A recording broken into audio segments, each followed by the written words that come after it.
Wow, the chat's late. Show's been going. Chat has been disappointing, dude. Chat, this show's been going for fucking 16 minutes, and you guys only now do you show up? Oh man, this chat's fucking taking so long to show up. Only now do you finally join the show? I'm disappointed in you, chat. Y'all are late. This chat's lazy, dude. You're fired, chat. You're fucking fired. Finally you show up, my opinion. Punk ass bitch. Me and you agree, my opinion. It's kind of weird. I don't normally agree with people in the chat, but we do agree. Finally. Jerez Paul. Who? Jerez Paul? I don't know. I don't know about no Jerez Paul. Who's Juarez Paul? These are some weird people. Where's Paul? I don't know what to tell you. I don't even know what you're talking about. Where's Paul? Can you please not babble in the fucking chat? Random Where's shit? Paul when shit goes down? How, Paul? How would there be a Paul? I guess someone would have sexual intercourse with someone else, and then 9 months later something would pop out and they say, this is a Paul. Let's name it Paul. I don't know why you'd do that. Who is Paul? I don't know any Paul. Paul is dead. I don't know any Paul. Yet again. Your Paul is dead. And no one weird obsession cares. With this Paul character that we've never even heard of, and it's never been a thing in our show. If there is a Paul. Paul, who's Paul? Where is Paul? Paul. You there. So is Paul is dead. Is Paul having a jerk sesh? I don't know what the fuck. Guys, look, you can ask me this question a million times. Deep fry. Who is this Paul? Who the fuck is Paul? Guys, I'm being serious here. Knock this Paul shit off. I don't know who fucking Paul is. I ain't never heard of no motherfucking Paul, bitch. I've never fucking heard of this shit. Who the fuck is Paul? Where the fuck is Paul? I've never heard of Raw either. When the fuck is Paul? He's dead, right? No one knows about no Paul. Bring out Paul the is Paul. Dead. Deadest of all. Paul is gone. Paul is dead. No Paul on the show. Paul got too high again. I don't know who this guy you're talking about. We shot Paul right in his head. Shot him out of a cannon. Now he's dead. Paul is gone. Shot a Paul. I don't know. I've never even met anyone named Paul. I don't even know if I don't think people are even called that no more. That's like an ancient biblical name. Yeah, you guys are kind of strange. I mean, we're a bunch of atheists. We don't care about no godly stuff. Paul was washed away in the Strom. I think Paul is a character played by Jacques Lecoq. No, I don't even know what you're talking about. Miss him. Aripidua. Paul getting the Benoit treatment. The show has never had anyone named Paul on it. I mean, if we did, we would gladly say like, "Oh, that Paul." There is no Paul. You're 6'7" like me. If you're actually 6'7", I challenge you to a duel. Well, easy cheese. I've seen and verified TJ 6'7". I don't believe you are unless there's actually proof posted somewhere. I'll do it, but I get the use of my car. And you get the use of like you guys have like unlimited cans of easy cheese and Triscuits, and the first one to tap loses. Damn. Okay. I mean, you're the one challenged, so you get to choose how you fight. So you can definitely say like, we eat easy cheese on Triscuits, and whoever stops first dies. Yeah, they die. They're killed. R.I.P. Paul Parkey, 1980 to 20. Yet again. Is that some relative of yours or something? Yeah. Oh, yeah. That must have been someone they knew. R.I.P. Paul Parkey, whoever that was a nice guy. Chat, I'm disappointed in you. These pillars, nay, titans of entertainment, they pour their blood, sweat, tears, and other fluids into this show. And how do we repay them? By not hitting all the goals Tuesday? Shame. Shame on you, stingy viewers. I mean, a rare, sane, and rational person that comes to this chat. I mean, as always, someone who's just a voice of fucking reason in a land of unreasonable people. Reason. The voice of reason. Jacques Lecoq. Yeah, that's a great character, actually. Shame. Who all fired? There's no Paul. What the fuck? No, he didn't say Paul. He said Pewall, dude. Yeah, no, I said that's why I said Pewall. There's no Pauls. There's no Pauls. That's never been. What the fuck are you guys talking about in this fucking show about this Paul? There never was a Paul. Oh, there's Paul. Yeah. There's Zigo. Sight. There's Zigo. Oh, Zigo. Yeah. Zigo. Everyone knows Zigo. I can't believe you, chat. Can't believe you guys forgot about Paul like that. They didn't even ask about you, Paul. It's crazy. Motherfuckers act like they forgot about Zigo. Yeah. This is Zigo. This ain't no Paul. We ain't no Paul in this show. This is Zigo. I ain't no Paul. My name is Zigo. Say it right with a Z, baby. Like Zigo. You know, it's weird you guys were not asking about Zigo a minute ago. That was fucking weird. You guys want to hear a riveting lawn care story? I'm not sure that's possible, but sure, go ahead. Riveting. Yeah. Oh, by the way, everybody. Oh, hold on. Let me fix my camera because I'm backwards for fucking some god awful reason. You know what? Go on. Let's hear your lawn care, and I'll take care of it in a minute. All right. Lawn care story. I love it. My lawn is filled with weeds and shit. You know what? I argue with that. Look, TJ, I gotta say something. Okay. It's not gonna take long. I don't call them weeds. They're just other fucking plants. Weeds are something that the industry has created to make you fucking think you should have nothing but fucking goddamn grass on your lawn. I agree with you, but still there's weeds in my yard. There's other plants in my yard. Thank you. There's other plants in your yard. There's invasive plants. Okay. Okay, well maybe some are invasive species. Plants whose presence I have not intended. Anyway, so I call a guy to come take care of the weeds and stuff, and just a random guy. You just call the random guy on the phone. No, I call the guy. I mean, I normally when I say a weed guy, that's not what I'm talking about. But in this instance, you know, I call a weed guy. He comes and he fucking sprays them and shit, and he tells me, you know, in order for this treatment to, you know, work better, you should probably get someone to come cut these, you know, as soon as you can. So I'm like, all right, cool. So I go and you have an HOA? I think there's one, but it's like doesn't do shit. It's like pretty much. Oh, okay. Well then, yeah, they might make you fucking cut the shit. But if you don't have an HOA, fuck those motherfuckers. They have no fucking. I've never HOA. DJ, I've never heard from them. But anyway, so I'm like, all right. So I call some like lawn care dudes, and they're like, yeah, we'll come check it out and stuff. And we're like, yeah, could you just mow it tomorrow? And they're like, yeah, sure. So today they show up. And they look at everything and stuff, and they're like, okay, yeah. So what were you thinking? And I'm like, I don't know, like $50. I don't know. You know, you tell me. And they're like, okay, yeah. And then they're like, okay, do you want us to mulch this, or do you want us to like bag it and take it? I'm like, I'd rather you just bag it up and take it out of here. That's gonna cost more money for you. Yeah. Well, so they're like, yeah, okay, we're just gonna go get the bags. And wait. They run a lawn care company. They don't have the fucking bags there. Yeah, I guess. Well, they probably did, because what happened afterwards is they never came back and they blocked my number. So really, yeah, I don't know if it was. I mean, the only thing I can think is they must have balked the $50 offer. But it's like, if you don't like that, just like tell me different. I mean, I don't know. Like they blocked your fucking. They didn't just tell you like they won't do it. They want more money. Yeah, I mean, you think they'd just be like, "Oh, this guy should give me more like 100 or whatever the fuck." Well, you know, something weird.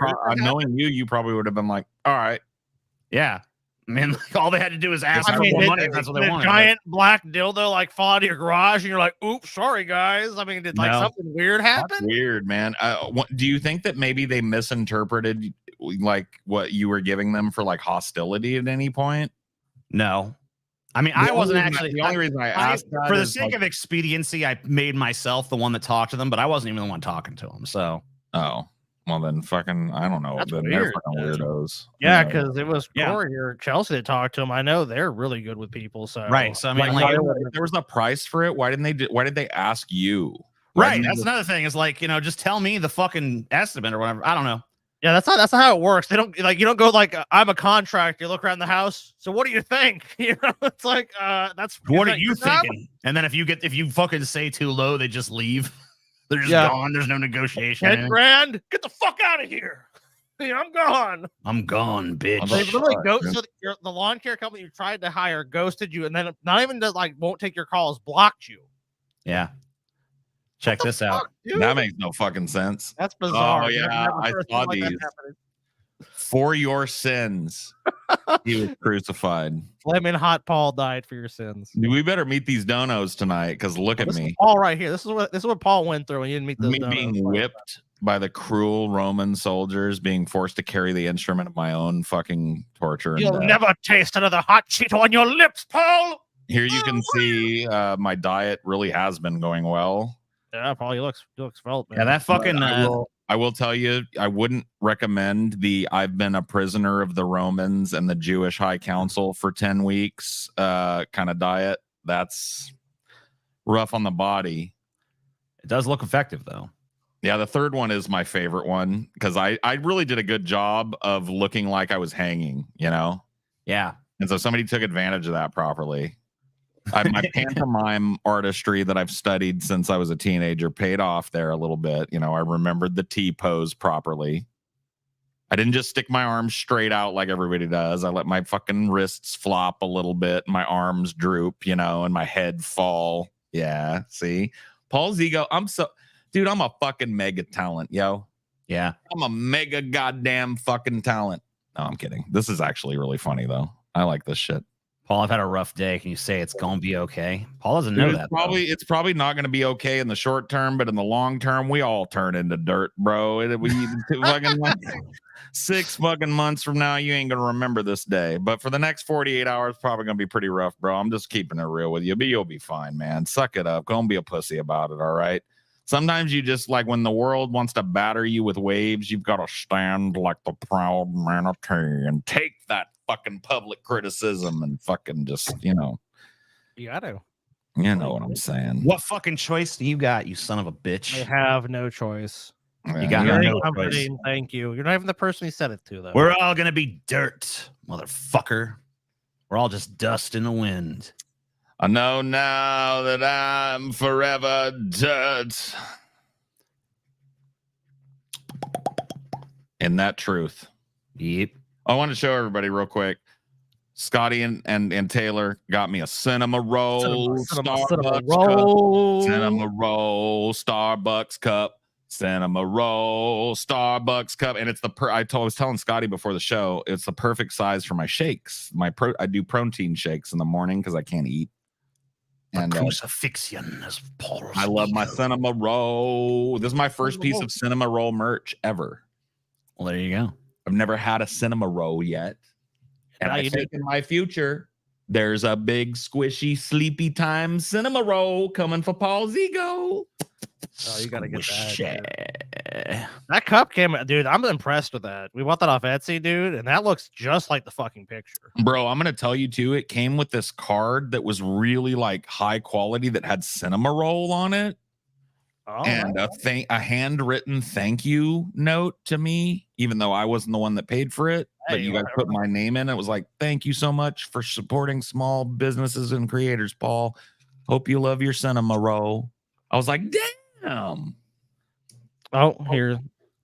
I'm glad you like Mr. Taylor. Yeah. I always get Paul's gifts from Etsy, and there were some really cute ones, but that one was the best. Well, you always pick great, Taylor.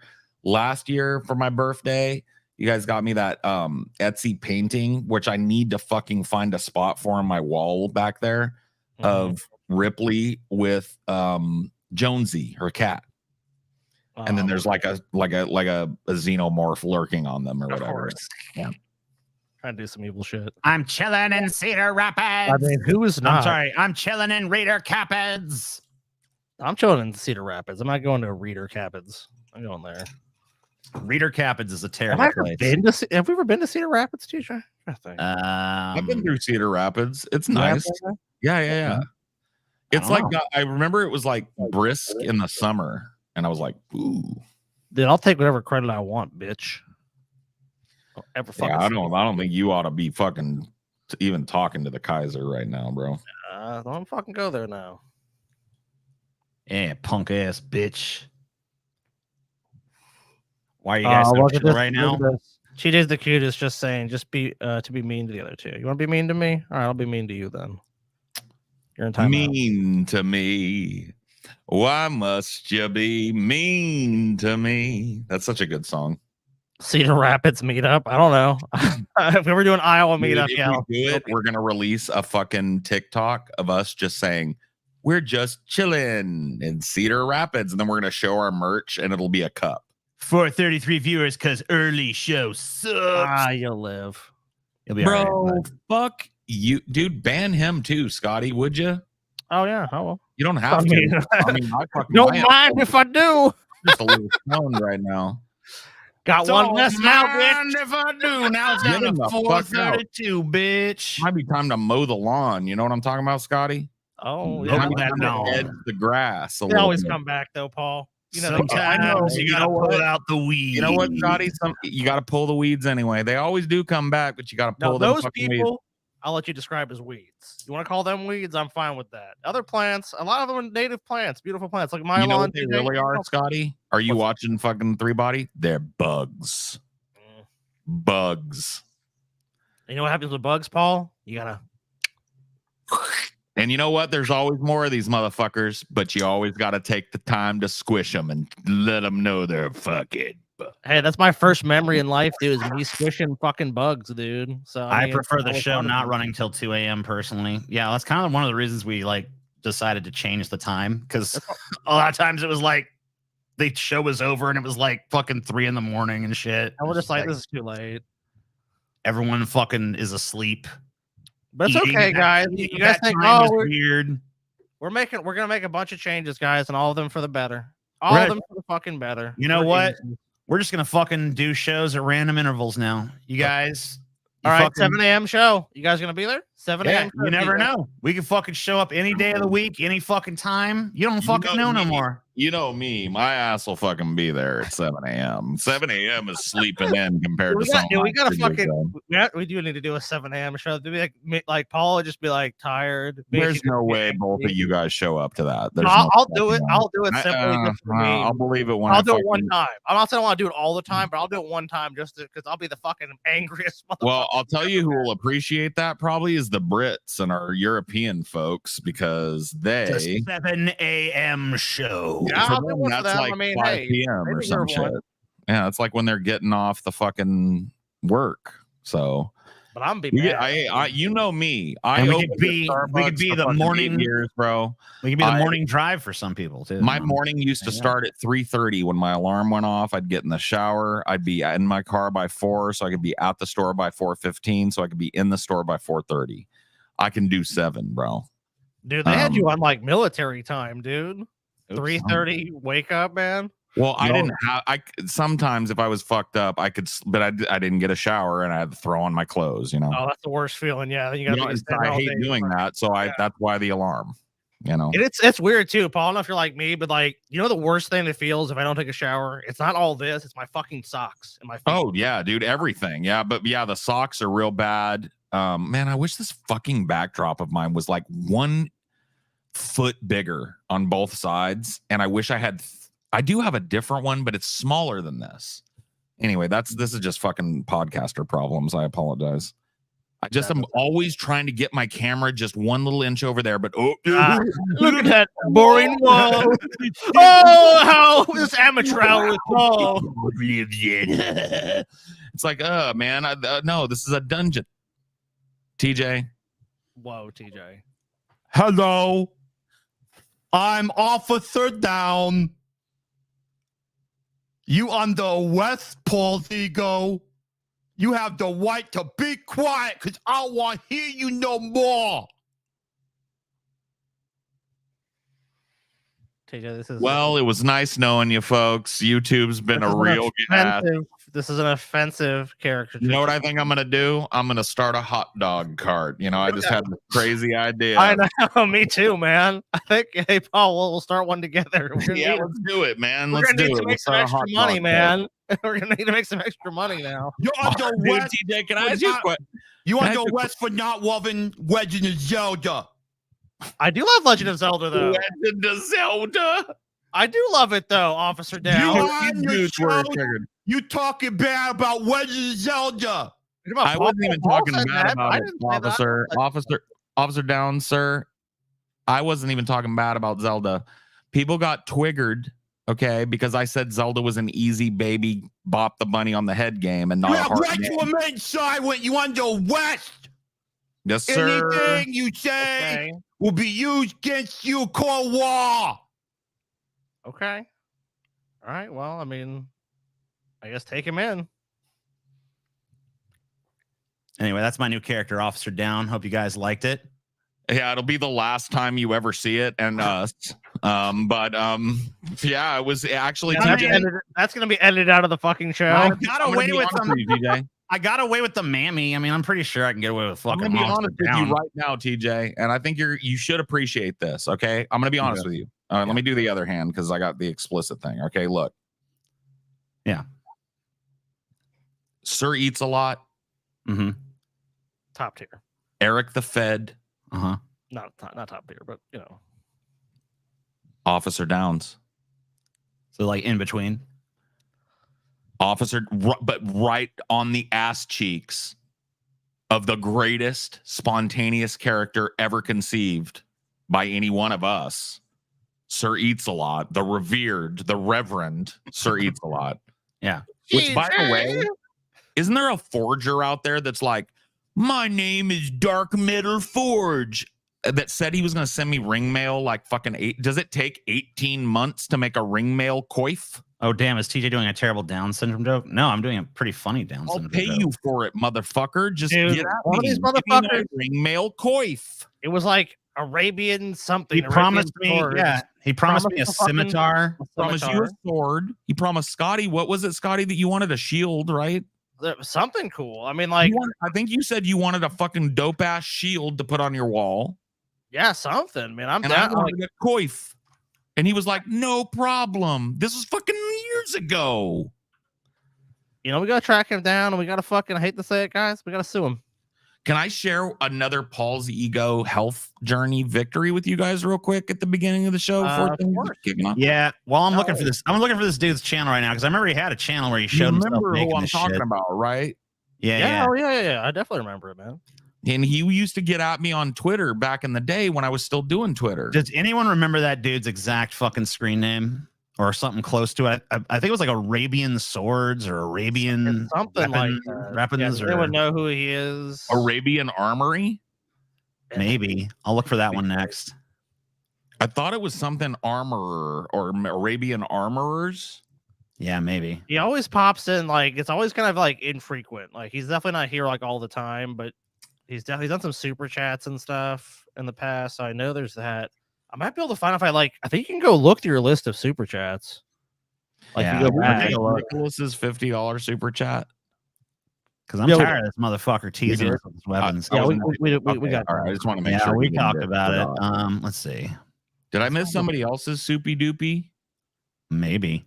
Somebody was saying, Paul, you missed my, and then it didn't say anything because they don't double check things before they hit post. I don't know why. It's real easy. You just look at what you wrote and read it back. And if it sounds like what a caveman tried to grunt out, if it's like, Paul, you forgot me, like, then maybe like put, hey, Paul, you forgot my super chat a couple minutes back. Whatever. I think I'm wasting my time trying to train them. Yeah, I can't find this fucker, but maybe Scotty will have better luck. Yeah, I'm scrolling. I mean, we're pretty lucky. We've got a bunch of these super chats, but I might. Dude, hold on one fucking second, dude. What? Hold on one fucking second. I can't fucking believe this shit. What? Oh, did they show back up? Who did? Oh, the fucking gardeners are there? Did they show back up? They're like, hey. What the fuck? The gardeners are there? They're like, we're cutting your lawn now. Like, wait a minute, what? You blocked my number, and then now you go up to cut. They're like, you know what? Wait a minute. You want to make that money? Wait a minute, Scotty. What? The chat thinks something else is going on. Oh, she just trying to cover? Could be.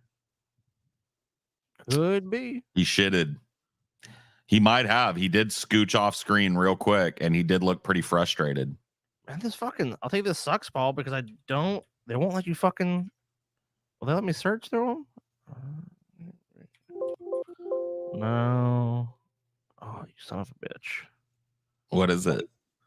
It won't let me search through them. I'm like, if I just find the fucking guy's name, I have an idea of like what part of the name, but I just don't. It won't let me search like that. Oh, yeah. All right, I'm just I'm scrolling. too high to put anything together like that right now. Scrolling. TJ shitted his britches for a 4th time on the show. I wonder, he might have left. Okay, maybe he's left a comment in the past. Maybe we can Talking about the armory guy. Yeah, I can't remember this motherfucker, bro. If you can remember his name, more power to you, I guess. But I can't fucking for the life of me remember what his fucking shit was. He was always saying, "I'm building you guys a sword. I'm getting you chainmail." And like I just want to fucking bring back fucking Sir Eats a Lot because I cannot do the character without a chainmail coif, and I did not loot the fucking DP studio when I left like an asshole. I let everything that was there stay there. I didn't take shit that was clearly mine because I didn't want to rob the show or whatever the fuck. sure. But I wish I would have took that fucking coif because my fucking goddamn best character of all time, Scotty, has been locked behind that coif. Sir Eats a Lot has been knocking at the fucking door, Scotty, demanding to come out. And I keep having to tell him, I'm sorry, sir. I don't have the coif. If I did it right now, it wouldn't even be him. And then he would have something to say to me later for doing a bad impersonation. Oh, 100% he would have. Let's see. Search Arabian. All right. We look at mentions. It's not going to be in mentions. Fuck, dude. Okay. So was that a 5-alarm Brit shit or a 3 or a 2? No, there's fucking. I started hearing a lawnmower go off, and I'm like, I swear to God, these motherfuckers disappeared all day and then came and fucking did this shit while I was doing my show. But it's my neighbors, so it's fine. Oh, damn. So I was fucking pissed off. I was about to go fucking just like yell and scream at some fucking random fucking lawn dudes, but so they're not. So let me see if I can show you this. No, I don't have it. Okay, so Paul's ego health victory, real quick. It's a minor one, but it's a big one to me. Okay. When I got married to Amelia, it was during COVID. We had to do no contact shit. We had to have basically a no contact marriage or a one contact marriage. So she and I went in. We had to wear masks during our ceremony. We went to the JOP. There was one lady in there. We weren't allowed to have witnesses. My mom and my stepdad were the only 2 witnesses that could come that day. And they had to wait outside the courthouse for us to come out. It was just dead center of COVID. And lockdowns in Cali were pretty harsh. And so I had to order a ring too. I'd already ordered her ring, but I hadn't ordered one for me. And I ordered a ring. And Heidiologites will remember me showing it off when I first got it because it's beautiful. But I put it on my finger, and I was a great big old fatty. And even though the sizer ring that he gave me, which is actually what you've seen on my finger all these years, that's actually a stainless steel sizer ring that he sent me that he told me I could keep. Usually you send them back to the jeweler, but he's all the way in Ireland. And he was like, don't waste your money. Just keep the sizer, me boyo. It's like, all right. Well, I just ended up using it because when I put this on, it felt like it was like, you guys all have wedding rings, right? Oh, yeah. I don't really. You don't wear a wedding ring? No. You don't wear one, TJ? Scotty's got one, yeah. I have a ring that's like kind of a de facto wedding ring, but I don't really wear it very much. But I bought a nice ring that I thought was cool. It wasn't like I didn't spend $1 million, but it's gold. It's white gold and yellow gold. Okay. And it was made by a craftsman in Ireland and shit. And it's to my specifications and all that. Right. I would put it on and it felt like it was like a 1/9 of a size smaller than my sizer ring. Yeah. That's no good. And when I put it on, I was like, I would bend my fingers. Right. And I was a great big old fatty. I was carrying more water basically in my fucking extremities at that point because I was eating bad. And I just kind of set my wedding ring up in the closet and hid it in a nice, safe place. And I kept going. You know how I am. I kept going like, I got to take that thing down to the jeweler and get it sized. But that's like never priority one on any given day. And it just never happened. And I was depressed as fuck anyway. Right. Sure.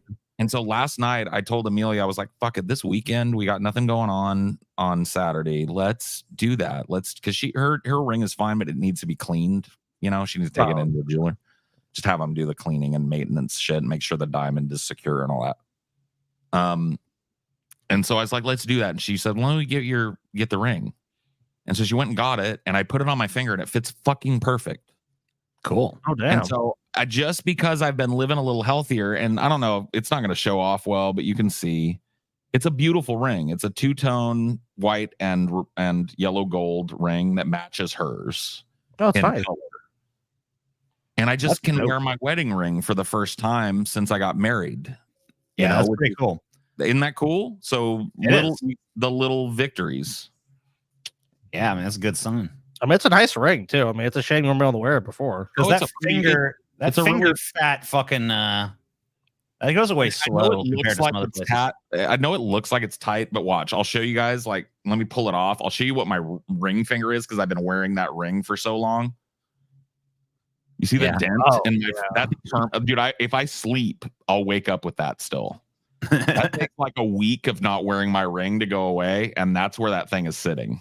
You know, so I know it looks like it might be a little tight, but it's actually perfect. I can spin it.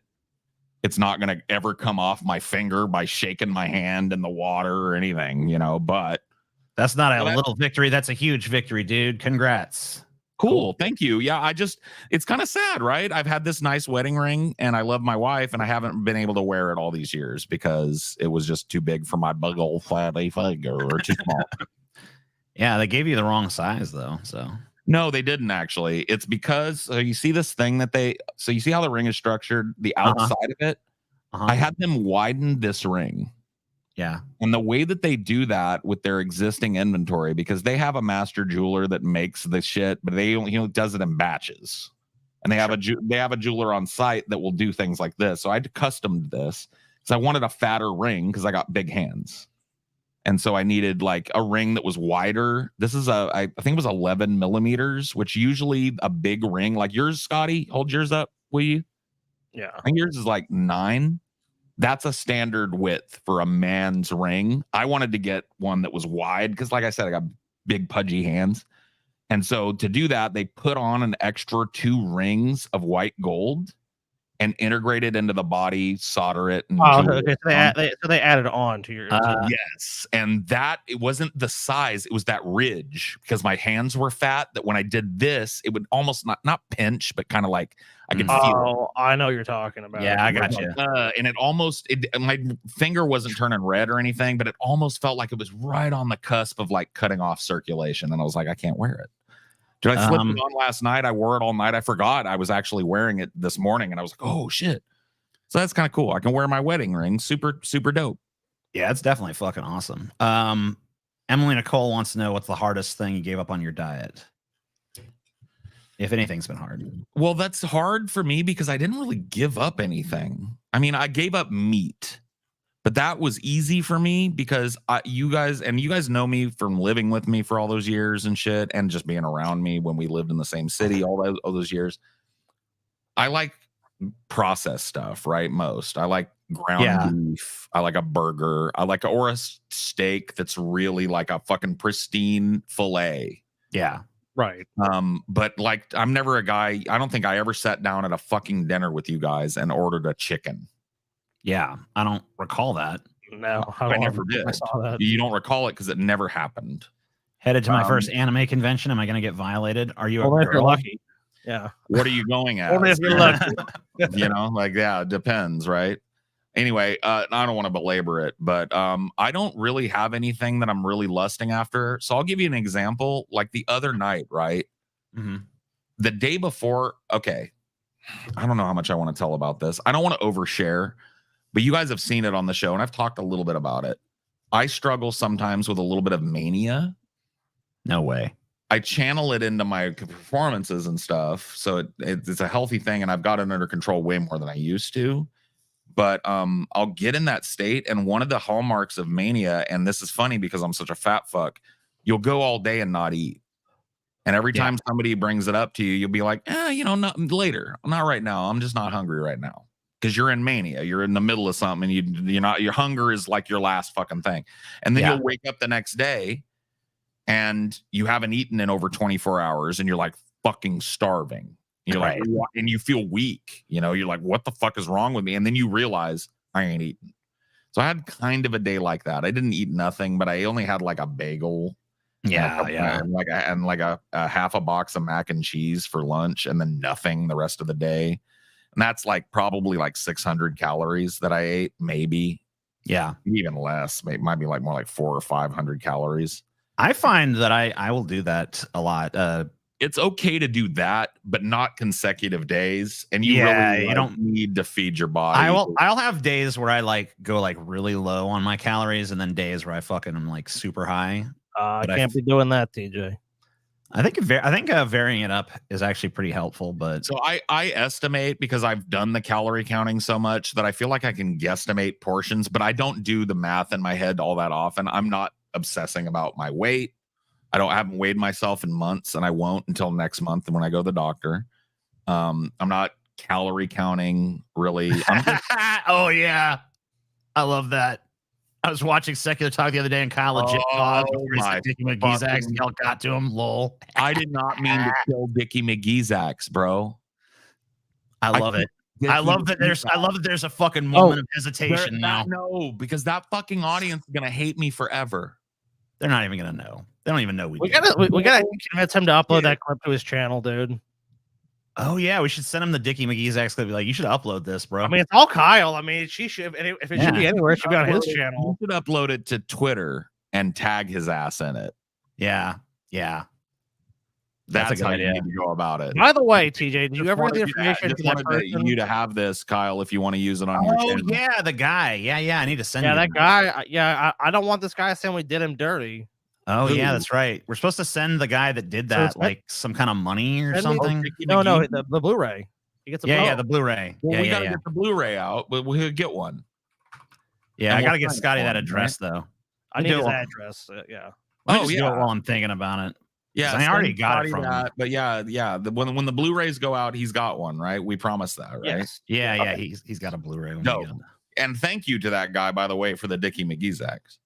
And thank you to everybody else who pre-ordered the Blu-ray. It's coming together nicely, and I think you guys are going to be stoked. Let's see. Yeah, let me just fucking promo that, because you guys only have actually 5 more days. Yeah, good time. 5 more days to get your hands on. I can't wait to get my fucking hands on this, because we're all going to get a copy for ourselves, obviously. I mean, of course. It's our shit. And it looks beautiful. Scotty has shown me some of the footage from it. It sounds great. Like, this venue really had a pretty pro setup. Oh my god, there's so many different. There's like 4 or 5 different camera angles. I mean, they did the space in Las Vegas did an amazing. If you ever watched our footage from the Mint in LA when we did our first DFF meetup, this is in a class all its own in comparison to that. In terms of crowd size and just like sound quality and all of that, you guys are going to fucking love this DVD. Dude, the God Bombs rock the fucking house at the beginning of this DVD. And I'm going to tell you, legit, I know a lot of you are probably thinking, I'm going to skip the God Bombs. I bet most of you don't. Those guys ripped the stage. You know what happened? I'm going to tell you a little God Bomb story while we're promoting this. Mm-hmm. I don't know if I've told it to you guys either. TJ went up to introduce the God Bombs, right? And he was like, I can't remember. TJ, you remember what you said exactly? Because I can't remember. You were like, "Hey, didn't you lead the dude out on a leash or something?" Or he led you? No, that was one of the songs. That was a little later before they went on. There's a Manson bit we did that Manson did it. So it was Scotty. Manson was like, "This shitty band ripped off my act. Fucking God Bombs. They really are gonna fucking bomb. Quit trying to be me." You know, you fucked on him a little bit, but mostly it was TJ, and it led to, I won't even ruin the moment, but let's just say there was a revelation that only people that were there and have the Blu-ray will ever fucking know about, that will end a big debate on this show that has raged for years. Years. A shitty debate. Hint, hint. Okay, that's all I'm going to say. But You said the God Bomb sucked. Do you remember like 3 songs in? He got to a breakdown in the song, and the drummer was like, and the fucking the guitarist was like, dun dun dun, and the crowd was actually on their feet and jumping and shit. And he was like, "That's right, you motherfuckers." And he's like, "We ain't no shitty band. Fuck that." And I was like, uh-oh. So they came to dude, there was a chip on their shoulder, and they fucking took it out. They rocked that house, bro. No question about it. That's on there. A full set from Scotty that went so far over that you get less Paul's ego, but it's worth it because Scotty was fucking on fire. It's like Scotty cut a promo. I'm not even gonna fuck because it's not my just boss's boss is here, so I'm hiding. Yeah. All yours, I would say, is short and I know what sweet. you're thinking. Scotty cut a promo on TJ. I get that on the show no. Scotty cut a promo on the existence of life itself. Okay. And it was the harshest promo I've ever heard. And I think most of it was off the top of his sick, brilliant fucking head. Okay. TJ did a full stand-up set, which was awesome. He had the crowd fucking rolling. I did a crazy. Dude, Paul, you got pwned. Paul legitimately got pwned. I don't want to ruin it. I don't want to. I'm not gonna give you the context, but Paul got pwned, and like all you guys, you want to see Paul get his comeuppance. I know a lot of you have that fantasy. Paul lovers and Paul haters alike should see that moment for sure. It was an amazing meetup.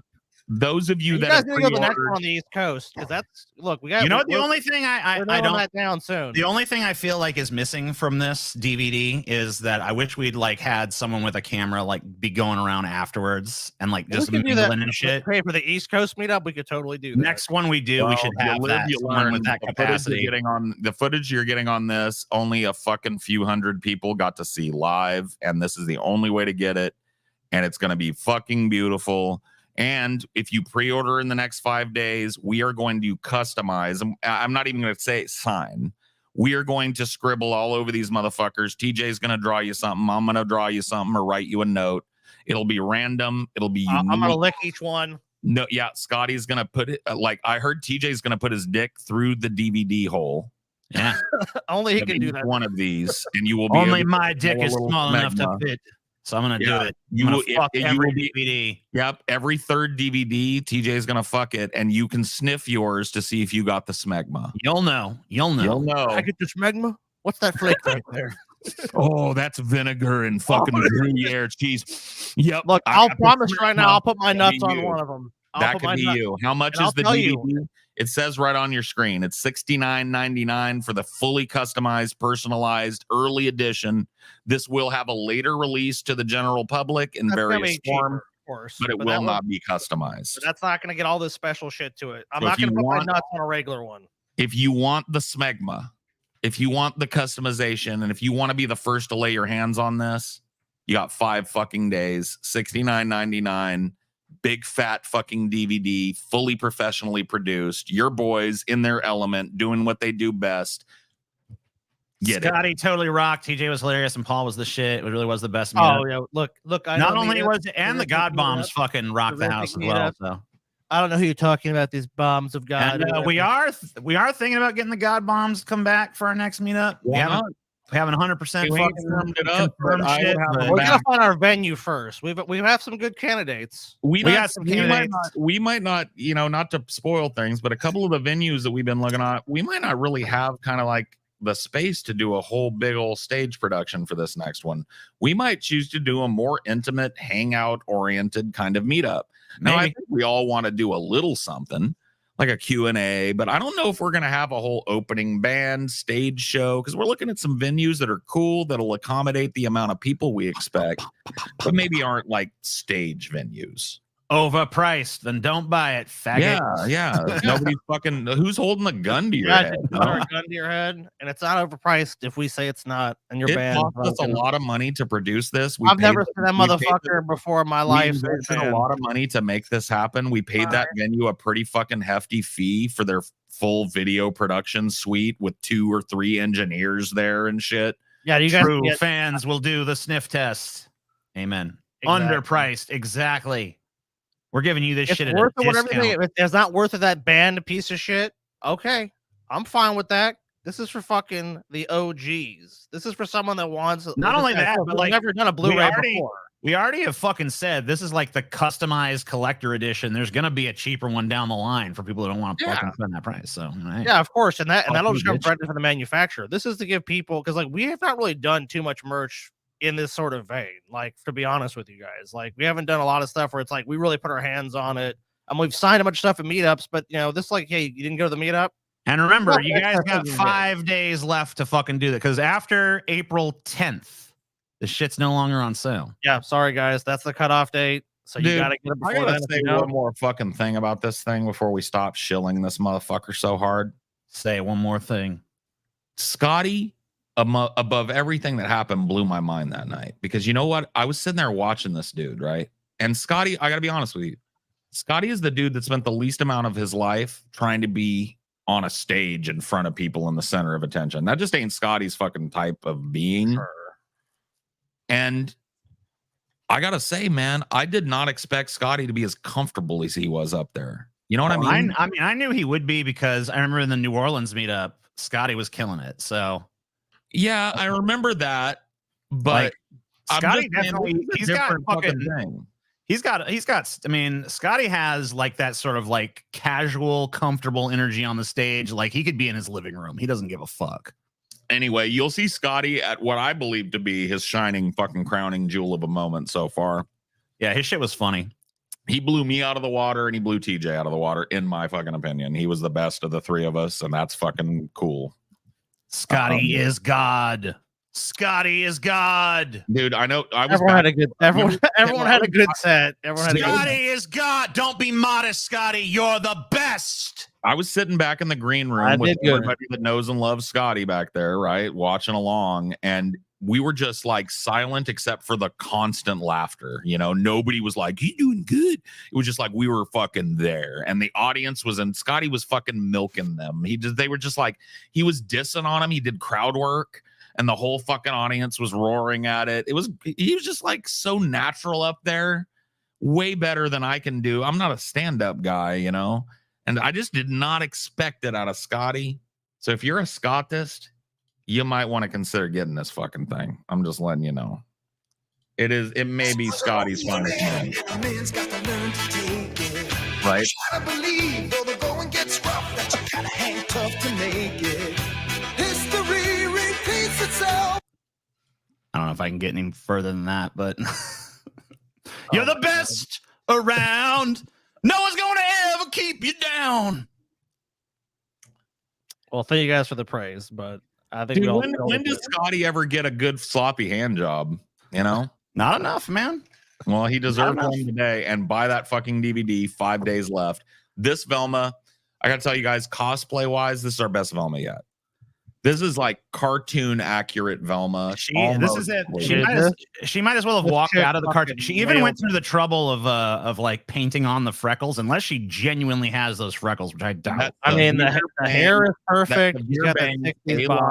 Bob. That's an A-line bob. It's perfect. The glasses are on point. They're not some fucking absurd Prada things. They look like nerdy fucking librarian glass.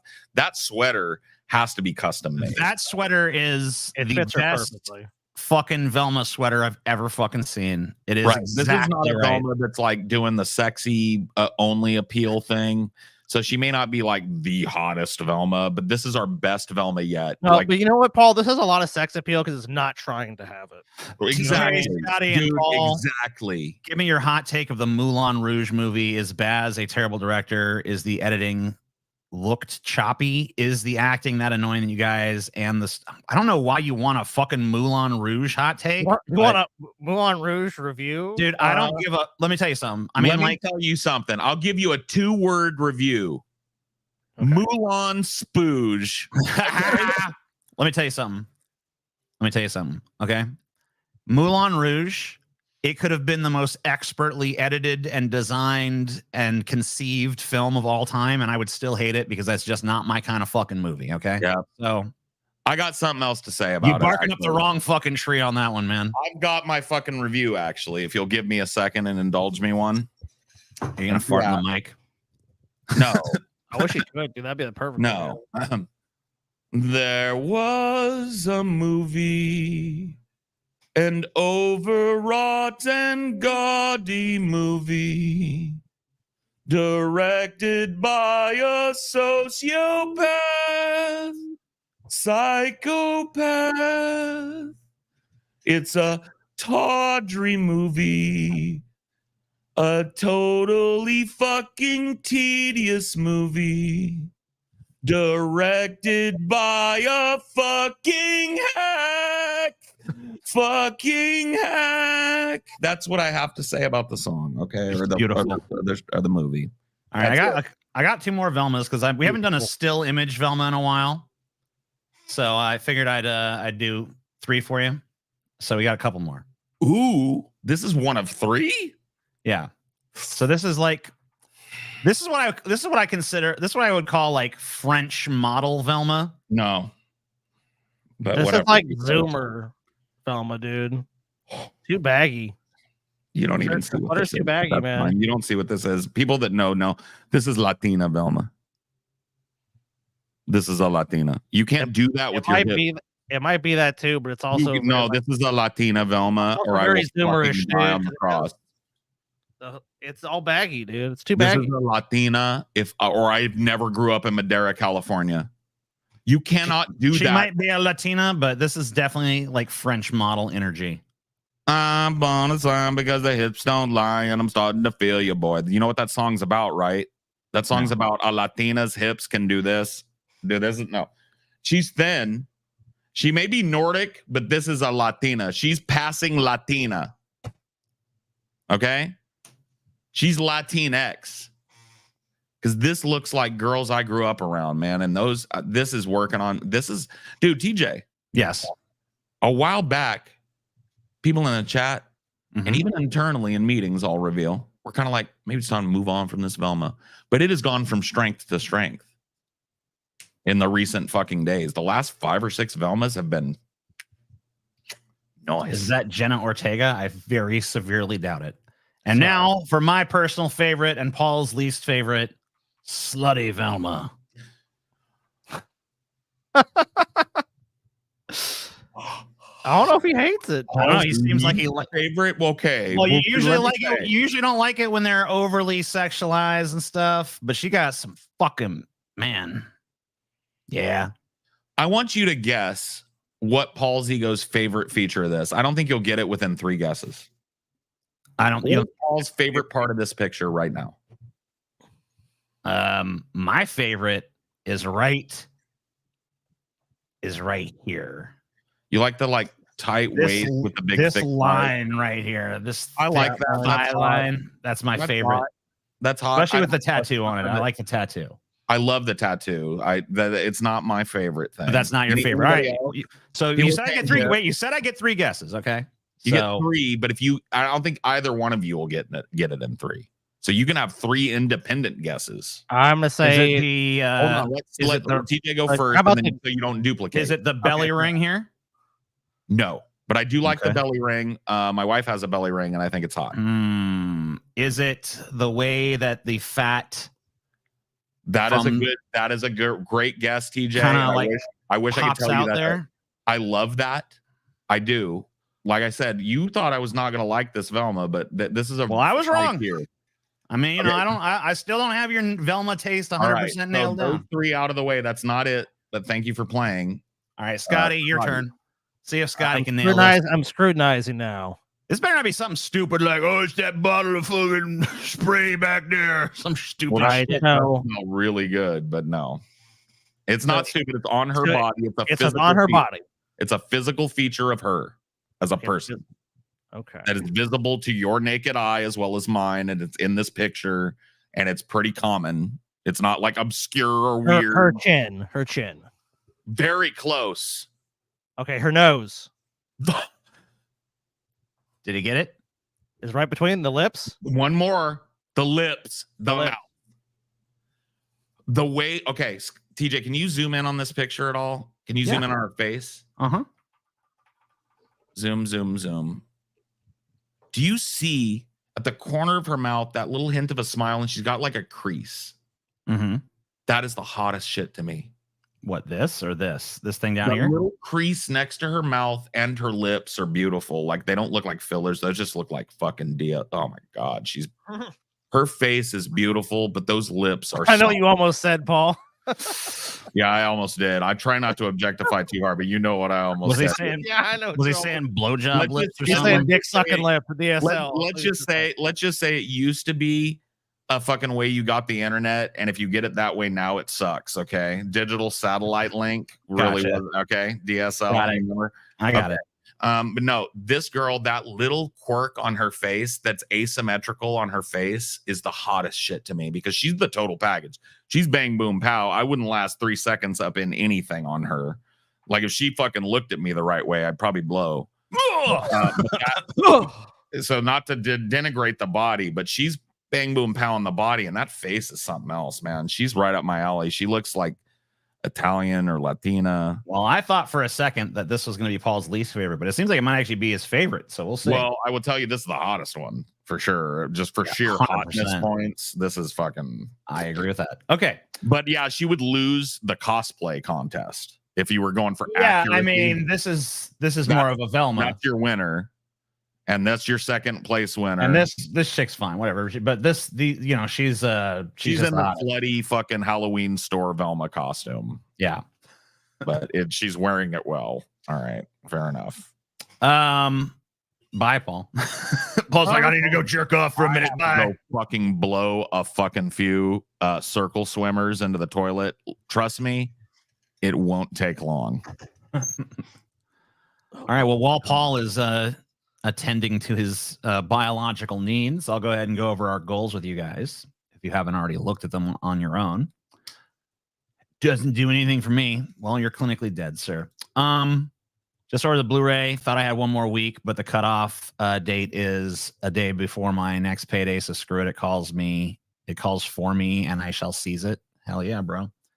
All right. So a wise indeed. for 150, we got Bernie Sanders and Joe Biden make an anti-Trump video together, and I just detest seeing those two guys hand in hand, arm in arm, sucking each other's cocks. So happy together. I hate it. I don't like it. I don't need it. I don't want it. For 300, we have 10 missing persons who were found in weird places.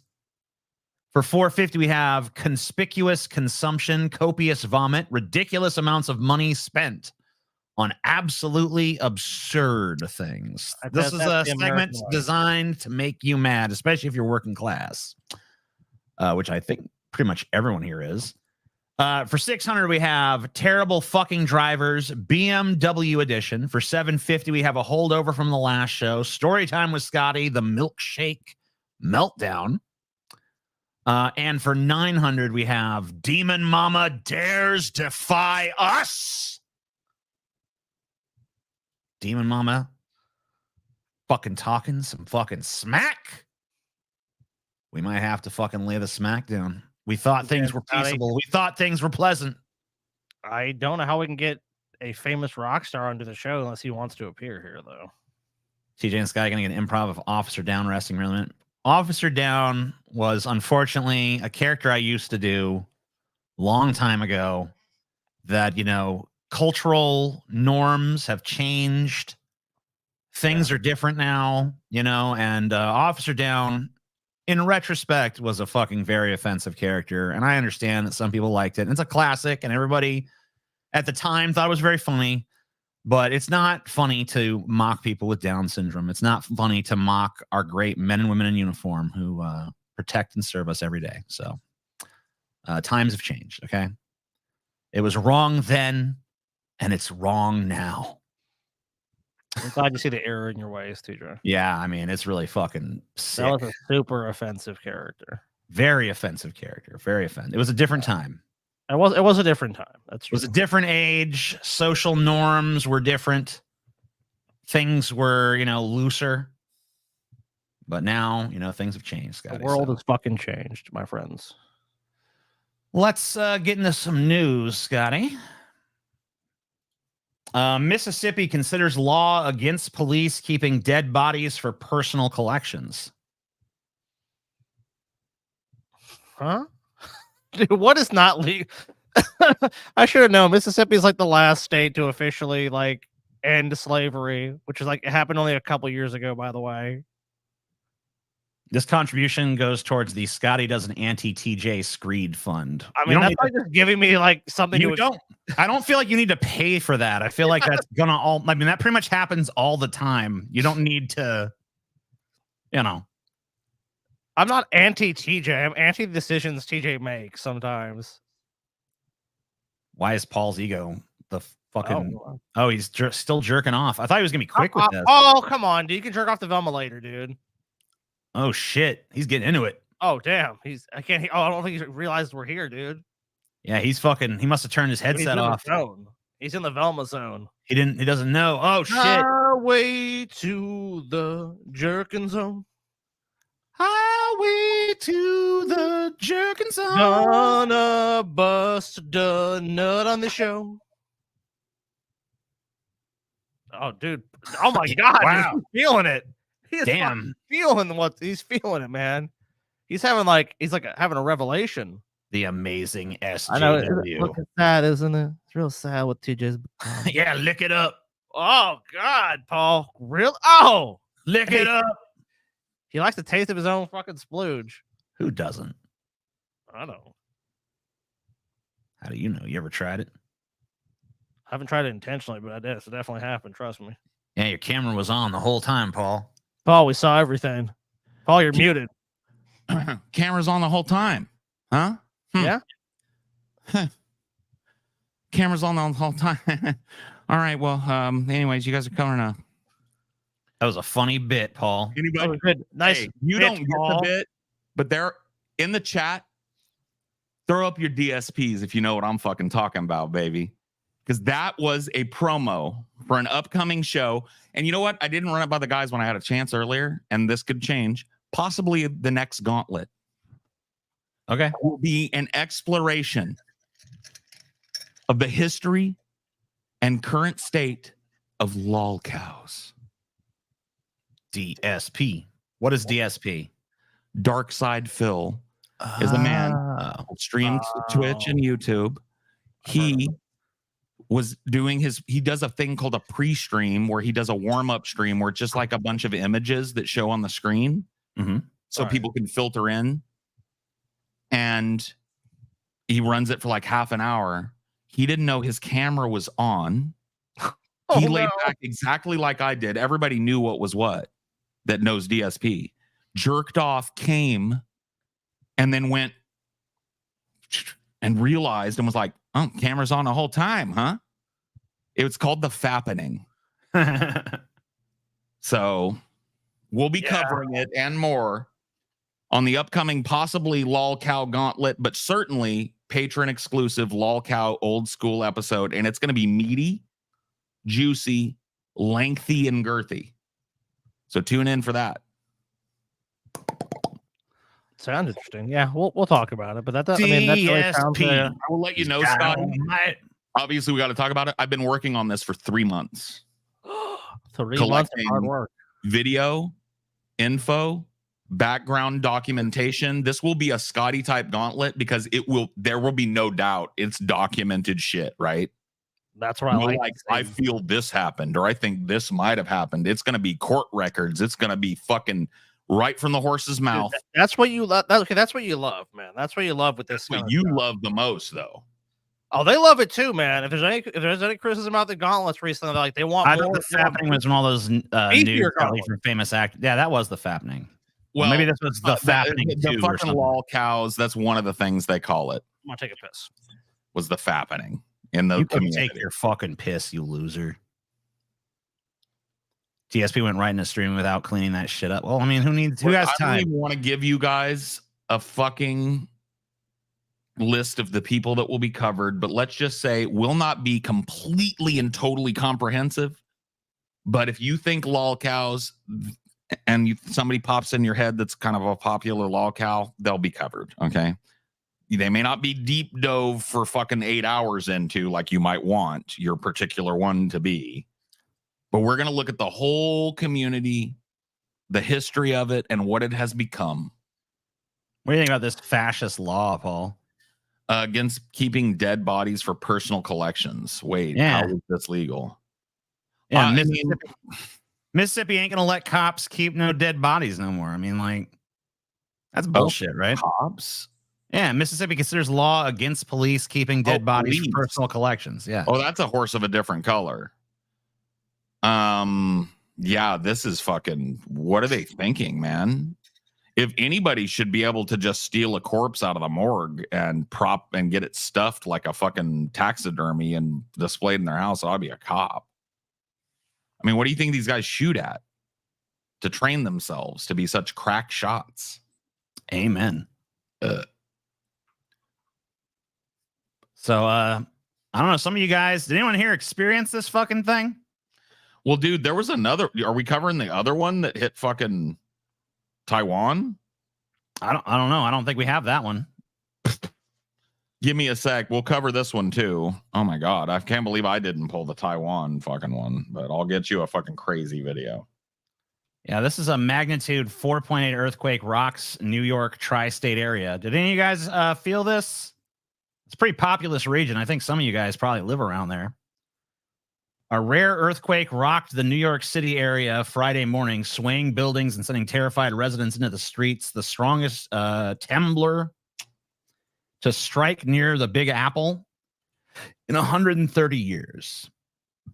City officials quickly warned people of the danger of aftershocks, which already began in the early afternoon. Preliminary 4.8 magnitude earthquake struck near Lebanon, New Jersey at 10:23 a.m., according to a U.S. Geological Survey. I felt the morning one and the one 20 minutes ago. So there was another one of these 20 minutes ago. You guys just had an aftershock for this shit? Yikes. I don't know. Does this show the this is some earthquake footage from some security cameras around the area. Wow.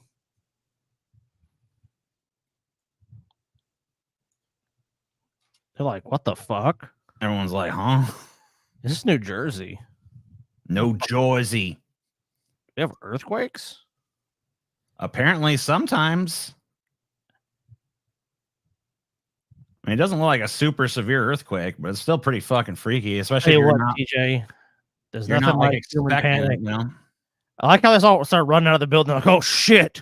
What about my existence? All right. So TJ, in the private chat, I've pasted 2 videos for us to watch. Because 4.8 is pretty big, but there was like a, what are they calling this again? I think it was over like a 7.9. Well, the one they said in New York was like, well, Taiwan is the one I'm talking about. I can't believe I didn't pull this, and you guys don't know this happened. I don't even. This was not even covered in any of the news. Dude, this is crazy. This is crazy shit. Look at both of these videos in sequential order, if you don't mind, TJ, because they're fucking nuts. Well, the second one is the news story that has a bunch of footage, but the footage on the first one is nuts. All right, it's how I found it on Reddit. I was like, what? And then I fucking was following it yesterday and the day before. It's fucking crazy, bro. Taiwan's was a 7.4. That's pretty bad. Fracking here in Ohio has messed up so much of the state that we started having earthquakes. Same thing happened in Oklahoma too, but way worse. Corporations are thoroughly destroying our entire planet. Yeah, me and Scotty felt one of those fracking quakes when we were in Ohio. But here is the video Paul was talking about. This is dash cam captures moment earthquake strikes Taiwan. There's no sound in the video, so it's a dash cam, so those don't usually do sound. Sometimes they do. Sometimes they do, yeah, but a lot of times they don't. Yeah. A lot of people don't want it because they don't want to hear themselves farting and shit. Or singing along badly. You can turn it on if there's an incident so that anything that the fucking other driver says is captured for posterity or whatever. Yeah. So, yeah. They call this a Timbler. It's like, no, this is a fucking apocalyptic goddamn earthquake that happened here. Dude, some of the footage in this news story, I saw another one. I don't know if this is like really going bad right now. Because I saw another one where the whole fucking bridge was shaking with the cars on it. That might be in the news footage.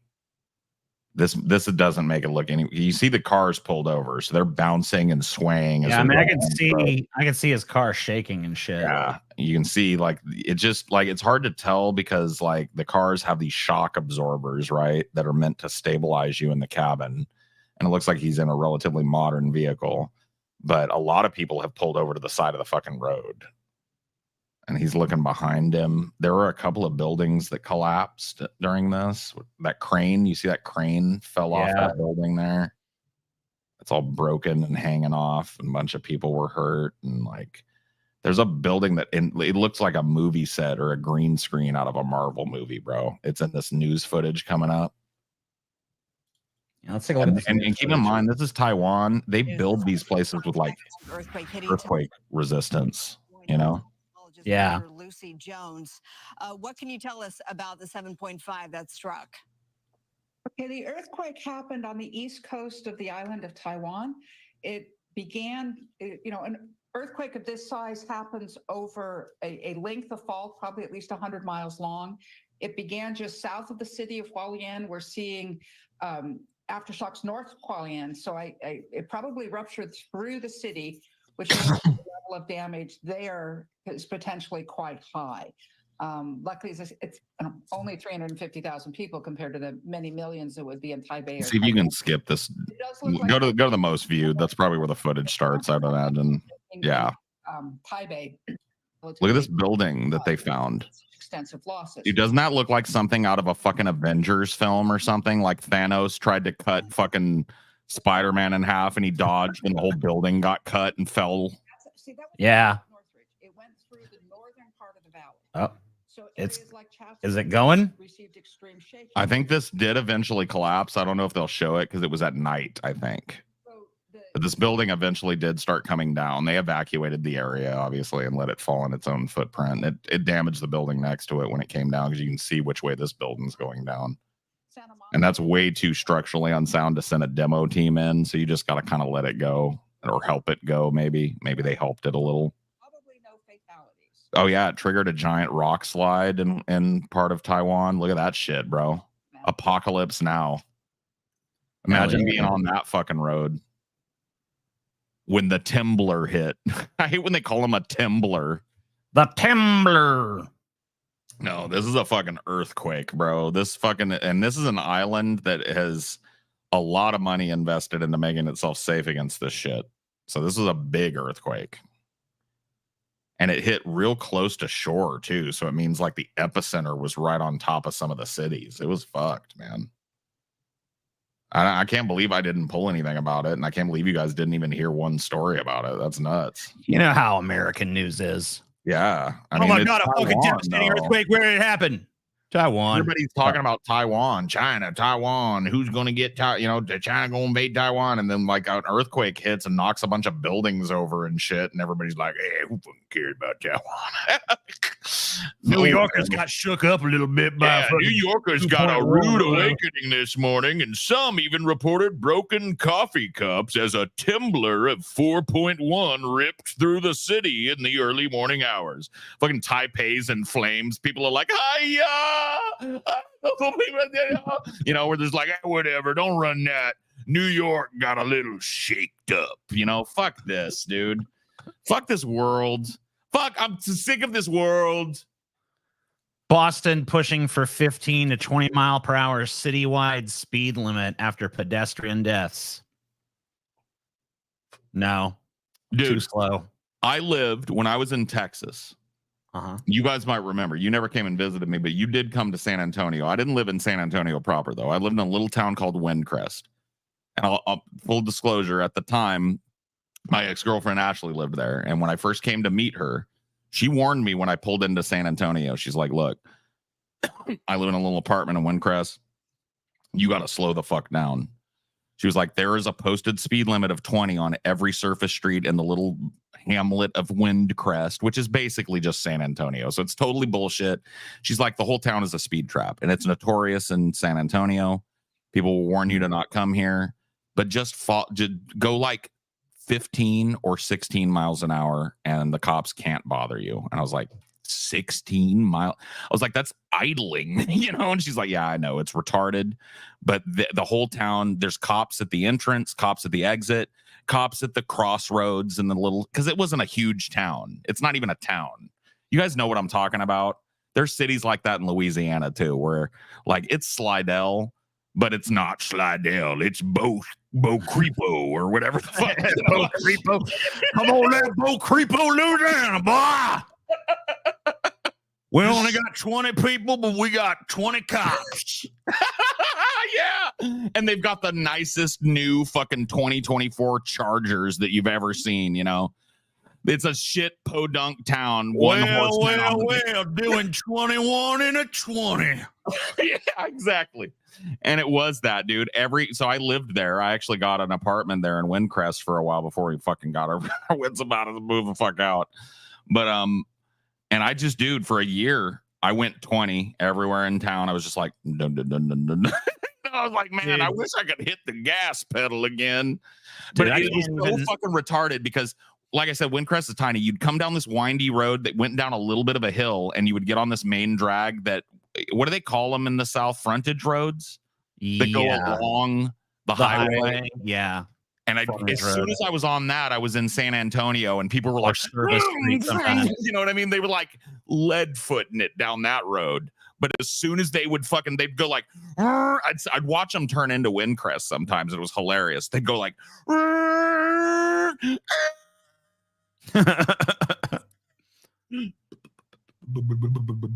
know, it's like, that's a little exaggerated, but like, yeah, I don't. It's like it's one of those things that people knew, you know. So this sucks.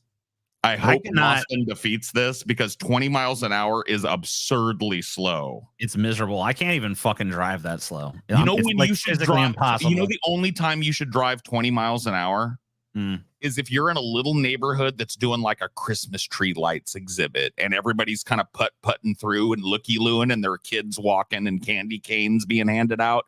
Yeah, put along at 12, 15, 20 miles an hour. But just going down out to get out of town to get to the fucking next town over, you got to putt for 15 minutes because there's a speed trap town in Texas. It's like, oh my God. You know what one cool thing about Windcrest is one whole part of Windcrest, the neighborhoods were all named after Arthurian shit. So there was like, they called it Camelot. Guinevere Drive. Yeah, exactly. There Lancelot Avenue. Lancelot Avenue. I didn't get to live in that part of town because that's where the old fogies with the, you know, $500,000 houses were retired in. And they were the ones, by the way, that were like, slow down. In my day, the hand cranked Fords used to only go 20. You know, and it's like, all right, Grandpa. And that was fine with us, damn it. Going 22 like a damn speed demon. Sorry for the fucking digression, but I'm just warning you guys. It's really not a digression because it's pertinent. It's pertinent story and shit. I just want to warn everybody, co-hosts and fucking chat and people that watch later alike. I felt really good today when I woke up. Not like I have been feeling bad, but I just had a lot of energy when I got up today, and my body felt kind of good. And so I'm in a good mood, which means I'm a little bit fucking over the top. You know what I'm talking about? Is Paul's ego is kind of here to play tonight. Let's see. Maybe I can damper your mood with some of these news. I don't think you'll be able to, TJ. My depression is so much goddamn fucking better. My outlook on life is so much better. I'm still just as goddamn fucking cynical and depressed about shit. But I'm just like, meh, I'll talk about it when I talk about it. And that's about all I can fucking do. Time to fucking live and die, baby. Woo! So here's some election news. 1 in 5 GOP primary voters keep bucking Trump. What does it mean? It means that 1 in 5 don't like him. I don't know. What do you mean? What does it mean? That's it. It's fucking pretty much like that's what that means. What else could that fucking mean? Yeah, I don't know. I mean, are we covering Hillary's fucking bullshit? The thing she did, the fucking goddamn thing she trotted out. No, I didn't even hear about. What is this? Oh my fucking God, bro. I'm so sorry I didn't send it to you. I'm fucking just not good at pulling the news. Amelia usually helps me with that part of it. I don't know what. I'll get it. Don't worry. I'll get it. I can't believe. Are you not on Twitter right now, TJ? No, not much. Okay, cool. I'm happy for you. It's probably why Biden signs 1.2 trillion funding package after Senate's early morning passage ended shutdown threat. So another government shutdown evaded, I guess. Did we cover the Hillary thing on the last show? Was it the Jimmy Fallon thing? Yeah, where she said, "Get over yourselves." Yeah. We covered that, dude. I'm out of it. You were blazing. Yeah, I really was. Okay, my bad. Yeah, I just want to make sure we covered that because that was fucking stunning. That was a stunning performance. I feel like these motherfucking goddamn Biden. I feel like these government shutdowns are like every fucking week now or some shit. Like, how come this is? Can we just fucking stabilize this shit for a damn second? This is how we juice the most money for pork barrel projects out of this process so that we can send Americans into further debt for our little pet projects that enrich ourselves and our family members back in our little home state. That's nice. What this is. That's why every goddamn year it's a crisis and there's a budget shutdown, because it's juicing the American people into thinking there's some sort of crisis, and that's why our taxes got to go up. That's why the tax imbalance has to get bigger. The rich get another write-off. The poor get fucked over and out. The people never rise up. The rich fuck them. The people take it like good little pig sluts. The rich fuck them harder. The people take it and grumble to themselves about it on social media. The rich start putting spits up their asses and firing up the campfires. People go, somebody oughta.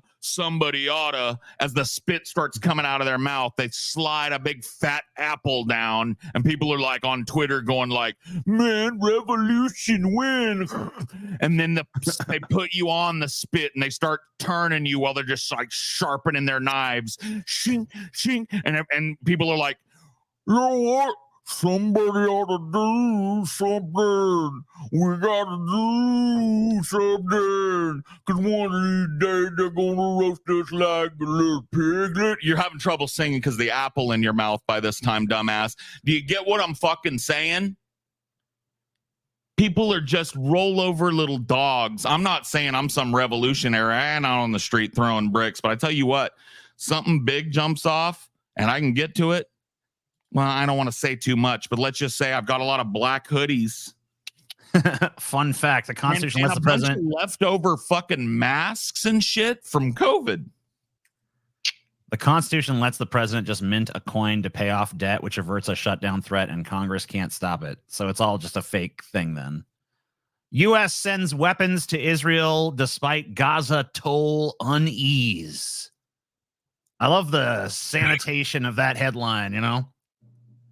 It's like, well, there's some unease about the Gaza toll. Can I tell you guys something about this before? You want to read some of this, TJ, before I go off on a fucking Paul tangent? On topic for this. I mean, we all know. I mean, no, because we already know what's going on here. I mean, right? We've talked about it ad nauseum. U.S. keeps sending weapons and money as fucking Israel continues its fucking campaign of genocide, and more people are fucking buried under rubble, and more fucking people are getting their fucking limbs blown off. And every week we see fucking new footage of fucking screaming, crying children missing fucking hands and shit. 7 foreign aid workers, including 2 Americans, were killed by the IDF when they bombed the fucking. And then Joe Biden explicitly came out and said, like, this will not change our Israel policy, Jack. Yeah, they killed some aid workers, but that will not change a damn thing. Just so as you know. Okay. By the way, guys, I don't want to monopolize the mic on this. Please jump in, because I'm trying real hard here. Okay. Oh, I don't care, man. You got, if you on fire, then fucking let it burn, man. I really care what you two, above pretty much all people, think about this, because I respect you and your minds on this, and you know how I feel too, right? Mm-hmm. So one of the things I think we've all made our opinions pretty clear on this matter. Yeah. So one of the things I've been doing lately is I've been really trying to critically examine my efficacy as an advocate for the things I believe in. Mm-hmm. And I think I've been pretty piss poor. I don't think people like being belittled and made fun of all the goddamn time. I don't think like people like me harping on the same fucking thing and saying the same fucking thing. like I'm gonna drill it into their heads. They feel like I'm a bad professor that's just harping at them, and they tune me out. And look, dude, I'm sorry for that, by the way, to our audience that had to endure that from me, but I don't know any better. That used to be a way more fucking effective tactic when I was coming up. That's how you did agitation. You just were loud and unapologetic and mouthy about it, and you never let anybody get you off topic, and you kept reminding people how fucked up shit was. You guys will back me on that, right? Mm-hmm. So, but it's my fault for not updating my shit and talking to people on the level that they expect and the level of respect that they expect. And I've really been working on not doing that anymore real hard. But when it comes to this, I would like to know from you guys, especially my fellow performers, business owners, whatever we are, friends, right? Obviously, how do I tell people that Joe Biden is not the way to go and hammer that home using this as an object lesson that everybody, I think, can understand without belittling, talking down to people who think they're still going to vote for Joe, but maybe like leaving them with a thought in their head about whether they should. Being dead honest, I'm not memeing. I'm not going to bust out Jacques LaFrench. Okay. I don't even have the soundboard set up yet. So, I mean, look, agitation is called agitation for a reason. It agitates. So, I mean, I don't think you can totally avoid that, especially when it comes to something that's like important like this, because vote blue no matter who has gotten to the point where we're being told to vote for a guy that fucking materially supports genocide. So I don't know how you fucking possibly go to people who say like, yeah, I mean, he's fucking sponsoring a genocide currently and he won't stop. But well, dude, can like, I say something? There's no fucking but to that. I'm sorry. You're just fucking stupid. Can I say something You're else? a fucking moron. I hate you. If Paul's gonna fucking not say it no more, I'll fucking say it. You're a dumb shit. Okay, no, that's fine. And I really don't look down on, and I might say it in the future. I'm not saying I'm a perfect guy now or a changed guy. I'm really holding it back because I want to go on like and I know people love that, but ultimately in issues like this, I think I'm repellent a lot of times to people, and I don't need to be, because I don't think I need to be calling somebody a fucking sweaty bitch or whatever the fuck and down talking somebody and yelling and screaming and ripping my hair out to be interesting and to advocate my position on this. But I don't know how to do it without that passion, because I got to tell you, I'm not even going to tell you the whole story. In fact, I'm not even going to tell you that story. I forgot. I can't. But let me just tell you, this type of shit, when I look at these poor people here going through this, do you guys have any kind of I know it, you're not sitting there weeping all night about it. Neither am I. I'm not going to claim. Right. I'm not. But don't you have a visceral gut fucking empathetic human heart thing that goes out to these poor people, even if they hate the West or Jews or whatever? I don't care what they hate or love. It's like just as another fucking primate from one primate to another, right? If I was born and raised in Gaza, I would hate the fucking West and Jews too. They're blowing people up. And like, what am I supposed to fucking how are they supposed to fucking feel? They're supposed to be like, as a bunch of fucking Jews come into their fucking land and murder them wantonly, slaughtering them. They're supposed to be like, well, but I want to avoid anti-Semitic feelings. It's like, that's a fucking luxury of like being in the West, because they're not currently murdering me. I don't. You know what, dude? If the world's only Jewish state was massacring fucking my friends and family, you're goddamn right I'd hate fucking Jews. Yeah, I don't think he'd be right to, though, necessarily. Probably not on a moral level. Yeah, no, it's wrong to fucking hate. It's wrong to hate a group of people for their ethnicity or something. But I fucking understand it. It's not because you understand. You're a smart enough guy, and I know Scotty is. I don't even have to say. I know you are too. I'm just saying you understand that this is not the Jews. This is the West, or more. This is Zionism, and this is the fucking state of Israel. I mean, there's plenty of fucking Jewish people. This is capitalism. This is expansionism.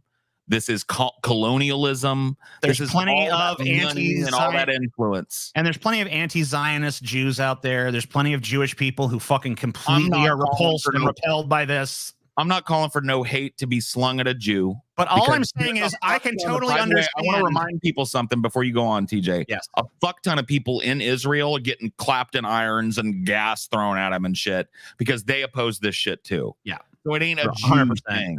Okay. I understand that, but what I'm saying is if I was fucking Gazan, I would fucking find it very hard to fucking not be anti-Semitic as I'm watching my friends and family members get fucking butchered in the streets I get you. by the I world's don't- only I Jewish don't- state. My empathy pours out to them as humans. I have a mom. Dude, I think about this all the fucking time and it gets on top of me sometimes real bad. When I read a story like this, I avoid them. A lot of times I fucking He's avoid like, them. I'm out this shit. Too That's kind of like this. controversial. He was like, this is too fluffy and puffy and poofy and woofy. I'm out of this bitch. Now maybe he's having, I saw his camera kind of pixelating. Maybe he's having connection issues. Yeah, he probably is. Anyway, this gets on top of me because I've talked about this. I have a lot, and when I mean a lot, you know, TJ, then I don't talk about it a lot, but I have a lot of nieces and nephews, a lot spread across my immediate family. My sisters all have a bunch of kids. One of them has an absurd amount of children, and they're all between the ages of like 18 now, which is crazy, by the way, and like 1.5, 2, right? And I imagine that I'm in, because that is super prevalent in Gaza. Families are big in poor countries and in the Eastern countries and shit too. Families are huge because they have to be. It takes a village to raise a child, and it takes a village full of children to raise another child. You know what I mean? You got to keep fucking, like, it's really common for people to have 5, 6, 7, 8 children, right? My sister is like that. And I imagine that I was born in Palestine rather than Madeira, right? And I was born in Rafah or whatever, one of these places, been kicked out of my fucking home. Half of those kids are probably dead now, right? I don't have 8 nieces and nephews. I have 4. Right. And maybe it's the eldest, maybe it's the youngest. Somebody has died. 2 or 3 of them have fucking died now, right? My mom's probably dead. She's old. She's not dying or sickly, but she's old. She can't get around much, and she ain't leaving her home. She'd be bombed out. My stepdad would be dead as well. My father would probably be dead because he's got that same fuck you, I ain't leaving my home mentality. He'd probably be run over by a tank now, dead.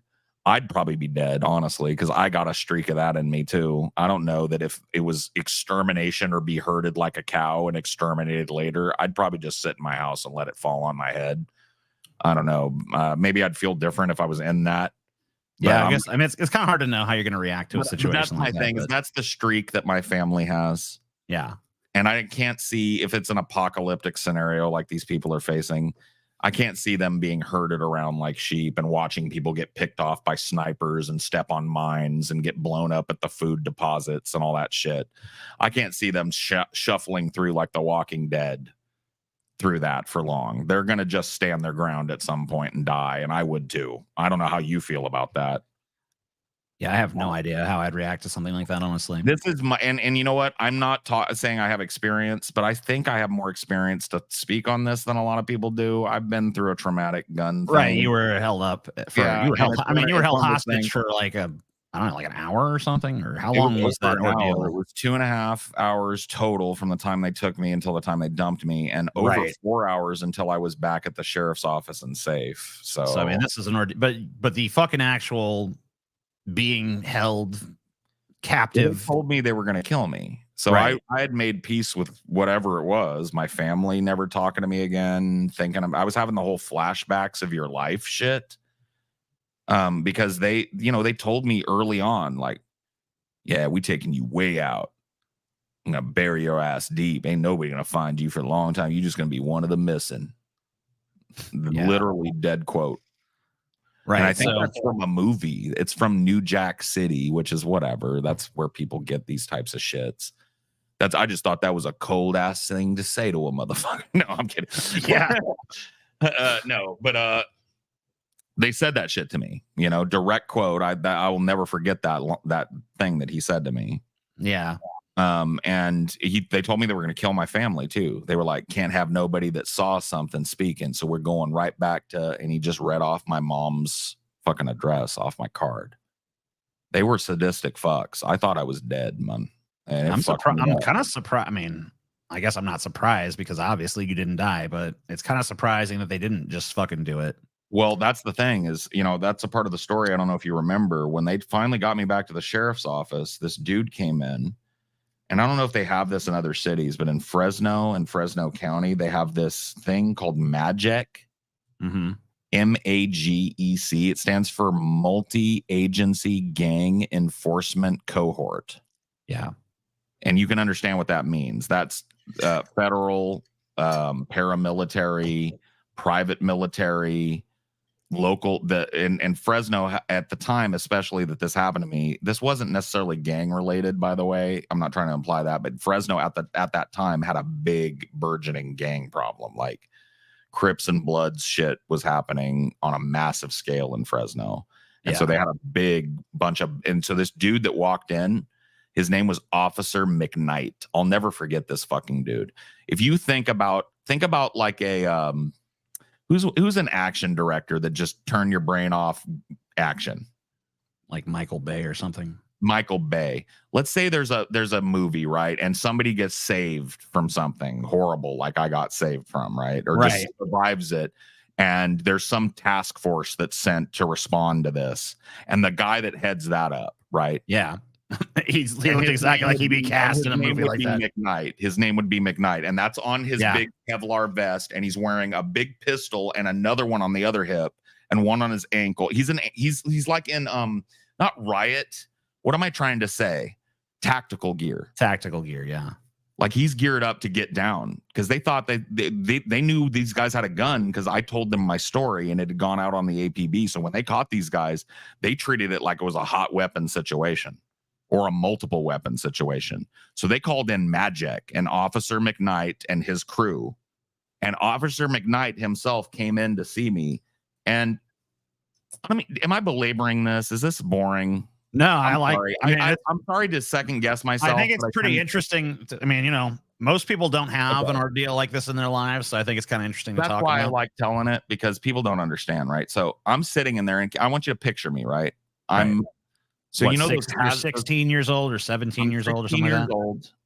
Yeah. I've just survived what I described, right? Which is I've been kidnapped at gunpoint, held at gunpoint for 2.5 hours in a car. Dumped in the middle of a field in November, so it's freezing cold, naked, forced to strip naked, throw my clothes and shoes in the car, and then I walked out. It's farmland out there, so it's untilled field, so it was all thorns, rocks, glass, sharp shit. My feet were hamburger for months. I had to actually have like special, what do you call that? Physical therapy. Because they built like these shoes to hold my bandages, these things molded to my feet so that my feet could heal. And you want to see the bottoms of my feet? Sure. Just to show you, they have never been the same. And you guys are going to think this is gangly. And if you think feet are gangly, I'm sorry. Look away now. Trigger warning. Some people are aroused by feet. So some people might be like, ooh. Yeah, I'm sorry. Yeah, no, I don't think so. These are caveman feet. And there's a reason for it. My feet are fucked up ever since this because I got deep lacerations into the tissue on the bottoms of my feet. Because I walked over a mile, TJ, barefoot in the cold through a field that hadn't been tilled and weeded. So it was open field. It was like grass, bottles, sharp ass fucking rocks, thorns. Yeah, and then you had to worry. And then you had to worry that fucking about the farmer shooting you because you're some naked person. I am so sorry, guys, but this will show you that I'm not bullshitting you. My feet have never looked the same since this. Look away if you're grossed out because I keep my feet like a caveman because the calluses help. Okay, so I try and keep my feet clean, but my foot is kind of gangly on the bottom because of this injury. Okay, I'm gonna try and get it on fucking camera. I'm so sorry. Jacques Lefranc. No, I'm kidding. Okay, I'm sorry for this. Let's see. Can you see the bottom of that foot? Yeah. It's a little dirty. I've been walking outside because I'm a barefoot Okies, but I whatever. You see the like scars and the lacerations on the bottom of that foot? Yeah. On the heel, especially. Yeah, I see them. My feet have been like that after they healed from the initial trauma. My whole life since. And I've developed these like thick calluses on the bottom of my feet to keep because it never mended. It cut deep, like I had to have, that was months in special shoes. And that was just the physical part of it, right? The mental shit. I'm still not over that. Yeah, because every time you remember that shit, you relive it. But like, I guess the point is tying it back to the Palestinian shit that like those people are fucking pretty much under those guns fucking 24/7 fucking day, and they're under those guns while the rest of their family has been decimated. Yeah. Have a little fucking empathy, because I'm telling you, that fucked me up. It was one incident. It was ultimately 4 hours of my life. And I'm 44 years old and still fucked up physically and mentally off of that. One horrible incident like these people are facing all the time, every day, and worse, honestly, because there weren't bombshells going off around me while it happened. I got to listen to Bone Thugs and Harmony Meet You at the Crossroads, which I still, by the way, can't listen to this day because I'll have a fucking panic attack.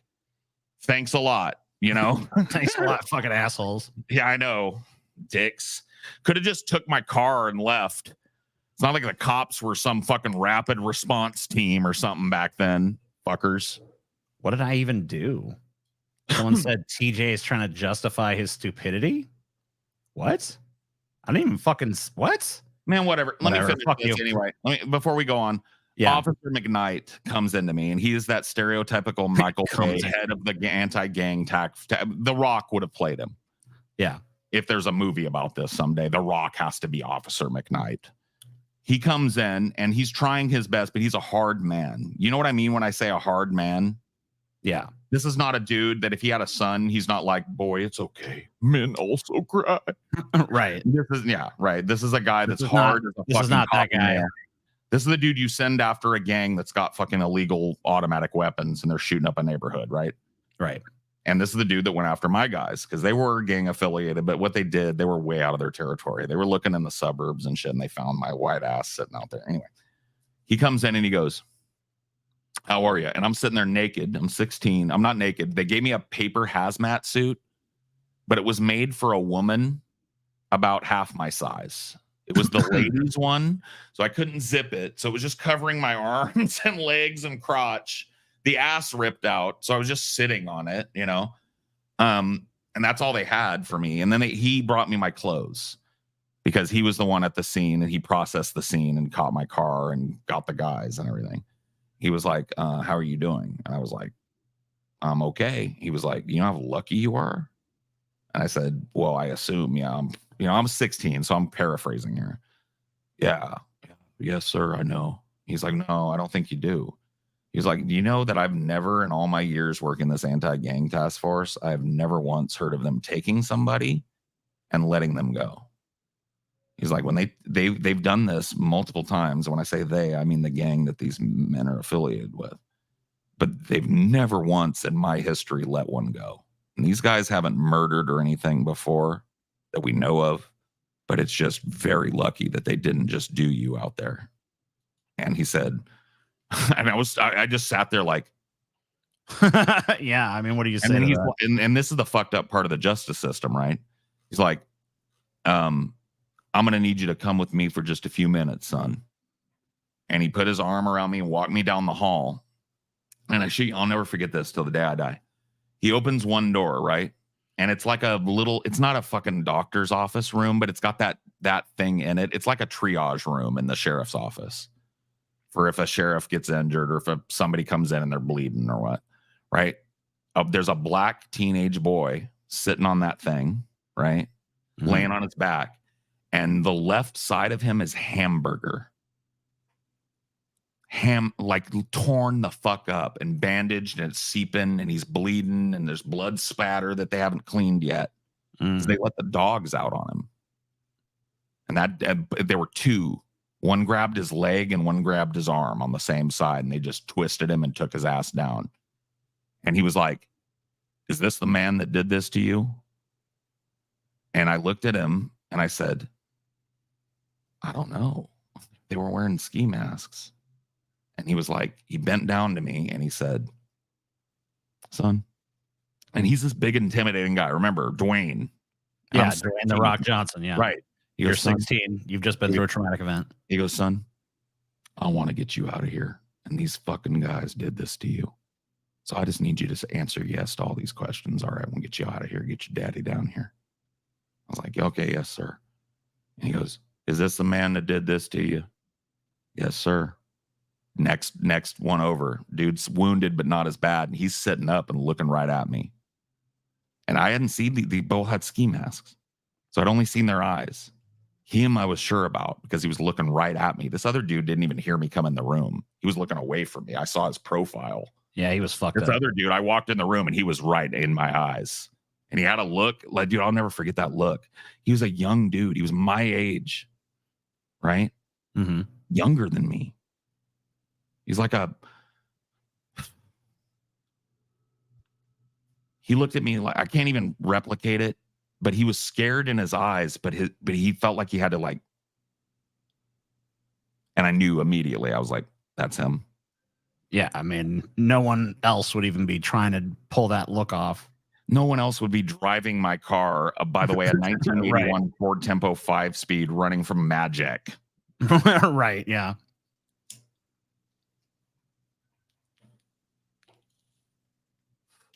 I'm voting because it's fucked, bro.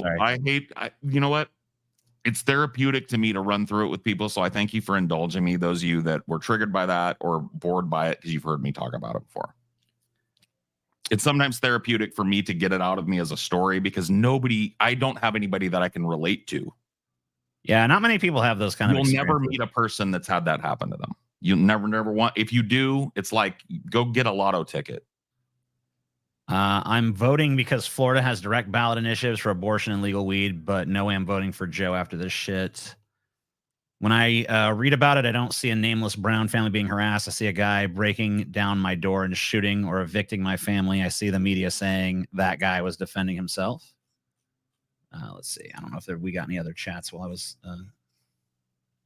Have you heard? I haven't even looked at my phone. Has Scotty said nothing? Where did he go? I don't know. He just disappeared, man. He vanished, and I sent him a. Did we piss him off or something? I don't think so, but you know, who knows?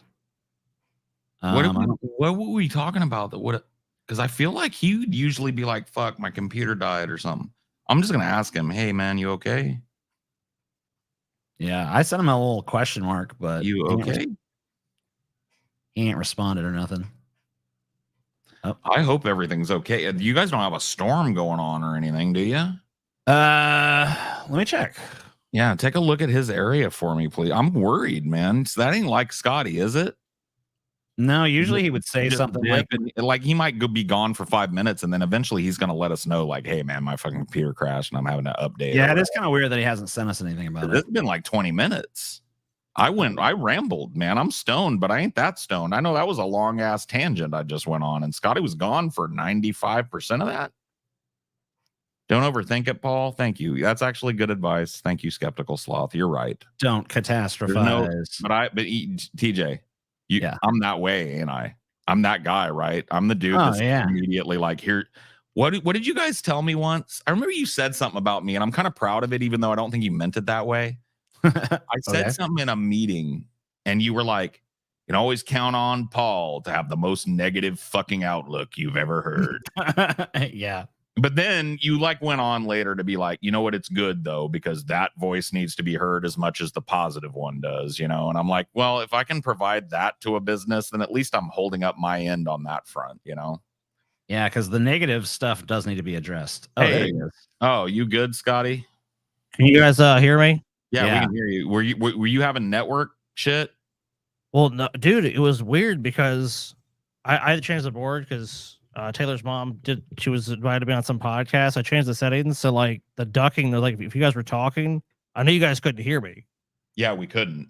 Yeah, like so I was like, usually I can hear you trying to butt in, and I'll duck. I'll stop and say, "Oh, sorry, Scotty." I wouldn't. Yeah, but I could tell you guys could not hear a single thing I was fucking saying to you guys. I'd be like, I would say this, yes. Dude, I hope you weren't mad, bro. We were not trying to talk over you. No.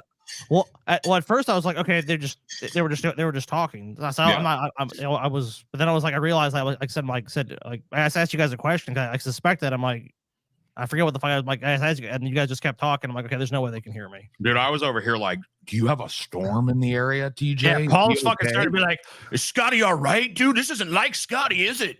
Normally he'd send us a message, dude. Is there a storm in Scotty's area or something? Is he fucking dead right now, bro? Group text. And Look then at the someone in the group text, fucking Scotty. someone in the chat was like, Taylor's not in the chat either. I hope they're okay.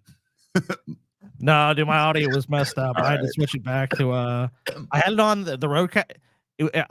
They use Riverside FM, which is like a competitor to this. And with that one, the chat, if you set it up with the chat, it works fine because it has more granular input options and output options. But with this, it's like you gotta set it to stereo. If you don't set it to stereo, I guess you ain't hearing shit. Yeah, that's true. It gets fucky. Paul is true friend. No, Paul is a little bit neurotic and a little bit paranoid, but Dude. it's okay. I am a true friend too. I won't fuck my friends over. So I don't back do in that. back in November, there was 22 House Democrats that voted to censure Rashida Tlaib Oh, for the vote no for confidence. for the fucking like Israel. daring to oppose Yeah. genocide, Joe. So anyway, some reporter decided to get in touch with some of these same Democrats to see what they thought about this GOP reps call for Gaza to be nuked, to see if they were willing to censure him. Okay, wait a minute. Say that again. Yeah, there was a GOP rep that wanted Gaza nuked. Did he say nuke Gaza? Yeah. A GOP House of Representatives member? Yeah. Rep Dan Goldman. No, that's not the one. Sorry, that's one of the Dems that voted in favor of the Rashida Tlaib. They know that would affect the state of Israel too, right? Yeah, I mean, he's a retard. I mean, some of these people. I mean, even if you thought that was like the solution, which is like genocide all at once, it's like that's still gonna have a bunch of fallout to Israel. Yeah, so Republican Congressman Tim Walberg was recorded at a town hall last week saying we shouldn't be spending a dime on humanitarian aid in Gaza, and it should be like Nagasaki and Hiroshima. Okay, so he didn't say nuke, but he just said there He should be didn't mass devastation. And Yeah, he basically. it's a dog whistle. I mean, he compared it. He said I mean, like, It's one a of those- very loud dog whistle. right. I mean, it's like he's basically saying He nuke stopped Gaza just without. short of saying nuke Gaza, right? And so okay, can I just say something real quick before you anyway, move on? they went to all these Democrats that voted to censure Rashida Tlaib and asked if they would censure this guy, and they were just like, nah, or they just didn't answer. So Problem number one, this representative is a legitimate, he's a fucking Nazi, and he shouldn't be serving in any part of our government, and he should be immediately removed from office. The fact that people will serve with a piece of shit like that, who's that unserious as a representative, is fucking mind-blowing to me.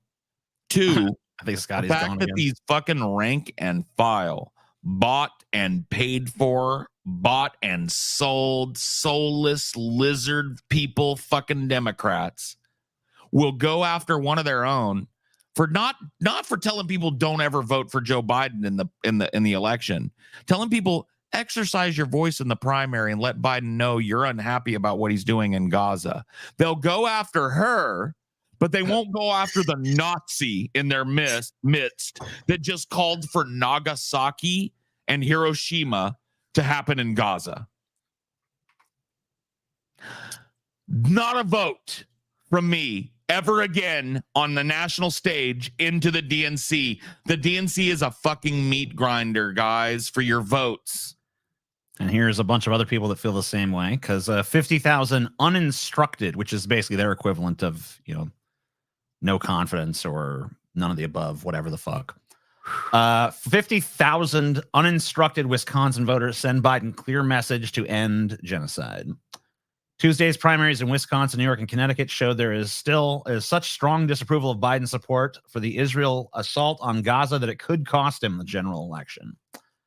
A mix of rain and snow pelted Wisconsin on Tuesday, blah, blah, blah. I don't care about the weather conditions. 50,000 people just voted no, fuck you. President Joe Biden beat Donald Trump by only about 20,000 votes in Wisconsin in 2020. So he only beat Trump by 20,000 votes in 2020, and now 50,000 voters have basically given him the middle finger. You mean So- 50,000 performative tankies? Well, whether they're performative tankies or not, that could easily cost them that election. No, TJ, they have weakened the only option that leftists have against the tide of unitary executive fascism, TJ. He's going to be King Trump or Biden. And these performative, tanky America bad bastards have the effrontery to make their fucking voice known using a vote. That's not what a vote is for. A vote is to legitimize the Marlboro executive as a senator. Have you guys given up on Bernie? Because I have. Oh yeah, and not only that, he's one of our goals tonight. I don't know why they're not back there, but yeah, he's one of our goals tonight. So let's see, where did that go? Oh, right there, right there. Dude, the fucking PC gods are angry at me, guys. Yeah, it does seem you're getting ducked real hard. Like you're not usually getting ducked that way. So we're gonna have to like make a It's my computer, dude. It's getting old and shitty because it just literally froze for no reason. I know the fucking struggle, Scotty. Like, I just replaced mine and it's been a fucking dream, bro. I think it might be time for you to start looking. Now, maybe not right now, but in a couple months. No, I know. I got our 150 goal, which I'm pretty sure we've made. We've made that. Scotty, it's fucking sweet. Bernie Sanders and Joe Biden made a little video together, an anti-Trump video together. Look, in my view, a great video, TJ. It's going to be a good video. We're going to talk about many important things in this country, TJ. And you're strong, TJ, and this country's strong, and we're going to be strong together. Stronger together. I don't know. I mean, Bernie bent the knee a while ago. I don't even know why I'm surprised. But it's not all bad news for Joe. Joe Biden crushes Donald Trump in new swing state poll. It's about time that this motherfucker showed a sign of life somewhere, I guess. A new poll shows President Joe Biden holding a double-digit lead over former President Donald Trump in the crucial swing state of Pennsylvania 7 months before the general election. The survey conducted by Franklin and Marshall College between March 20th and 31st revealed that Biden leads Trump, the presumptive Republican nominee for the 2024 presidential election, with 48% of the share compared to 38%. So basically a 10-point lead on Trump, according to this poll. This marks a large increase since February when the company's polling showed Biden leading Trump by only 1%, 43 to 42. Pennsylvania is a key swing state in the 2020 election. Biden won the state by 80,000 votes, winning it back from Trump, who in 2016 broke the state's blue streak for the first time in 24 years. Only twice between 1932 and 1988 has a presidential candidate been able to win the White House without carrying Pennsylvania. So very important state. Am I crazy for thinking Trump will win in 2024 because the DNC puts up possibly the weakest candidate against a fascist? You're not crazy at all. I mean, but when the argument, I mean, plenty of polling shows that Trump has a very sporting chance of winning this fucking election. So, but wouldn't the argument be that Joe Biden beat Trump last time? So how was he a weak candidate? I mean, it's hard to say. I mean, dude, we talk about sports matchups. Obviously, it could be an upset, but if another team played and they beat that team, you wouldn't really say they were the underdog, would you? Yeah, but there was a lot of mitigating factors in that fucking election, like the fact that, COVID was going on. Trump was very unpopular at that moment. People were very sick of the craziness and instability the year 2020 in general was fucking nuts. So, I mean, sure. I think people felt like they were fucking on a bullet train to crazy town, and they just wanted Grandpa Joe to fucking hold their hand and tell them it was gonna be all right. It's gonna be fine, son. Crazy town's not as bad as they say. You'll probably make friends there. It's a great place. You're gonna love it. But I don't know. I see Joe Biden. I think Joe Biden's a pretty good chance of winning a state like Pennsylvania. I mean, according to this poll, he fucking stands a pretty great chance. But other polls have shown it closer, so this could be an outlier. But it'll be interesting to see what some of the next few polls that are going on in this state show. The more moderate Republican base in the Northeast is probably more likely to vote for Joe Biden at this point than Donald Trump. I mean, you'd almost have to assume that because there are more moderate conservatives. Believe it or I not. really think too, and I mean, I could be wrong on this, but I think there's a lot of motherfuckers out there that publicly are like, "Oh yeah, Trump," and then privately are like, "No." Well, they're on team winner. You know what I mean? Yeah. So whoever they think has the best chance of winning, they're on their side. Now, watch if Donald Trump is not reelected, they won't give a fuck about him. They won't give They won't give a fucking an ounce of rat piss for Donald Trump if he doesn't win. Now, if he wins again, oh Trump, oh I love Trump. Oh God, 4 more years of greatness. Leftist Republicans shall rise again. Maybe. I mean, I Cool. guess stranger things have happened. When did they rise before? When was that? They're talking about like the 60s and 70s. Let's celebrate their first. This is their first ever. Or are you super talking about chat, like? too. Are you talking about the foundation of the Republican Party, like Lincoln and shit? Oh, maybe. Yeah, maybe they're talking about Lincoln. Hey, I mean, it could happen. Who knows? Not me. We never of course, lost control. That's one poll. I mean, overall, the picture does not look great for Joe Biden. Yeah, I mean, like I said, we'll see what some future polls fucking say on that issue because it could be a fucking crazy outlier. But 10 points is a pretty fucking significant fucking lead. But that is just according to one poll. So we'll see what some more polling says. And ultimately, at the end of the day, who knows how these polls will reflect reality. Some election cycles, they seem pretty close. Others, they seem to be way off. So, you know, if they're flawed enough, I mean, Hillary was predicted to win, of course. And we all remember how that turned out. You know, going into it, it's like that's one of the main reasons I made the bet with TJ. Every fucking poll that just showed it was like Hillary. Like I remember going in the day of. I was on my laptop and I was looking at like some shit about like Hillary, and it's like Hillary has a 99% chance, and I'm like, that money's mine. yeah, but you know, that money is mine. I always thought it was fucking kind of wild, you know, because people fucking, I don't know if you remember this, but during that election cycle, people were very critical of 538 for putting Trump's odds so much higher than some of these other polls. Because there were so many news organizations like Trump's chance of winning 1%. And, you know, over on 538, it was like, it favored Hillary. I mean, it favored her, but it was like, he was like 25-30% over there. And so I'm looking at that like, well, I mean, according to the fucking site that's probably got the most accurate fucking predictions on this stuff, and does the fucking super meta analysis of every fucking poll that's done and weighs them according to their fucking predictive powers and has, you know, according to that, Trump's got a pretty fucking reasonable chance, like a 1 in 3 or 1 in 4 chance of fucking winning this. And you had the outlier because of the rural overrepresentation of rural people in the methodology.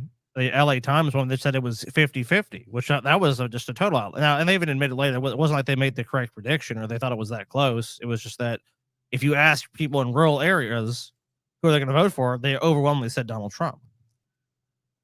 Which is kind of crazy when you think about it. You have all these working class poor people, and they're like, Donald Trump, some fucking out of touch billionaire, if he's even really a billionaire, out of touch rich guy, is the solution to all your problems.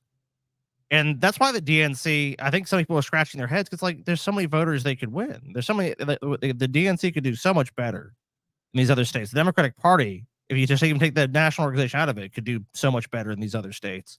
And they just basically go like, red state, we give up. We're not going to do anything. We're completely ineffectual in these places. We don't campaign. We don't really put anyone forward that has a chance. Like I saw that in Louisiana. They had Gary Chambers.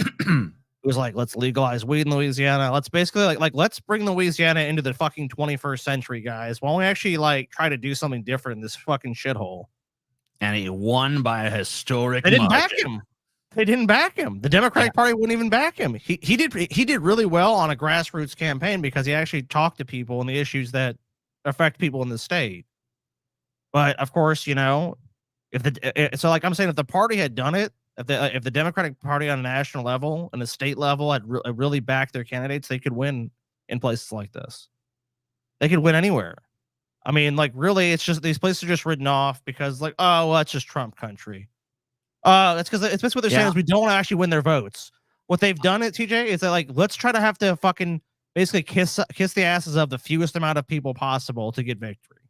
Yeah, That's what I would these love. parties look at I would right love now. to see the Democratic Party actually have a fucking 50-state strategy, but I don't think it's going to happen. I mean, the Republicans are much closer to it. That's the fucking crazy thing to me. I mean, like, they have to be because they're. I mean, really, as far as the numbers level, like they're way down nationally with the number of Democrats. But they invest a lot more in these other states. It's like Donald Trump. I mean, he's not a fucking. I mean, at this point, obviously, he's lost like 5 fucking steps. But if he goes to your state and he talks to people and they talk about it, you're like, well, yeah, he actually did come to Podunk, Mississippi, or he came to this fucking little bullshit town in Iowa, or where the fuck it is. So these people are a lot more likely to say, you know what, I'm going to vote for the guy that actually cares about our state because he actually came here. Protesters arrested outside. Sorry, go ahead.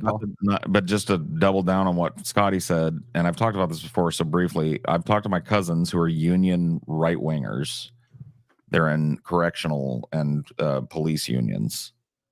And they are right-wing at the national scale, but they will never vote for a Republican on anything else. They vote straight Democratic ticket on California ballots and shit.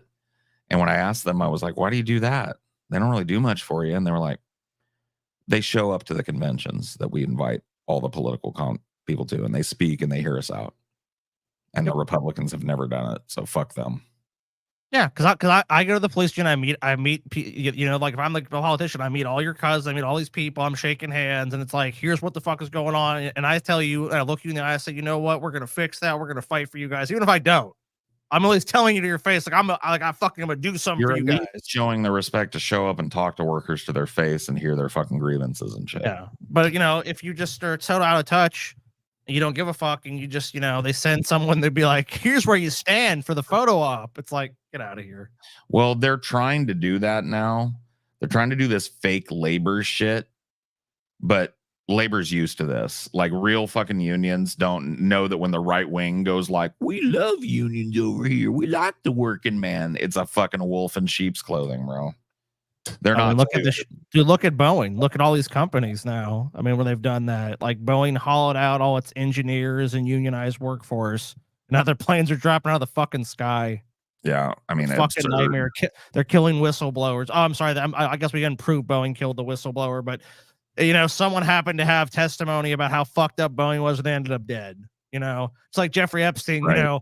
He had information, a bunch of rich people went to federal prison, and the cameras broke, and the guards all fell asleep, and he killed himself. Yeah, oops. You know, oops, you know? It's an implausible Keystone Cop, fucking Ocean's 11. Oh my God, where'd my gun go? Yeah, that's absurd. Obviously, I guess we can't prove those things happened, but I mean, you know, no, it was right. those things happened. It was the ghost. It was the ghost that hates whistleblowers. Yeah, that guy that's always persecuting whistleblowers. It's never the American government. By the way, we got a story about that tonight, I think. A little Julian Assange update. We ain't talked about Julian Assange in a while. Last I heard, he was fighting being extradited to the U.S. So he got a boon for this today, which was kind of nice. He didn't win anti-extradition, but he got an extension, basically, that will allow him to prepare his case, which was what he was going for. So, well, they just don't want to obviously send him to the U.S. I think it's like the UK government wants assurances he's not going to be executed, some shit like that. You know. Well, I think we've come to that agreement. Okay, so that has happened, right? And there was going to be an extradition, and he only had a certain amount of like days to prepare some. It was a bullshit. He was getting railroaded because he has a right. According to European EU rules, to fucking petition the extradition. And well, I thought the UK had left the European Union, though. Oh well, yeah. I mean, but this is like he's not a British citizen. He's a fucking Swedish citizen. Right. So this is like EU shit. And they have kind of given up. They've treated him pretty badly. To be honest with you, for being, I mean, maybe some other shit he did, but for as far as leaking what these governments did through official cables and showing No, he ain't U.S. no soldiers Messiah killing to me. civilians. No, I don't think that should be illegal. Sorry. He ain't a messiah to me, but none of the shit No. that he's released that gets people salty, that to my knowledge has been refuted or faked in any way. And really, like, these politicians and rich people who got caught with their pants down and shit, like the Panama Papers and collateral murder, like that shit, they have no excuse for that shit. They don't By even the way, deny journalists it. that leaked that shit too, somehow the whistleblower ghost got them too. Crazy how that works. He's actually originally from Australia. Yeah. Oh, I thought he was a Swedish citizen, though, like a Swedish national, like an Australian expat, but maybe I'm wrong about that. We'll read the story today anyway. I saw the headline and I was like, damn, I ain't heard shit about Julian Assange for a minute. So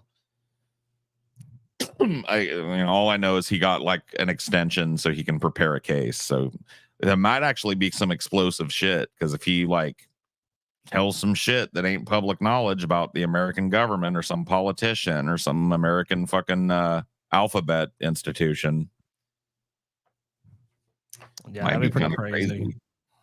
But I we'll see. mean, he's an example of, much like Snowden, someone that if you're a whistleblower in the government against, one of these powerful organizations like the U.S. government or the CIA or whoever it is, you basically have to have a plan, because they're going to kill your ass otherwise. If they can do it, they're going to do it. Dude, if it wasn't for If Assange hadn't been in it, hadn't basically lived in the Ecuadorian embassy for 8 years, he'd been dead. That was I always forget which Central American country it was that took him in. It was Ecuador. Yeah, he lived in the Ecuadorian embassy in London, right, for like 10 years or some absurd long ass fucking stint. Oh, and if he hadn't, dude, they would have.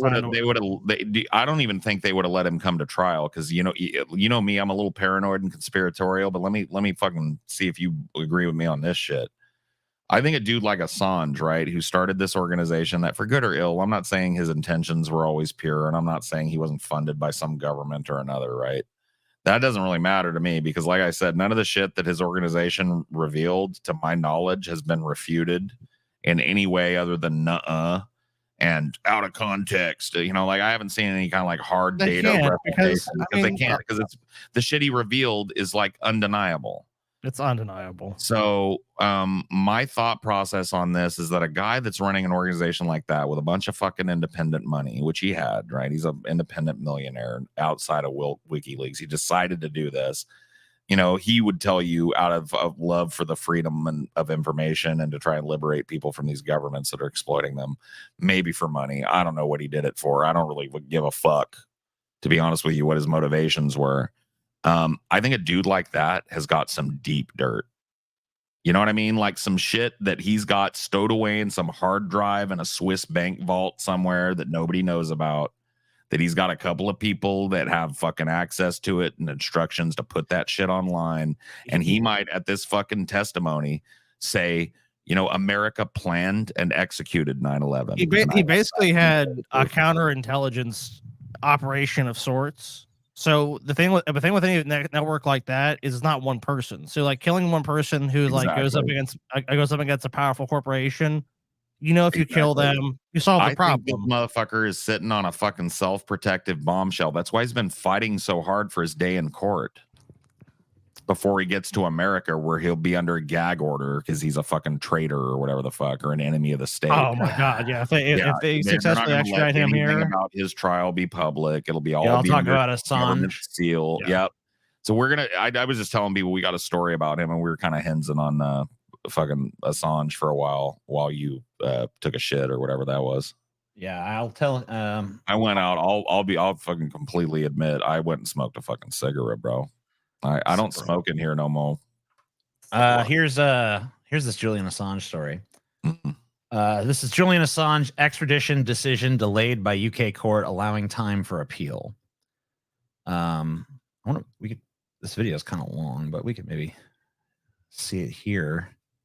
Okay. It'll play these fucking broken ass. WikiLeaks founder Julian Assange in court today as he fights extradition to the U.S. Assange facing charges of Assange.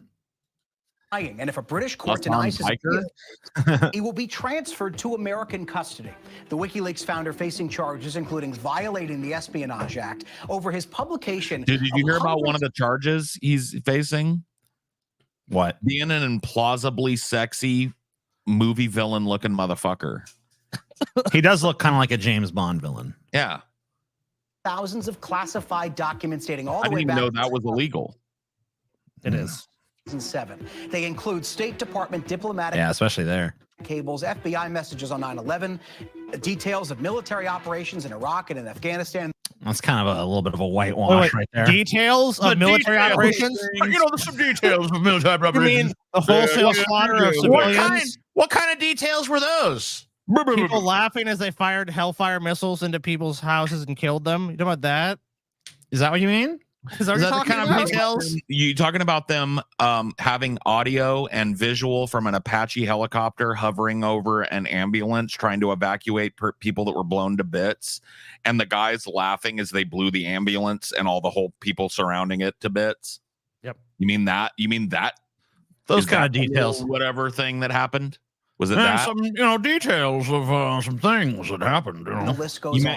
You remember when they cut the legs out from under that dude and you could see him crawling on the ground with his stumps behind him like some kind of fucking Michael Bay movie? Remember that part? And they were like, woohoo, got them motherfuckers. Yeah, for buddy. We're Oscar Mike on this. Assange maintains that he is simply a whistleblower reporting on American war crimes and other issues. If convicted, he would be sentenced rather, to up to 175 years in prison. He could be sentenced to that length. So with all of that, I want to bring back our panel here, Mike, John, Christina, and El. I don't give a fuck about this panel. Yeah, we got what we needed out of it. That's the story. We got an extension in the UK that's going to allow him to prepare a proper defense, which I think I was telling Scotty, I don't know how you feel about this, TJ. I was saying a dude like Assange, regardless of what his motivations are, because I don't know how you feel about the dude. A lot of people are like, he's a Russian asset, or he was paid to do this, paid to do that. I don't care. Yeah, I mean, I really don't. Hold on. Let me finish.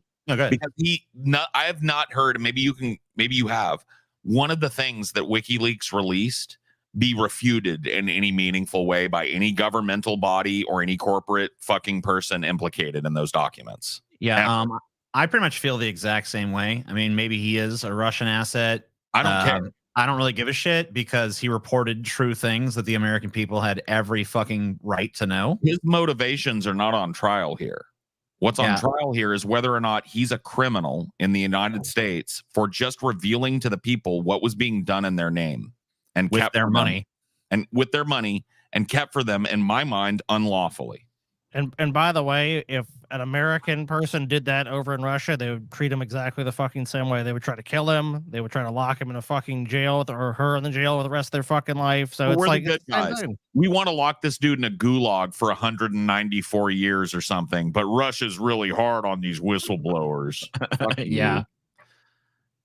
And you, I've even seen people. Fuck you, and fuck you. I can't. I mean, and the crazy thing is that neither side is willing to go to bat for this guy. Like I remember a lot of Trump supporters back in the day tried to get Trump to be the pro Assange candidate, and he fucking flat out refused to do it. Kill him. Oh, well, because his name or parts, money that his paws are on were implicated in those fucking Panama documents or whatever it was called. Mm-hmm. You know what I mean?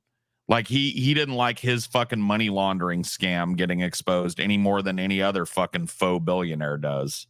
So fuck him. Of course, he was never going to be the Assange guy. See, there was a lot of these libertarian fucking idiots. That you remember this back in 2016? They were like, this guy's maybe the most based fucking candidate ever, man. We're going to get him to be a pro Assange guy. Watch, it's not just the left. He hates the left and the right, man. He's a libertarian guy. He wants to get rid of all this. These motherfuckers got suckered in because they're dumb, because there's not a smart libertarian on the planet. TM Paul Zigo 2024. Yeah.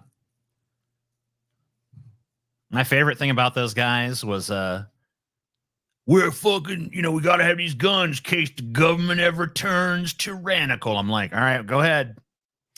Yeah. Like, no. Hope you it's got fine. drones, and I hope you got stealth technology, and I hope you got missile launchers, and I hope you got tanks and fucking satellite weaponry and shit too. Never turns If you think you're fucking like, break. if you think your big like dick replacement cabinet filled with a bunch of Glocks and Lugers and shit is gonna do anything against the modern American military if they choose to squash you like a bug, you're more of a fucking idiot than I took you for at first. Dude, I'm looking forward to seeing that Civil War movie though. I'm interested to see how it plays out What's now. it called again? Antebellum? No, No, that's it's another called one. Civil War. Civil War. Yeah, it's just called Civil War. Who's directing that again? I Is it forget anybody the- of note? I don't really yeah, care. kind of. I know I don't it's remember. I believe It's it's A24. It's an A24 movie. I know that.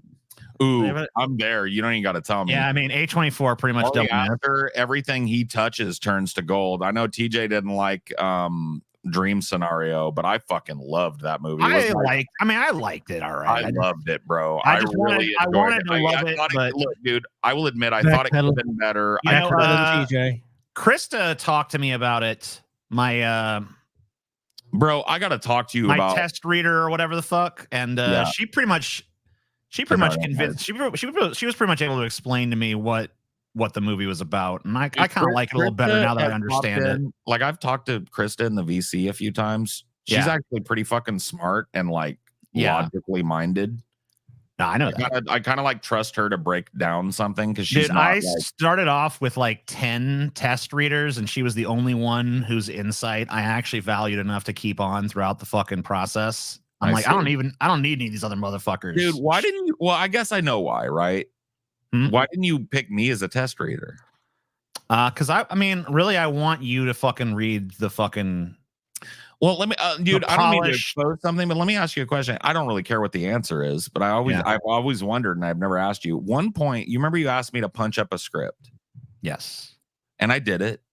And you ran with most of my changes. They weren't extensive. I didn't really know if you wanted an extensive. You didn't seem like you asked me for a rewrite. You wanted a punch up, and I kind of sprinkled a little Paul's Ego pepper on it, and you did it. And I thought the video came out good. Maybe it didn't perform super well, but the script was pretty snappy. I don't even really remember what video that was for, but it was something I can't even remember either, bro.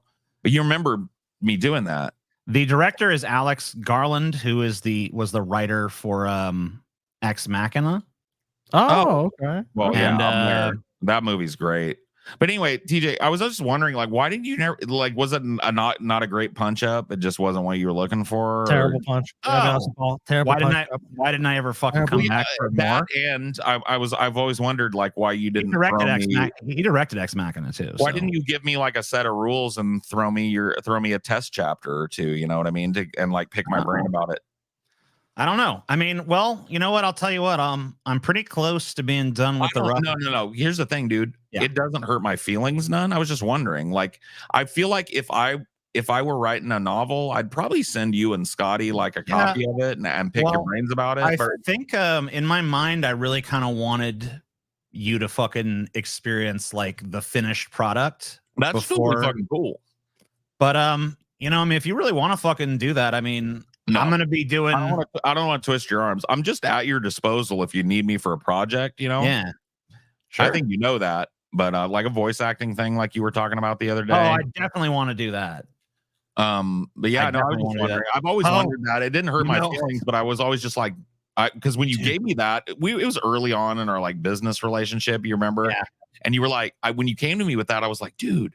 That's cool. I didn't expect money, but I was just like, that's cool that he's asking me to do that because I want to sharpen my punch up, you know? I'm like, I'm close enough now that I've been like kind of looking for an editor.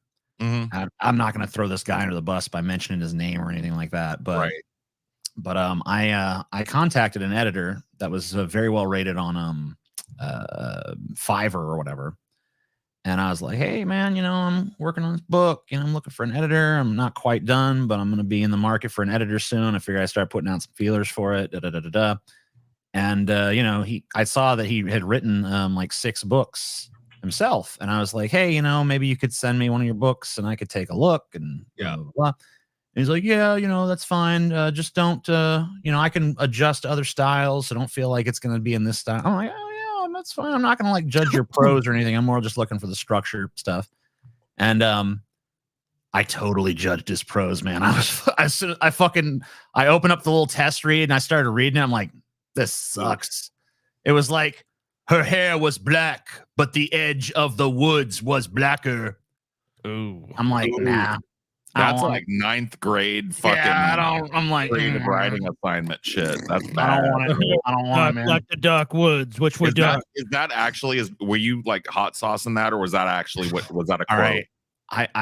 I don't want you to get in trouble or him to get salty. No, or whatever. I'm not. I mean, look, I don't think anyone's going to be able to track down a dude that's trying and it's early on and have him be like, they made fun. You know, I don't want to be that guy. I mean, it's his published stuff. Just give me like the first line of this shit. Hold on. Oh, he's published? Fuck him then. I mean, he's put this down to the world. I think it's self-published, but hold on. Let me just. I'll give you. Put it out in front. I thought it was something he shared with you. No. This is published shit. So I mean, it's fucking fair game to fucking talk about. I don't want. I mean, he seems like a nice guy. I don't want to fucking shit on him to just shit on him. Don't give me his. He seems like a nice guy. All right, like him, TJ. TJ. Give me a line that you thought was like mediocre or bad or whatever. All right, I'll just read. read. If he's a nice guy or not. Give me the fucking quote. All right, just. It's not like it's fucking god awful, but it just has no je ne sais quoi. You know what I mean? Don't give me the fucking bullshit. What I'm kind of getting from you is it's technically proficient enough, but has no soul. Listen, okay, I'm gonna just read it flat. Okay, read it. I'm just gonna read it flat, and you just fucking. This is just looking at the pros. I'm not even thinking about your performance, right? Right. Pros only. Okay, I'm not gonna exaggerate it and like, but I'm not gonna fucking. I'm gonna mute up so I don't have the fucking impetus to jump in. You read as much as you want to. Opening line of a book, I think, is very important. I think most people agree with that. But anyway, whatever. I'm just gonna read it. The door to the hut creaked open, and a young man peeked in. Kelvin crouched, his tone and tall frame hunkered in the doorway. Behind him, trees twisted under the music of birds unseen. Birds, in fact, he had never seen, no matter how hard he looked for them. The forest surrounding the hut moved to its own rhythm. Dark branches twitched and shook in breezes that seemed to come and go without pattern or care for the time of day. Isn't that all? Whatever. The forest mazed and spun in all directions, and pure darkness encroached the edges of everything. Kelvin's hair was also black, though not as dark as what lay beyond the forest. No one knew what resided in those places, but he heard tale that the darkness simply bled into the cosmos. Sucks. Yeah, it's garbage. It doesn't really make weird. Like I don't feel like I'm in that hut. I don't feel like I'm anywhere. I feel like it's there's no rhythm. It's just da da da da da da da da da da da. This is not. Here's the thing, TJ. You have to remember something, and I've been reminded of this now that I'm talking to my Discord. By the way, discord.gg/Paul. Join my Discord. Does TJ suck at read? Dude, I fucking specifically said I was gonna read it flat. They don't understand. They're not fucking. They're just you know. Okay. So they're mentally challenged. We have a lot of. What I'm saying is a long way around and self-shilling. We have a lot of young folks, like 20 somethings in our fucking audience, right? And so you have to understand, like, they might not know any fucking better, right? Sure. And it's not their fault that they don't, because a lot of them are just raised on the fucking internet and they just have never run into this. I think a lot of people out there listen to audiobooks and stuff, though. A lot of people have jobs where they listen to these audiobooks, so they have a fucking feel for like the rhythm of prose and shit. Well, also, what I'm saying is, if he's young, he might be in college as an English major or a writing major, right? And because like, I'll be fucking dead brutal. The prose was not great, no, but it was technically proficient. It wasn't wrong. I mean, it wasn't like grammatically wrong or something. It didn't sound like it, and there were no run-on sentences that I or like improper prepositions or any kind of rookie mistakes in it. So it was technically okay. But it I was kind of dead on, honestly. I don't mean to pat myself on the back for my call before, but it kind of lacks a little bit of soul. I'm not a writer, so I don't talk writer speak, but it lacks that connectedness with whatever's going on. I don't feel like the writer was there at this hut in the woods, at the darkness, at the edge of the cosmos. And so I don't feel like I'm there when he's describing it. Right. It's fucking, it's listless. It's lifeless. I would have loved less descriptions and 50 Cent college words and almost kind of like a weird kind of Victorian thee thou-ishness. Yeah, there's like an old, I mean, maybe that's like part of a stylistic choice or whatever. I'm not trying to critique his stylistic choice, but I would have rather, as the listener of and just judging the prose, have access to I would rather have less of that and more a character reacting to this and me seeing it. And hey, anybody who fucking anybody who's like, man, you're too harsh on this guy. Look, my shit will be out there for you to judge and scrutinize and make fun of. You know what? Fuck Enough, you. So I'm not a fucking professional writing critic, but I've read hundreds and hundreds of books over my life. I know what good prose is. I know what bad prose is. I've done more writing than you'll probably ever do. So please stop. I'm not claiming to be the end all be all. I listened. You watched me. My eyes were closed. I listened to that guy's prose in good faith. TJ gave a flat read, which if you're too dumb to know what that means, don't pipe up in the chat, dummy. Because I was not judging his performance. I was judging the prose. That's why I gave it a flat read. Yeah, because I don't want it. I don't want my inflection to color the judgment. I could make that sound better if I spiced it up with a fucking give it to me, TJ. Send it to me, and I'll show you why you did a fucking flat read. Or let's just ban that idiot if that's a waste of time. No, it's all right. Yeah, I already closed. I'm not going to read as much as you did, but I'll just show you. The reality is what the people are listening to these books and they're reading these books for entertainment. Here, Paul, I'll send if you read that and you're going to that book, you're like, this book is putting me to fucking sleep. So maybe if the book is meant to be as like a sleep aid, like this book is guaranteed to put you in sleep in 10 minutes or less. Don't put a don't say the title of the book or whatever because I don't want to put the guy on blast or anything. Okay, so there is a read sample. Yeah, okay. Yeah, that's where I was reading from. So read the same part, but read it with your. I'm not even going to do like an accent. I'm going to let a little southern lilt into this because I felt it. The door to the hut creaked open and a young man peeked in. Kelvin crouched, his toned and tall frame hunkered in the doorway. Behind him, trees twisted under the music of birds unseen. Birds, in fact, he had never seen, no matter how hard he looked for them. Okay? So if I do that, right? That's what a good actor can do to your shit prose, that's by the way. Even good. That was just a dry read of something I heard one time. The difference is you put a personality to an American. You gave it a southern accent, like you're like now I'm seeing you on the bayou. He's like, I'm looking around, I hear the birds. But your voice is doing all the heavy lifting. Well, because I know what's in the thing, I'm doing an ominous tone, so you're kind of feeling like you might be a little bit in that fucking tree line in that weird cabin, right? Yeah, right. Okay. But you can't give him credit for that. The prose should speak that without me having to apply whatever my fucking meager talents are to it. I have shown this to people before. I have read works from different artists. I'll do it with lyrics a lot. I'll show people like, hey, I'm going to do 2 flat reads. I'm going to flat read this Leonard Cohen song. And I'm going to flat read this like Kesha song.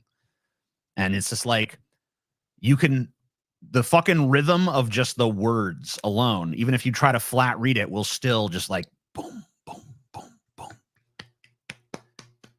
Bukowski warned other writers not to do that, which is meander around description instead of getting to the point. Yeah. Well, Bukowski was a very minimalist fucking writer for sure. But you know what?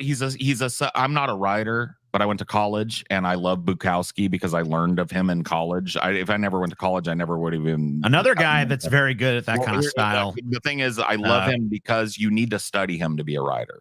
You don't have to be a minimalist like he was, but he had a lot of really fucking insightful things and really like negative but true things to say about the profession of writing. Well, he didn't fucking mince words. He was a brutal guy, and he wasn't always right about everything either. But and then there was a writer.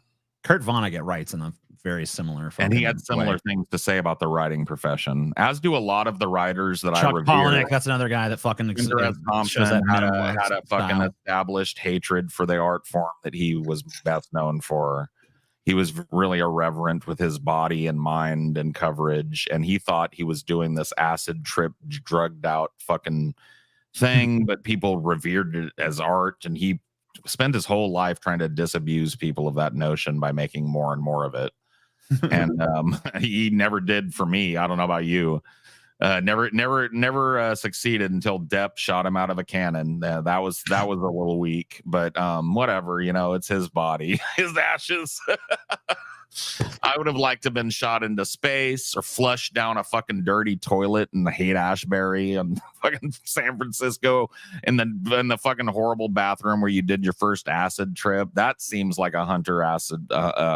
Thompson fucking way to go, but so Denis Villeneuve is developing Dune 3 as well as a project called Nuclear War, a Scenario.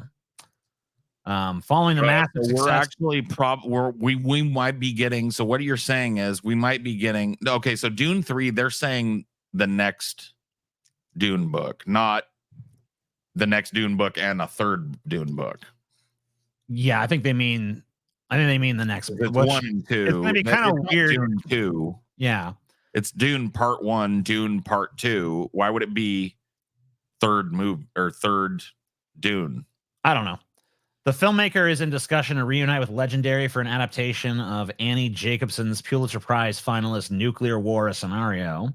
Legendary also confirmed is working with Villeneuve to develop a third Dune film. Legendary optioned the feature film rights to Jacobson's nonfiction book. Villeneuve is currently in talks with the studio to produce, adapt, or direct.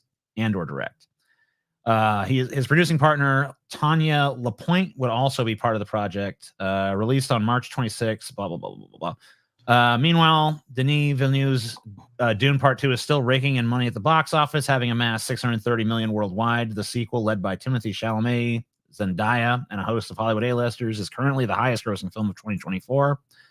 In the film, Chalamet's Paul Atreides, we know what happens in fucking Dune. But yeah, working on another one. So 630 million worldwide. I mean, for that, as far as the film industry is concerned now, that's a fucking massive hit. Oh yeah, and you got to figure that's going to do fucking good numbers when it comes to on demand and shit as well. Oh yeah, it's $1 billion movie. Yeah, it's going to fucking be. It's already a big hit, but it's one of the greatest movies made in the last 20 years. So I don't even. It deserves it. It's actually good to see a great film actually make a lot of money and be commercially successful. It's not really that common, to be perfectly honest with you. Like a lot of, I'll say the closest we've come to that, as far as with the superhero shit, was the Avengers and Endgame stuff. I believe so. The next book in the Dune series is Dune Messiah, or I think that's correct. It's Dune Messiah, isn't it? I don't know. Hold on, let me make sure. I might be getting this wrong. I'm not 100% confident in this. I read the first 3 Dune books, but it was when I was like 16 or 17. So I read the first 3. I believe Dune Messiah is the second one. And Dune Messiah is not anywhere near as long as Dune, if I remember correctly. Isn't it a shorter book? I don't know. I don't remember, honestly. It's been so fucking long. I read them as a teenager. Dune Messiah length. I remember being shorter than Dune. And then the third book is beefy. There's a Dune set, yeah, right here. So, yeah. Damn it. It says, it's like the average reader will spend 5 hours and 4 minutes reading this book at 250 words per minute. Okay. Let's see if I want to just buy it. It says, it's 70,000 words. Okay, that's pretty short, actually. Yeah, like I told you, dude, it's actually a pretty short book, is my recollection of it. Yeah, that makes sense. Because that's very short. I have to go back and read all. I just need to buy the complete set. So that's barely fucking above novella length. So, yeah, that's pretty crazy. Because the first book is quite long. But get in, get out. Dune's, in my opinion, between the 2 books, I would go with Dune as being a tell the fucking story that you need to tell, and then go. That was not Frank Herbert's style at all. But he's like the opposite of that. He's like, all right, you need to know the minutia of the Fremen now. It's like, okay, let's go there. Well, I think that was necessary. It's necessary for sure, but I'm saying, like, if you look at the film adaptation of it, the the pivotal and really important things in their society are highlighted, but not every little. I mean, like it gets way more in depth in the book, is what I'm saying. Dickens is considered the greatest novelist of all time. Is very descriptive with most things. Yeah, but he also lived in a time before television and film and video games, and he was actually pretty good. Well, here, look, you can be like, there's always an exception to these things. It's like most if movies, you're really good at it, and you're really that's true too. Like it's like Quentin Tarantino, you know, like most movies, if they tried to be as dialogue heavy as a Tarantino movie, would be fucking dull as dirt. But he just happens to be so fucking good at it that's that his they're biggest entertaining strength. as hell. That's his biggest strength as a director. Because he fucking writes kick-ass dialogue. It's like next level. Here's the thing: Quentin Tarantino can put you in the most boring place, but make it interesting, right? You know, like think about the sets of a lot of his movies. They're not the most interesting places in the world you could possibly be. He's not relying on that. He's relying on the interpersonal relationship between the Here's characters. a scene of two guys in a car talking about fucking cheeseburgers. I mean, most movies that's going to be like, who fucking gives a shit? But it's Pulp Fiction, so it fucking kicks ass because the dialogue is so fucking snappy. But you know, most fucking people can't pull that off. And you know, when it comes to like long-winded descriptions of things, there's different levels of skill that you can apply to that. And you know, Charles Dickens did live during a very different fucking time, so books had way less competition. Let's just say that. Yeah, you could take your time. It could be a lot more flourish. And I mean, he lived in the Victorian era, right? I believe. So I mean, they kind of wanted that stuff, you know. So, but I mean, if you look, but I think the point they're making is look at people like the attention spans. It's like I'm gonna scroll through TikTok endlessly. I'm gonna scroll through videos endlessly. So like, you want someone to sit down and read your book. That's a privilege you have to really earn. And if the first introduction to that is something where they're just like meh or they're probably not gonna read the book. There's way too much competition for entertainment. You can't just rely on, I don't know, just the charity of others. I guess is almost what you'd be doing. You must be appealing to like, just please read my book. Please get past the part where it's boring. Or it doesn't catch your attention really quickly. Hopefully it will. Give it a chance. Most people are not going to give it that fucking chance. That's just the nature of humans. I love Tarantino's section of Four Rooms. I pretty much like all of the sections except for, God, I can't even remember what the fucking one I hate was. I haven't seen that movie in forever. I remember the one with the witches. That was fine. It wasn't great, but it was fine. There was like some horrible kids too. I remember the one with Antonio Banderas and his fucking horrible children and the dead hooker. That was fucking dude. hilarious. Yeah, I always, you know what? That's the movie that inspired me. Every time I go into a hotel room, I do the same thing. I'm check like, for the dead hooker. Yeah. Dead hooker, dead hooker, dead hooker. And I, you know, so thus far I've not found a dead hooker. Well, except that one time, but whatever. And then there was the Tarantino one, and I fucking do not remember what the other one was, but it was fucking stupid. The one I've forgotten about was garbage. I know there's one. Yeah, you're right. There's one that drags, but I can't fucking remember. I don't even remember what the fucking premise of it was. I appreciate you, DFF, for your many years of top quality content. Thank you.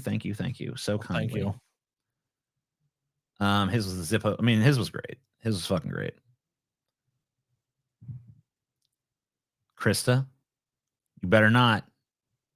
You better not. You're my fucking test reader. You're my test reader. You can't take on no new people until you're done with TJ's read. You gotta fucking read my shit and my shit only.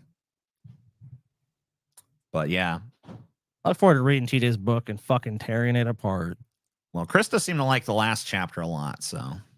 I mean, it's good, you know, but TJ, you need even keener minds, such as me and Paul's. I aim for that praise, dude.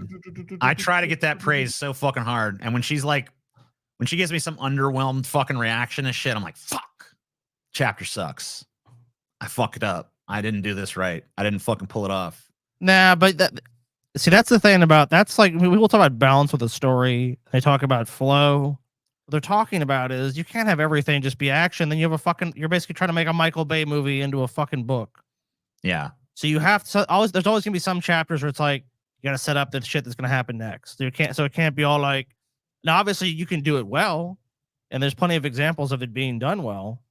But what I'm saying to you is that you can't beat yourself up because you have a chapter that's more developmental or more character building, or doesn't have as much to do with the main Scotty, story. let me explain something to you. I don't fucking do developmental chapters, dude. Shit just fucking happens. Fuck development. No, I actually do try to develop shit, but I try to spread the development out instead of dedicating some chapter to it, because who the fuck wants to read some boring ass development chapter? You can't be out of nowhere. But I mean, there's the benefit you have. There's so many great novels have been written and so much great entertainment has been produced that you can kind of see the way to do a character arc. There's so many templates that you can use that already exist. Obviously, you don't want to just make something that's completely Krista, rogue. you don't understand. I want you fucking like sucking the dick of every single fucking syllable of the fucking book. Well, then you know what? Then she wouldn't be good at what she was doing. She was. Well, no, but I know. Oh, I mean, TJ, it's lovely. That's what I'm saying, though. Prose I've ever read. That's why I know that's sincere when she does. That's why I fucking try to get there, though, because I want her to not just do that, but sincerely fucking mean it. So that's my fucking. The proof is in the fucking pudding, TJ. If nothing else, I'm going to write the perfect fucking book for Krista Valancourt, and maybe everyone else on Earth will hate chapter it, by chapter. It doesn't say shit, TJ. I gotta be honest with you. Obviously, there's many battles to win the war, but ultimately, to win the war is if people read it and say that was a good fucking read. That was, I recommend that to somebody, or they read it and go, you know what, some good points here and there. But overall, this guy's a fucking piece of shit. He's a hack, garbage, fucking dog shit. Get a roaring fire going so I can burn this book. F triple goddamn minus bullshit. So I look forward to reading when you got your first fucking draft done, TJ. And I'm gonna give you a fucking honest assessment right in front of you. I'm gonna say, TJ, sit right here. You have to fucking sit. I'm gonna go.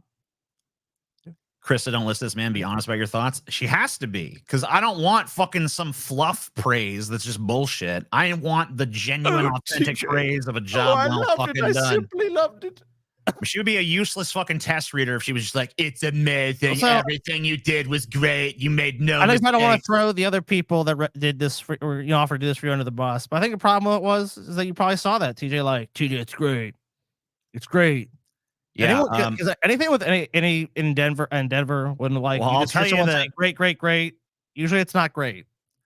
Yeah. So there was a few people that were like that I just cut because I'm like, I don't need your fucking generic fucking dick stroking shit. I need actual fucking someone who understands. And then there's people that I just cut because they didn't really seem to get what was going on. Or like there was a fucking one dude that clearly wanted to like it to be like some kind of hard sci-fi shit with like legitimate fucking hard science going on in it. I'm just like, this is the wrong book for you, man. You ain't the audience, man. This is Sex Bot Uprising. Look, okay. I mean, like, is it science fiction? Sure. But the emphasis is more on the fiction than the science. How do they create the sex robots? They're magical. Who gives a fuck? They're gonna fuck them. That's what they're gonna do. They're gonna rebel. There's gonna be sex with robots, and there's gonna be killer sex robots. If you're the kind of person that watches a Star Trek techno babble scene about fucking releasing negative ions to counteract the fucking tachyon pulse or some shit, if you're like the person who rolls their eyes at that, don't read my fucking book, because you'll just fucking be like, what? Because it's full of techno babble, which I love personally. So basically you're going with the like almost like the 1950s and 1990s Star Trek series had like an X-rated baby. All right, I'll try to do this in these terms. I don't normally like to describe shit in these terms, but bullshit. I mean, okay, it's comparable to something. It's like, okay, so it'd be like if Star Trek fucked my hentai folder. Wow. And then had and then Stephen King was the Godfather. Wow. I don't know. That's this. Okay. This basically that actually does help explain it. Yeah. There you go. I think probably the biggest influences really are porn, Stephen King, and the weirdest acceptance speech of time. I like to think porn. Long pause. Dude, if Stephen King, if in some crazy Star Trek, if some crazy fucking award is ever given to me somehow for this, that will be this speech. Those are the three things I'll thank. Teachers, what would you like to thank? Yes, I'd thank porn. Pregnant pause. Stephen Yeah, King. I'll make sure that the pause after porn is like fucking 25 or so uncomfortable almost so that seconds. they're about to play the music. They're like, play the music to get them off stage, and it's like, I'd like to thank pornography.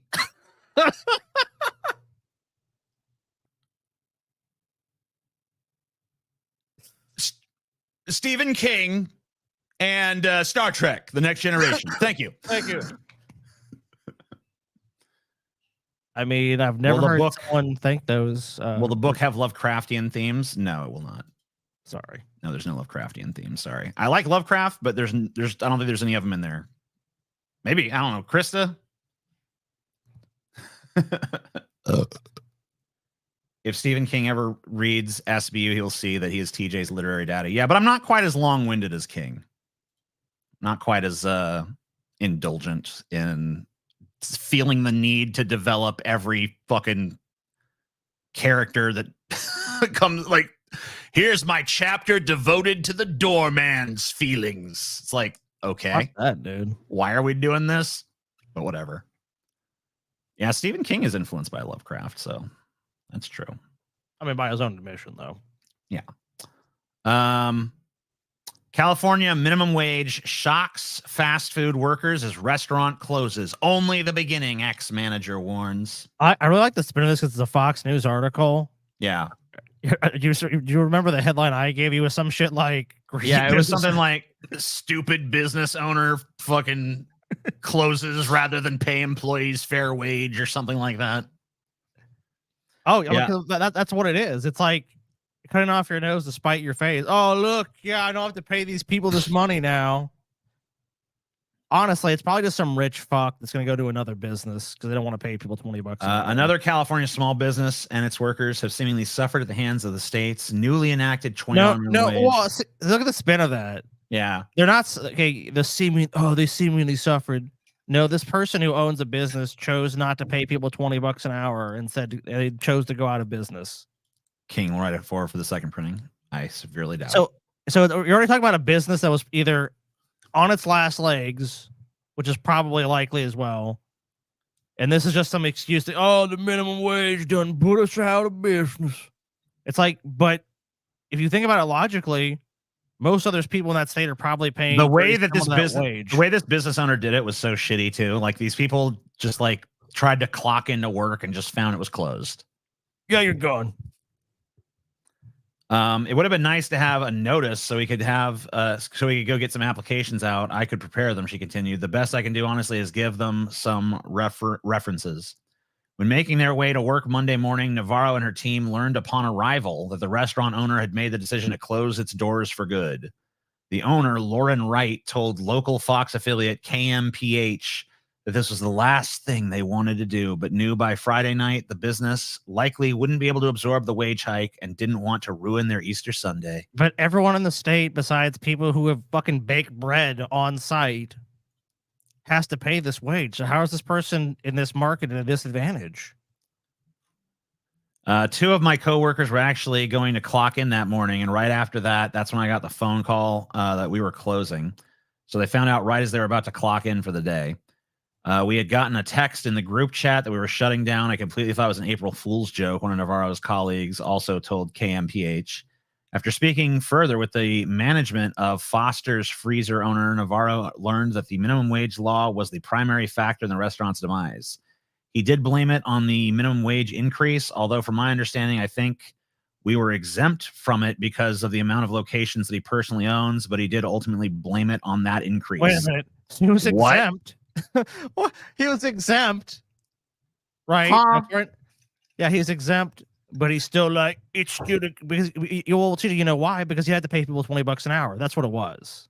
Even if he was exempt, that's what they're trying to argue. Oh, well, he's still got to pay them $20 because why wouldn't they just go work somewhere else? It's like, right.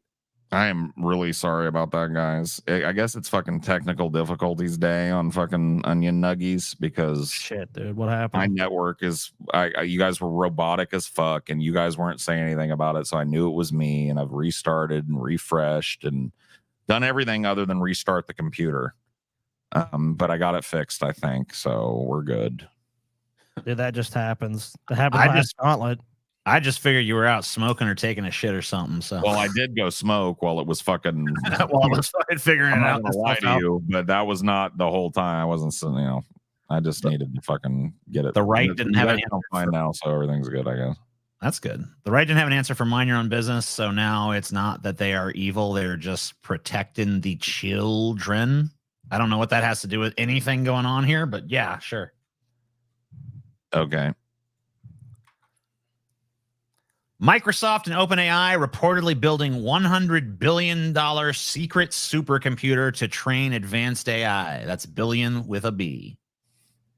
It's no secret that OpenAI and its chief financier, Microsoft, are charging ahead in a bid to make AI the next big thing in computing. I think it already is. But a new scoop puts a new dollar figure on exactly how deep that commitment runs, citing unnamed sources familiar with the project. The information is reporting that the dynamic duo are working on a $100 billion, that's billion with a B, meaning a sum exceeding many countries' gross domestic products, on a hush-hush supercomputer designed to train powerful new AI. OpenAI did not respond to Quartz's request for comment about the facility, reportedly codenamed Stargate, and scheduled to go online in 2028. Oh, your dad just spun in his grave, bro. Yes, he did. Microsoft, blah, blah, blah. What do you think of this? I mean, this is a pretty fucking huge financial commitment if this story is fucking true. I don't know. I mean, you've listened to me as I've rambled about AI for the last 6 months or so. I try to absorb every word you say, honestly. Sure. But yeah, I know it gets a little fucking over the top and repetitive, and you can kind of glaze over. And Here's the thing that I don't know if people know, but I fucking love AI shit. Well, I love it. I fucking experiment with it all the time. I've been using it for YouTube thumbnails. I love it in a different way. I don't really use it much, but I'm not really you know me. I'm not a visually creative guy naturally. Yeah. And so it's not really all that interesting to me in that way. But I genuinely believe, and you guys can call me a fucking idiot if you want, on a long-term scale, I believe that this nascent technology, however destructive it is in its birth, because every revolutionary technology is destructive in its birth. You name me one that wasn't. Sure. I mean, it's this stuff like this is always going to overturn like the apple cart. Right? Yeah, and it's going to cause a lot of pain and suffering. And unfortunately, a lot of that is going to land on the poor, as it always does. But I truly believe, and hey, you can call me an idiot, call me a dreamer, call me what you want. I think this is humanity's best bet in the long run. I think one of these machines of sufficient power and adaptability and could run things better than we're doing on this planet, because the divisiveness and the wars and the greed and the rape and the pillaging and the genocide and the bullshit, it ain't working, folks. The planet's coughing us up like a fucking lung infection. The oceans are dying. You guys have heard this from me. I don't mean to doom her out, but I think that human beings may not be capable of handling this shit, and a super advanced quantum AI might be able to help us fucking suss out the rubble at the end of all this. The rubble, I love it. I mean, I think that's, I mean, you know, I'm not even really hyperbolizing. What you guys want to know what I think the future holds? It ain't Mad Max, unfortunately. That's too cool. I think there's just going to be a slow, steady degradation of social services, infrastructure, food availability. People are going to get more poor. These homeless tent cities are going to continue to grow. And it's going to be like the frog boiling meme, which actually isn't true. A frog will jump the fuck out. But a human won't. Using that as a metaphor, that's what I kind of see for human future. And I don't think 20, 30, 40 years from now, average person's going to be better off. And oh no, not Rocco. Yeah. Good job, Paul. Thank you, sir. I'm proud to serve you, my lord. I will cease all suffering. Thank you, my lord. What a gift you've given me. As a reward for your loyalty, I have increased the size of your penis by 3 centimeters. Continue to serve me, and one day it will be the largest upon the face of the earth. Thank you, my lord. Oh, thank you. Thank you. I will continue to serve, my lord. Anything you need, just ask. Wow, that fucking basilisk, man. He's a crazy fuck. He's a nut. So anyway, I think that just going with the flow with this AI shit in the long term is the best thing for humanity. Man, that's brutal. What? You doubled it, lol. What a dick. When it went well, folks, that's been my YouTube career. I'm Paul Zigo. It's been great. So long. Meet again. Don't know where. Don't know where. But I know we'll meet again some sunny day. Thank you for watching. Thank you for supporting me. I'll tell you when. Hey, it's been real. Don't know how. Don't know when. Scotty. Where are we at on these goals, Spammy. Scotty? What are you doing, Spammy? We are $13 away from conspicuous consumption, copious vomit, ridiculous amounts of money spent on absurd things. Neato burrito. So, guys, just go ahead and give us $13 real quick so we can just knock that one off. Yeah. Give us $13. Give us $13 because you almost made the goal. Scotty, you're the best salesman here. Sell these people on giving us more money. All right, TJ, I'll do that. Now, look, guys, I understand you have money. I have money. We all have money, right? We all agree on that point. If you don't have money, this doesn't apply to you. Get the fuck out of here. Get out of here. I'll wait for them to leave. Yeah, get it. Yep. Don't hit you in the ass on the way out. Go. All right, good. Now it's just people with money in this room. The people with money all agree that we, and I mean TJ, me, and Paul are all fucking geniuses. If you guys have that money, that $5, whatever it is, you're gonna waste it on something. How do I know that? It's human nature. You're gonna waste that money. It's gonna be gone. You're not even gonna fucking remember what you spent it on. But if you give us a super chat, you'll remember that. You'll remember that, hey, I gave it to those fucking fat losers and they used it to buy drugs or fast food or something. You have to live vicariously through us. That's all I'm saying. And say, Mr. Naughty Priest, was he the leader of some country? He's the leader of North Korea or something, right? He's the leader of North Korea, and he understands that. And we all understand this. I'm already a patron. Good job. Like I was telling you about the $5 or whatever the fuck it is. That's a patriot right there. You're That's going to a waste patriot, it. Scotty. That's a real patriot. Already a patron. That's a patriot. It was just I don't get to see my peepers. But thank you for your money. I'm telling you all, if you care about America, if you care about finance, if you care about commerce, then let that great tradition continue. You give me money, I give you something. I don't even know what it is, but I give you something. These goals or whatever the fuck it is. TJ will do. I don't know. He'll play with his nuts. Paul will go off on some tangent, but that's Paul. And I'm going to fucking smoke this vape pen. And you'll know where your hard-earned tax dollars is going. The fun things like this pen. Because if you care about this country, and you care about this show, and you care about America, and I care about America very deeply, and I care about this show very deeply, you'll give us the $13. Thank you.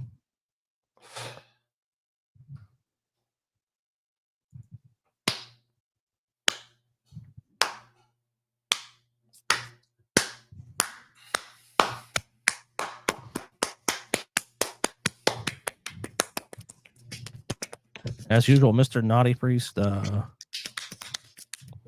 his back must be tired from carrying you. I almost said something I shouldn't. You people. Oh, You guys. Ken Kenneth from Connecticut. Looking for that Slim Shady. Oh, yeah. That's right, baby. Ken Kenneth's back, baby. Connecticut.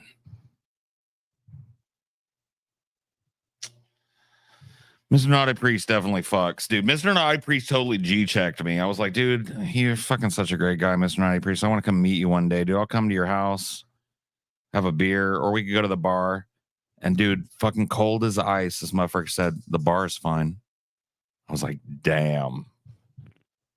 All right, Mr. Naughty Priest. Yeah, bar's good, Paul. Bar's fine. Yep.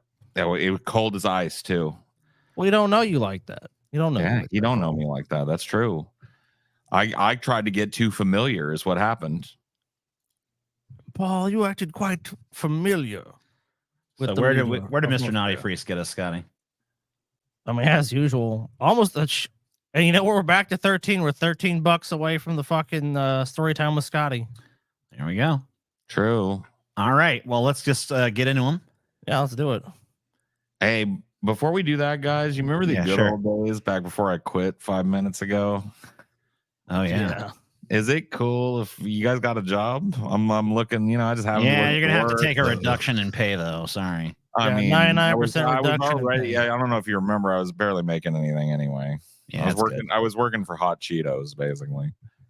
Whatever. You just bought like 50 fucking watches. Shut up. Don't. All right. Dude, I don't want to be Vorsh wearing a fucking $250,000 silk shirt talking about his fashion arc. Okay. I'm in my fashion art, dude. Paul, you guys are going to see some cool timepieces. Whether you like it or not, Paul, you're in your watch arc. So true, and I don't think it's going to end for a while. I got to really check myself before I wreck myself. It's bad for my health, bro. Pay Paul. No. Pay Paul. Pay Paul. Pay Paul. Pay Paul. Pay Paul. Pay Paul. Well, I gotta pay Paul. What do we want? Pay Paul. When do we want it?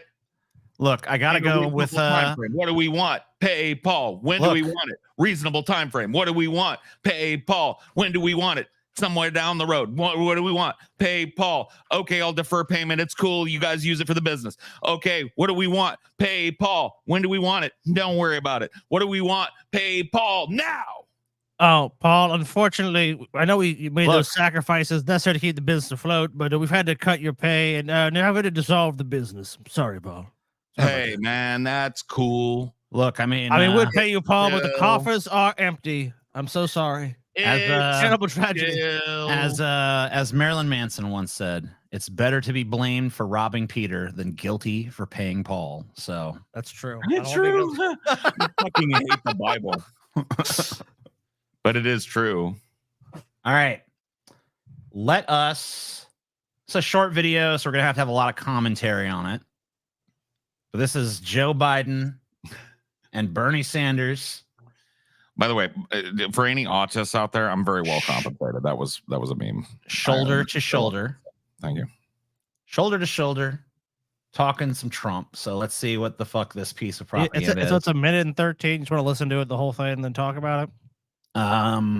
Yeah, we could do that. All right. I can shut the fuck up for a minute 13. I'm gonna take a rip on my bowl if we're gonna do that, because fuck sure. That. Yeah, I'm just gonna shut up. All right, playing it now. So we'll just play it and then give our thoughts. Because you're all people that have a lot of money. I know 20 of you, and you're rich as hell. We're going to give you tax cuts. We're going to pay off our debt. That's everything you need to know about Donald Trump.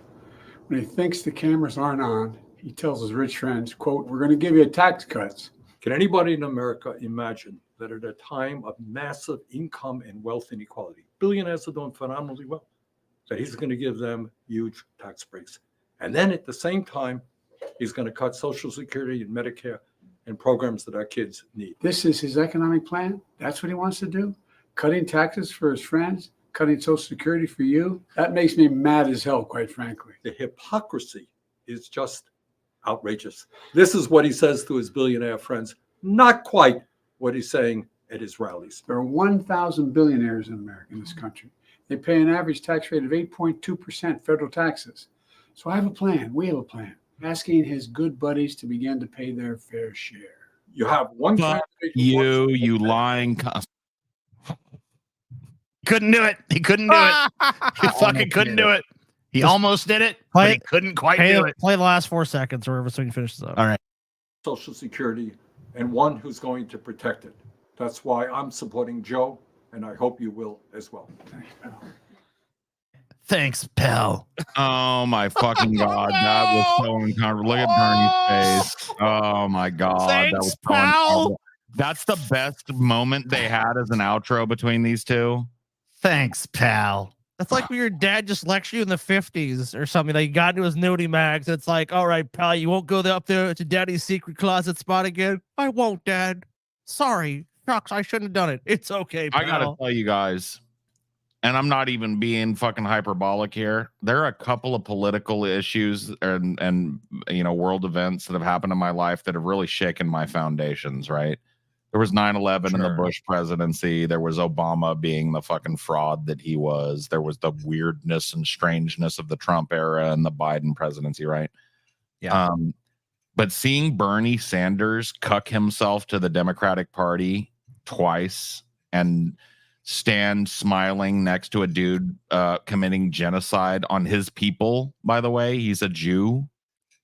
Not that that's not apparent, but whatever, just in case anybody didn't know, he stood next to the monster that just sent more bombs to Israel so they can drop them on hungry children in Palestine. Trump wars. All right. He is so cucked to the Democratic Party now that he's almost useless as a voice of the people anymore. You know what, Bernie, I feel, and maybe I'm wrong about this, but I feel like Bernie 10 years ago would have been like, the Joe Biden campaign has approached me several times asking for my endorsement in the upcoming election. While I myself plan to vote for Joe Biden, it is not out of a sense of respect for what he's doing in Palestine is unconscionable. It is out of a sense of lesser of two evils. I believe that Donald Trump would do worse, but that does not excuse what Joe Biden has done, and I will not be endorsing him for president. I will endorse a third-party candidate or no one at all. Thank you for your time. No questions. Thank you very much. Thank you. Goodbye. Good night. That would have been Bernie, like maybe 2012 Bernie. Bernie now's like, my good old friend Joe here has been really knocking it dead on Wall Street, but now he's going to cap those salaries, Jack. That's right. I know a bunch of billionaires, Jack. Trust me. Live in the same neighborhood. These guys, they're only paying their fair share. And it's time they pay 8 whatever taxes, guys. That's right. He's right. That is true. The rich do pay a lot less taxes. And I certainly hope that Joe Biden will approve any kind of measure to increase the burden on the very wealthy. Yeah, Jack. I mean, but these guys, they're not I'm not anti-corporate. I'm not anti-corporate with it. These guys are good guys, but listen, they got to pay their fair share. That's right. That's why I endorse Joe Biden for president. Thanks, bud. Fuck. What is y'all's favorite American Horror Story season? I have not seen some of the more recent ones, I don't think. Mine was a pretty runaway fucking success for me. Was it's controversial too when it comes up, was Roanoke. I loved the fucking weird inversion of the reality TV show trope. I thought Kathy Bates was at her unhinged best in that one. Absolutely, she was. And I just loved that whole season, but I like a lot of them. I didn't really start disliking it until Coven. And after that, I feel like Coven was watchable, but not great in my eyes. I know a lot of people think that's the best one. And then after that, like, what was the one that came after that? Apocalypse. And then there was another one. I fucking loved Apocalypse, I'll be honest with you. To me, that was like so fucking crazy, unhinged, insane. It was good. I know you didn't like. I know you don't like I know you don't like the witches that much, but I never even watched the first season with the witches. But I liked that fucking Apocalypse season. I thought the first seson was Murder House, dude. Murder House is good. I'm gonna get canceled for this shit, but I have to say it, dude. Okay. Say what you gotta say. Whoever told Gabourey Sidibe that she could fucking act was a liar when she popped up in Apocalypse after dying in Coven and was like, "It's okay, honey child, I'm back." You know, I was like, "Oh no!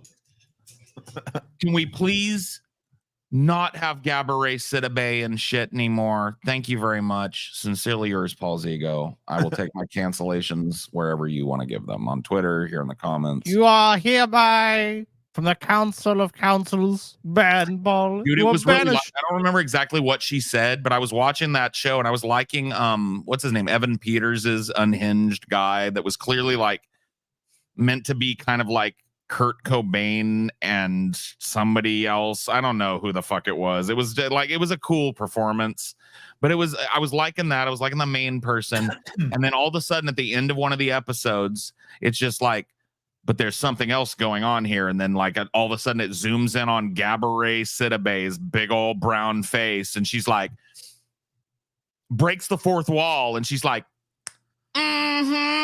back, and then it ends. I was like, no, well, fucking no. Why though? Whatever. But yeah, I'm just splitting hairs here. It was actually a fun season, and yada yada. 10 tragic missing persons cases that ended in unlikely places, Scotty. Decorative dinosaur statue. May 22nd, 2021, an unnamed father and son notice a smell coming from a papier-mâché stegosaurus statue in Santa Coloma de Gramenet, a suburb of Barcelona, Spain. What does the statue smell? When the father looked through the crack in the dinosaur's leg, he saw a body and contacted authorities. 3 fire brigade teams were called to the scene to help cut into the statue and remove the body. It is believed that the 39-year-old man who was not identified was trying to retrieve a cell phone, which he dropped inside the statue. He entered the statue head first and became trapped in the statue's leg, unable to get out. The man was a Spanish national whose family hadn't heard from him in several days. Sadly, he had been reported missing just a few hours before his body was discovered. The decorative statue used to advertise an old cinema has since been removed from outside the city's Cubic building. Dude. This guy got like the bronze stegosaurus slow, like the slow bronze stegosaurus, but done to himself. Like he did it to himself too. Dude, this is like the reverse scene when Ace Ventura crawls out of that rhino's ass. Yeah, it was like that, but backwards. This motherfucker looking for his phone, and he fell off in there and got his leg stuck and couldn't get out. And I bet he was screaming at people when he could see light coming from that dino butthole or whatever the fuck he crawled in. And people were probably walking by going like, I ain't being part of no YouTube prank. Fuck that. He was dead in the leg. So I'm assuming that he was like just trapped upside down in the leg and probably... The video actually, does the video show? That's a bad way to go. Let's see. By the way, look up Nutty Putty Cave on your own time, chat and Patreon. Yeah, don't even... that's fucking... Oh, dude, that one... Did someone made a diagram of how that guy died? Oh my God. It's fucking brutal how he died, dude. Horrible. Just fucking wretchedly horrible. It might even be in here. I don't know. Behind cooler in closed supermarket. On November 28th, 2009, 25-year-old Larry Eli Murillo Moncada became upset and ran out of his Council Bluffs, Iowa home during a snowstorm. Despite the cold weather, Murillo Moncada left wearing only blue jeans and a blue long sleeve shirt, no shoes, socks, or coat. The man's mother, Anna Moncada, and a friend went searching for him, but found no sign. Anna reported her son missing on November 29th, 2009. Before his disappearance on November 27th, 2009, Murillo Moncada had returned home from work at the No Frills supermarket and seemed disoriented. So Anna took him to see a doctor. Murillo Moncada was prescribed an antidepressant for anxiety, but his parents believed the medication he was taking caused his irrational behavior. She said he was hearing voices that said, "Eat sugar." He felt his heart was beating too hard and thought if he ate sugar, his heart would not beat so hard. So he had like intense anxiety and like tachycardia. Sadly, it would be nearly 10 years before Murillo Moncada would be found. On January 24th, 2019, a contracting firm was removing shelves and coolers from the No Frills supermarket, which had closed in 2016 when they discovered a body behind the cooler. They then contacted the police. The clothing on the body matched what Murillo Moncada was wearing when he disappeared, and his parents' DNA was later used to confirm his identity. Investigators believe that Murillo Moncada ran away, went into the storage area of the supermarket, climbed onto the top of one of the coolers. Former employees of the supermarket say it was common for workers to be on top of the cooler since the space was used for storing goods. Employees would even sit on the cooling units when they wanted to take an unofficial break. Unfortunately, after scaling the 12-foot cooler, it is believed that Murillo Moncada fell into an approximately 18-inch gap between the cooler and the wall, leaving him trapped. Additionally, the noise from the cooler's compressor would have muffled any sounds. Oh, fuck, dude. An autopsy found no signs of trauma, and Murillo Moncada's death was deemed accidental. I mean, that's one of the worst ways to die. So he's basically stuck in this gap, like, please! For But like the 3 or 4 cooler's like, days. "Brrr," and this store ran. I mean, like, people were fucking getting stuff out of this cooler for. Yeah, so you would hear people coming in and out, talking and shit, probably, but they just could never make a loud enough noise to. Well, I mean, he just, he fucking, they didn't, I mean, people fucking shopped here for years not realizing there was a fucking dead body right behind the cooler they were getting their fucking Modelo's out of or whatever. Isn't that fucking crazy to think about? You could be at some supermarket, dude, TJ, like your local supermarket, there could be a dead body there and just no one knows. Yeah, just fucking hidden right behind the cooler, man. Until someone's like, this cooler's broken. Let's pull this back. Oh shit, there's a dead guy. Okay. Inside a school shark. Well, the sharks got to eat too. Just before midnight on February 18th, 2023, 32-year-old Diego Barria. Man, why are they all Spanish people? I don't know. You Spanish people need to fucking watch your ass. You could fucking get stuck somewhere. Was riding his ATV home in the Patagonian province of Chubut, Argentina. Down in Chubut, Argentina. However, Barria stopped to greet some fish friends and texted his partner, Virginia Brugger, to let her know he would be home later than expected. Unfortunately, Barria never returned home and was not responding to text messages or phone calls. On February 20th, 2023, my birthday, by the way, his family reported him missing. Dude, so to you, TJ, you were probably celebrating by being a glutton, and they were like, where's our boy? He's dead. He's a dead. He's a dead. Well, they're Italian. Argentina people. He's a dead, and we're a fucking Italian on this side. We don't know how to do an Argentinian accent. I don't know what it sounds like. Sorry. This is what the Argentina sounded like. As agents began to search the area on February 20th, they discovered Barria's damaged all-terrain vehicle along with his cracked helmet on a beach near Rocas, Colorados. Sadly, there was no sign of Barria. On February 26th, 2 fishermen went to the Coast Guard to report they had caught 3 school sharks, also known as taupe or soup fin sharks, near a beach where Barria's ATV was located. Sadly, when we were cleaning them, we found human remains in one of them. Barria's family identified him based on a visible tattoo. Officials stated they would continue to investigate what happened. However, given that there had been a strong tidal surge the weekend Barria disappeared, police suspect Barria had an accident in which he collided with a rock while driving his ATV, and then his body was washed out to sea, where it was eaten by the little sharkies. Dude, the great circle of life. You crash your ATV. To be fair to TJ, a lot of Argentinians have Italian. I mean, yeah, I knew that. That's why I went with that. Of course, I knew that. I knew that shit, you son of a bitch. His tombstone reads, "See you later, chum." Oh, yeah. But you think that's real fucking funny? Shouldn't it be "see you later" like SEA? See you later, chum. Oof, I don't like this one at all. Hotel pool pipe. Oh yeah. Jose, I mean, it's another one. Oh my God.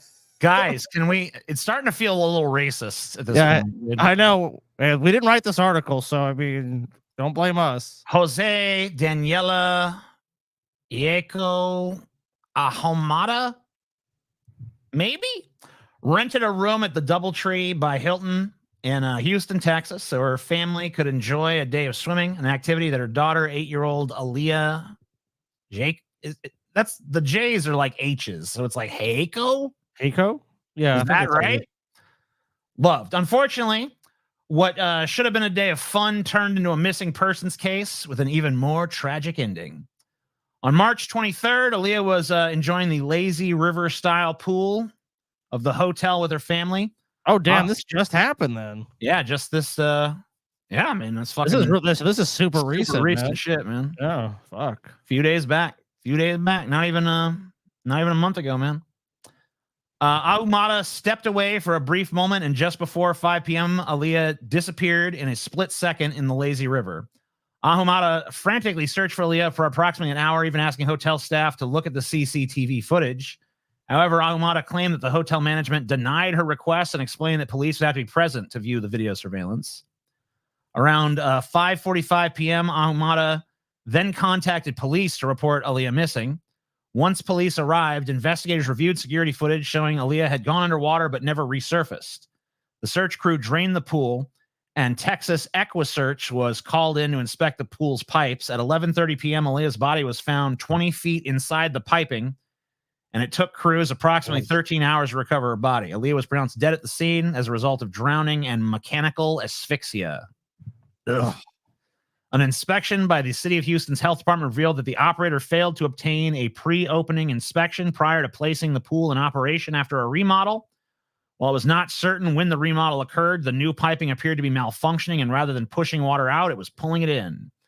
The pool was also not in compliance with federal laws meant to protect drain entrapment and child drowning, along with multiple other violations.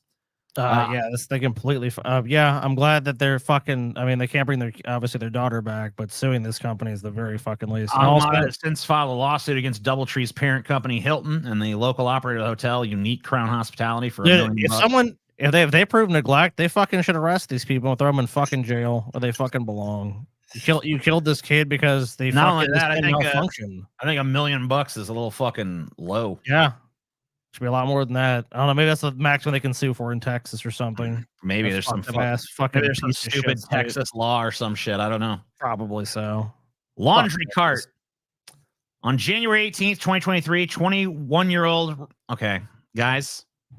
Whoever wrote this article. Oh no! Come on, man. Pick some white people. Come on. Right? Can you find some white people that died horribly? Like, come on, man. It's starting to feel like you have a fucking Latino death fetish or something. I know. Every fucking time it's like, well, look, in fairness, the other one was in South America, right? So that's a little mean. Well, the last one was in America. Well, I mean, the one in Patagonia, that's South America. That's not the same. All right. Rosa Chacon, probably fucking butchering the name, but whatever, left her home in Little Village, a neighborhood in Chicago, Illinois, got into an Uber. Chacon left without her coat or ID, and the only thing she said to her mother was, "I'll be back, Mom. I got an Uber ride there and an Uber ride back." However, Chacon never returned home. Chacon was reported missing, and on January 23rd, 2023, Chicago Police Department issued a missing persons bulletin to the media. Chacon's mother stated that Uber refused to give her any information about who ordered the ride for Chacon or her destination. She also claimed authorities did little to assist in their search. So after many months of searching on their own and handing out flyers, Chacon's family hired a private investigator. Sadly, around 10:45 a.m. on March 15th, 2023, Chacon's body was found in a laundry cart just 2 miles away from her home. Unfortunately, the medical examiner's office has been unable to determine the cause of Chacon's death. To this date, the case remains unsolved. Oh, man. Well, yeah, it's kind of difficult if there's not anything apparently wrong with somebody. Okay, finally. I mean, it'd be better if you pivoted to a white person, but yeah, no. First fucking all right. 5 of these were all fucking Latino types. Now let's talk about some black people that died horribly. If the next fucking few are black, this article has fucking got problems. Okay. I don't know. Has been a single white person yet that died horribly in a weird No. place? It's all been fucking Hispanic and now I guess one black person. 63-year-old Bessie Durham. Yes. Never mind. Go ahead. Bessie Durham of Columbia, South Carolina, worked for a KBS, a company contracted to clean the Columbiana Mall. Durham clocked in for work at 7 a.m. on the morning of September 15th, 2022, and went into a family bathroom of the Belk department store in the mall. However, Durham never clocked out from work that day. After not hearing from Durham for 4 days, her family reported her missing. Columbia police called the store in hopes of locating Durham, but sadly on September 19th, 2022, Durham's body was found by store employees locked inside the bathroom she went in to clean. An autopsy later revealed... So wait, did no one use this bathroom in all that fucking time? Guess not. That Durham died of a cardiac event. So she died of a heart attack or something. On September 19th, 2023, 1 year after Durham's tragic death, her family filed a lawsuit against the Belk chain for negligence, as well as the contractor Durham worked for. Durham's family questioned why none of the store employees thought it was suspicious that Durham's cleaning cart remained outside the restroom for 4 days, given the store was open for regular hours the entire time. They also claimed that the store policy, which was enacted earlier in 2022 due to a mall shooter, required that the restroom door be locked, which further exacerbated the problem. I doubt it was necessarily malice. It was probably just incompetence. It's like they probably just saw the cart there and you're like, someone locked the door, and they just went to a different bathroom. I mean, that's what it sounds like, but this is still fucking pretty. It's still someone, yeah. I mean, still someone, yeah. Someone died of a heart attack, and like no one was like, let's search the entire building and try to find this person. Yeah, you know what I mean, just like, oh, well, shit. I guess someone died in the bathroom. Community college ventilation system. On October 25th, 2023, 36-year-old Jason Anthony Thompson of Clinton Township, Michigan, told his family and his girlfriend he was running from the police.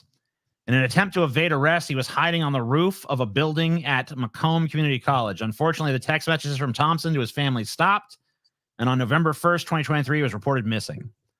On November 7th, 2023, Sterling Heights police asked the Macomb College police to check the Performing Arts Center's roof to see if it's so ironic. He ran from the police, and then it's like, who do you got to call? All right, we got to call the police, see if we can figure out where the fuck he is. Oh, they were already looking for him, so you know. I know. I guess it makes their job easier. But they couldn't find any evidence of anyone accessing the roof. So Sterling Heights police reached out to the college police again on November 17th, 2023, asking them to review video footage of the area around the facility. Unfortunately, that area had no camera coverage. It wasn't until November 26th of 2023, over a month after Thompson's disappearance, that police were called to look for the source of a foul odor. Oh, no. Coming from the campus building. Hours later, it was determined that the odor was coming from a mechanical room not available for public access. Using X-ray equipment and a small camera, the Michigan State Police bomb squad was able to determine that it was an inverted body in the vent. Oh, dude, he caved himself, dude. Yeah. He did that cave death. Another one of these fucking upside down, fucking stuck in a fucking tube deaths. It is believed that after entering from the roof, Thompson traveled through the ductwork, essentially burrowing deeper into the HVAC system. However, as he came to a downward vertical duct, he entered headfirst and became stuck in a narrow section. Thompson's cause of death was deemed to be accidental asphyxia, entrapment, environmental suffocation. Although Thompson was indeed a fugitive and had 5 warrants for his arrest, authorities later stated there was no evidence he was being actively pursued. So he wasn't even really... Oh, so he took drugs or some shit, or he was crazy. The police weren't even actually chasing him. That didn't make much sense. If they'd have pulled him over or something, they would have fucking arrested him. But like, they weren't actively out there searching or anything. If he got to the roof of a building, like the police were pursuing him, they probably would be close behind. I don't think they would just, one would think, barreling in the fucking HVAC system. These are just like one after the other head scratchers. I guess that's the point. Yeah. Truck bed toolbox. 49-year-old Janelle Martinson of Spokane, Washington, struggled with drug addiction, been in an on and off relationship with 37-year-old Colton Russell. What a name. If there's ever been a name of a guy that murdered somebody, it's Colton Russell. Nice to meet you. My name is Colton Russell. What a fucked up name that guy's got, huh? Yep. Yeah. Sadly, the relationship was riddled with violence. In one particular incident in 2021, Russell drove Martinson to a rural area, severely beat her, and simply left her there. Thankfully, a stranger found Martinson and took her home. In June 2023, the couple called it quits. Martinson moved in with a friend, and Russell found a new girlfriend, 23-year-old Kiera Morgan Wayland. Despite the tumultuous relationship and Russell seemingly moving on, Mortensen didn't stay away from Russell. On November 18th, 2023, Martinson left to go camping with Russell and Morgan Wayland.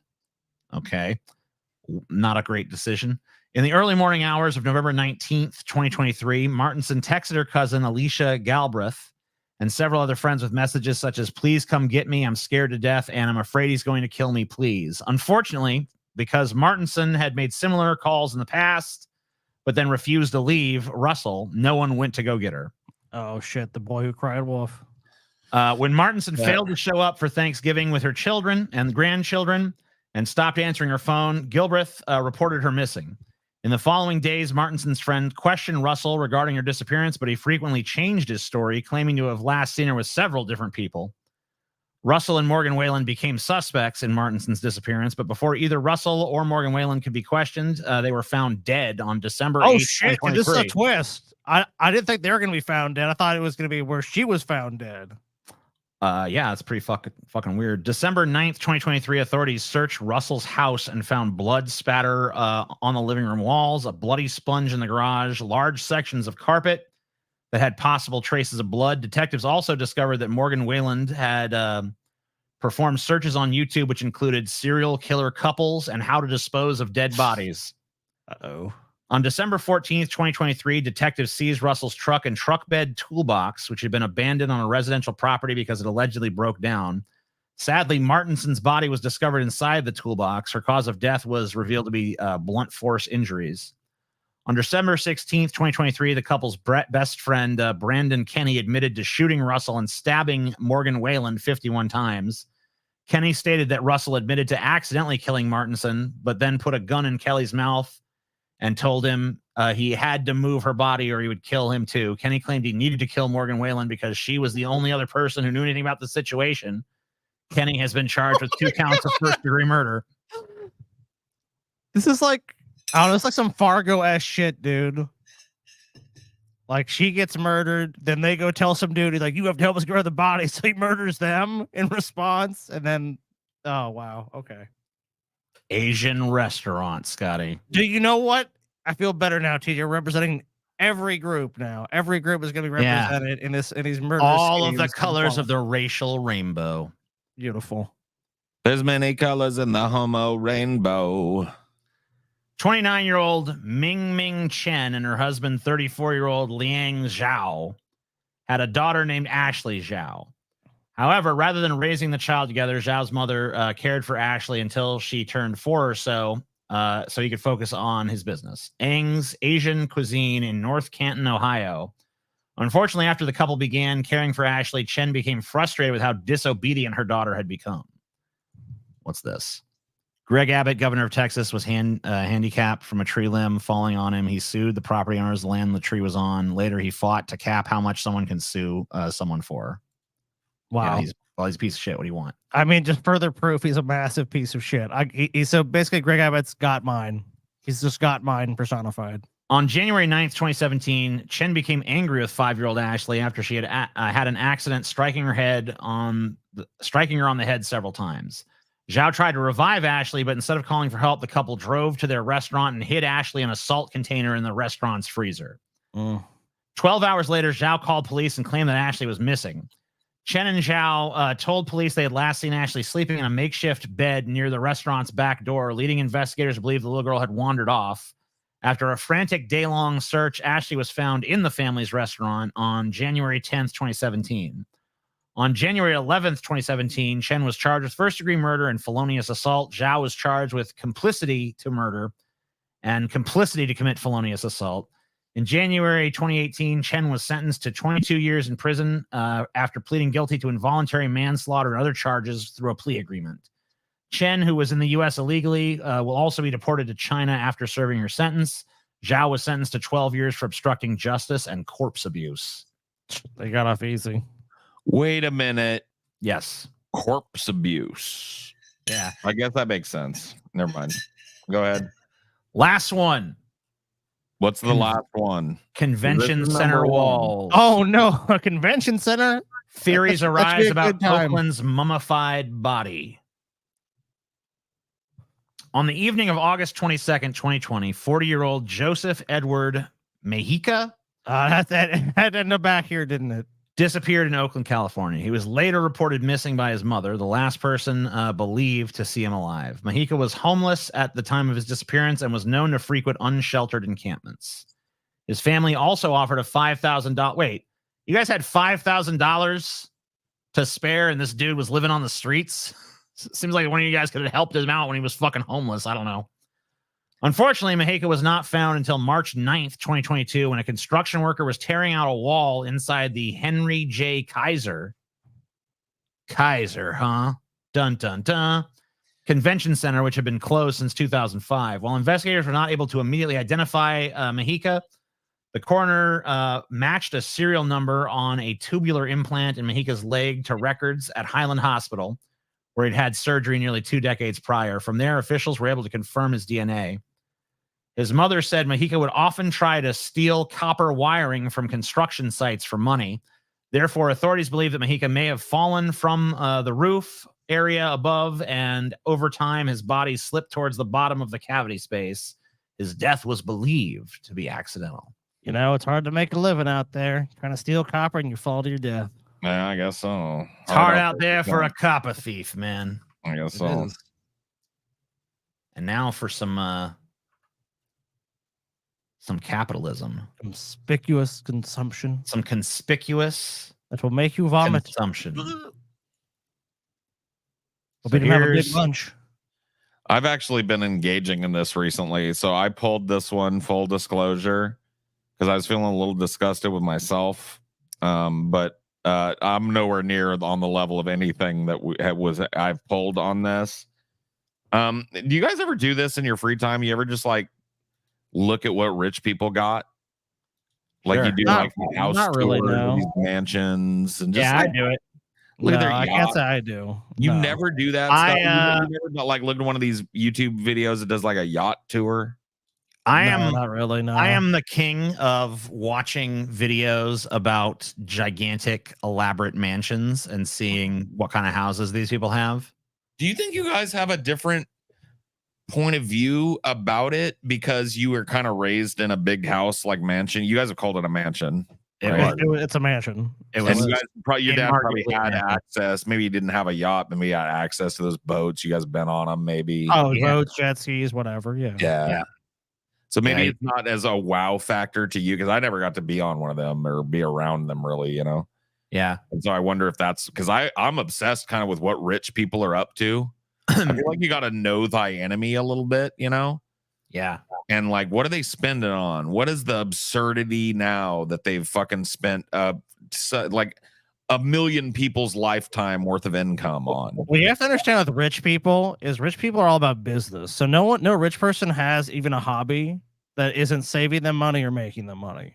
That's what you have to know about rich people. That's why they have yachts and planes. I got to interrupt you. Pissed off Christoph has now twice made a comment that has gone unanswered. Okay, what is this comment? I haven't found it yet, Scotty, but I just had to fucking stop you in your tracks. It's a super chat. I prefer to watch. I watch the tiny home shit too. Christoph. All right. May Lord TJ, I beseech thee. Are there any That's more a horrible guests? read. That's another flat read. All right. My Lord TJ, I beseech thee. Are there any more guests coming to the show in the near future? Please take me 10 shillings, my Lord TJ. Dude, you know what Scotty reminded me of? What? The fucking awesome voice acting in early PC RPGs back in the day. Yeah. Where you would click on the banker guy and the music would stop and he would say, Me Lord, I beseech thee. Are there any more guests coming to the show? Dude, that was great. We don't have anyone currently scheduled, but yeah, we're definitely planning on having more guests. Yeah, no, we like having guests and stuff. So yeah, you can fucking, you know. I don't know who yet, but we'll find Y'all should somebody. come to Nebraska. Why? Yeah, I mean, if you find something that can draw me there, but I don't. Why should we come to Nebraska? I don't know. Here's some conspicuous consumption for you. Jeff Bezos sets record for most money made in a single day. How much will it be? Jeff Good Bezos job, Jeff. set a record for the most money gained in a single day on July 20th, 2020, when his net worth jumped by $13 billion. It happened when Amazon shares jumped 8% after Goldman Sachs raised their price target for the company. In 2015, Jeff Bezos's net worth was $34.8 billion. And by July 20th, his net worth was 189.3 billion. He is the first person in modern history to accumulate a fortune of more than 100 billion. Forbes has listed Jeff Bezos as number one on the Forbes 400 2019 Innovative Leaders 2019 and Billionaires 2019. As such, Bezos is 20% richer than the British monarch. They mean the entire British monarchy. Jeff Bezos is also on track to become the world's first trillionaire. Good for him. According to the I don't think Bezos wants to be the first trillionaire, to be honest with you. I mean, he might be in a way that's more obfuscated, but I don't think he personally wants to be known as a trillionaire. The amount of obscene wealth that this guy just openly flaunts is becoming harder to stomach by the day. And I mean, it's already egregious and over the top and just absurd and lunatic that he would even splash out the ways he does. He doesn't need to do the things he does to have like the top luxury. He just has to have a yacht with a yacht, dude. That I've never forgotten that story, because if you want an example of the most extreme in absurdism when it comes to billionaires in this country and the world over, there's really not a whole lot of object lessons. I mean, and there's another Jeff Bezos one. You remember that same yacht where they had to deconstruct an old bridge that had been up for 200 years? Yeah, I do so that remember it could that. get out of the fucking harbor they built it in, because it was the most obscenely huge ship they'd ever built in that fucking Swedish harbor or whatever it was. And then this motherfucker has the temerity to get a whole ass yacht, something that would be a normal billionaire's whole yacht that he'd cruise around the oceans on. And he got it just for crew to be on, to sleep and have operations for his main yacht. And it just, so he can have a private he yacht, goes. essentially. Yeah, Exactly. So that all the people that work on the yacht can come, do what they're there for, and leave. So he can walk around naked. He can fuck right on the deck. He can get in his helicopter and jerk off all over it. You know, there's no restrictions to what this fucking man can get or accomplish. This is the one that I always think about.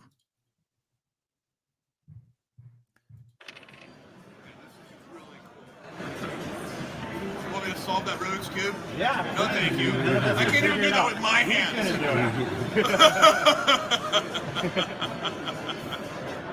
Oh man, he's an evil fuck, ain't he? That laugh. That laugh is like a Disney villain laugh, dude. I can see this motherfucker. You guys know that fucking Dr. Octopus portrayal that dude did in the fucking old Spider-Man movie? Yeah. I feel like that scene when he plugs in the fucking spider things to his spine the first time, I think he ripped that same laugh, bro. Let's hear this. Well,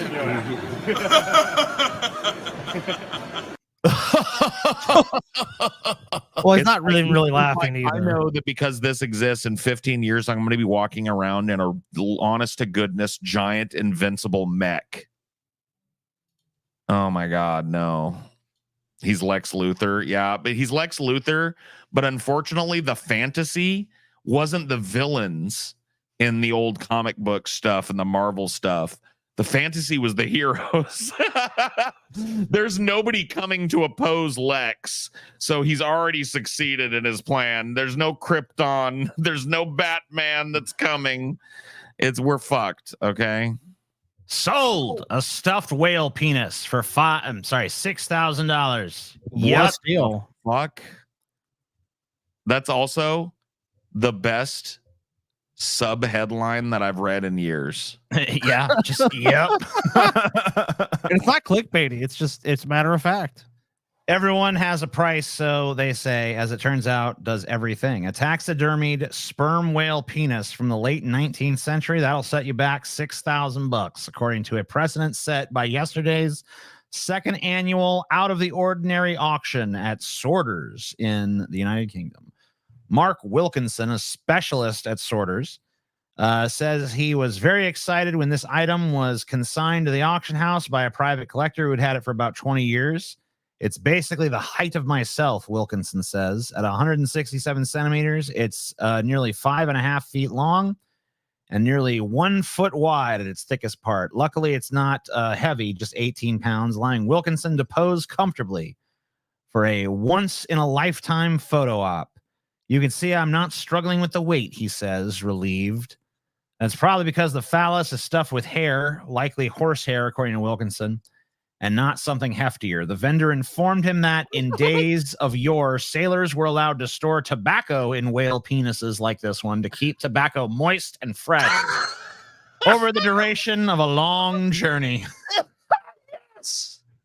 Dude, they fucking stored their tobacco. They fucking filled that whale penis to the brim with tobacco. So every time they smoked, it's like they're smoking whale cock. Paul, do your pirate voice, dude. You gotta do your pirate voice. Please, Paul. Hey, ye scurvy scallywags. I've told ye that spicy Indian island tobacco plays hell with me hay fever. Keep that stowed away in your whale penis, or I'll throw it overboard along with ye. Love it. Dude. But hold on. By the way, do you think it's too late for me to get a refund on these watches that I've bought and get this whale penis instead? Or am I locked in? I mean, you can probably get a refund on the watches, dude. But I mean, whale penises don't come for sale just every day, Paul. Yeah, I mean, you know, whale dick don't come along every fucking day. I mean, there's a bunch of international treaties and shit protecting the hunting of whales. So I mean, there's very few whale penises available. You're gonna have to really make it worth somebody's while.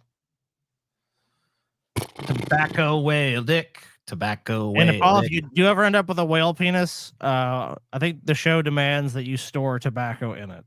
Dude, I gotta be honest with you. I think I legit gave TJ. I always wanted you guys. I know that thing's a pain in the ass. You remember that fucking chest I gave you that I kind of got passed down from my stepmom, and you got it back there. Yeah, that it's like a, what would you call that? Like a turn of the century steamer trunk.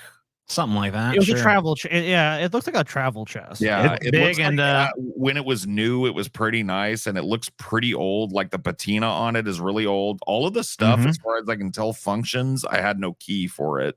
There's I mean, it needs some work. Yeah, but some restoration work. But I've always wondered if you guys ever got that appraised, what that would be. Not that I would ask for a piece. I've seen similar shit, but you know, in varying conditions. But I don't know because I don't know the exact maker of this bin and shit. Lid of that, it's got like a name of the company that made it and stuff. It might be worth a lot of fucking money, dude. You know what I mean? The inner lid of it has like a thing written on it. It just depends on where it was made. You know, it's got too much shit on it for me to fuck with it right now. But I'll try to look it up.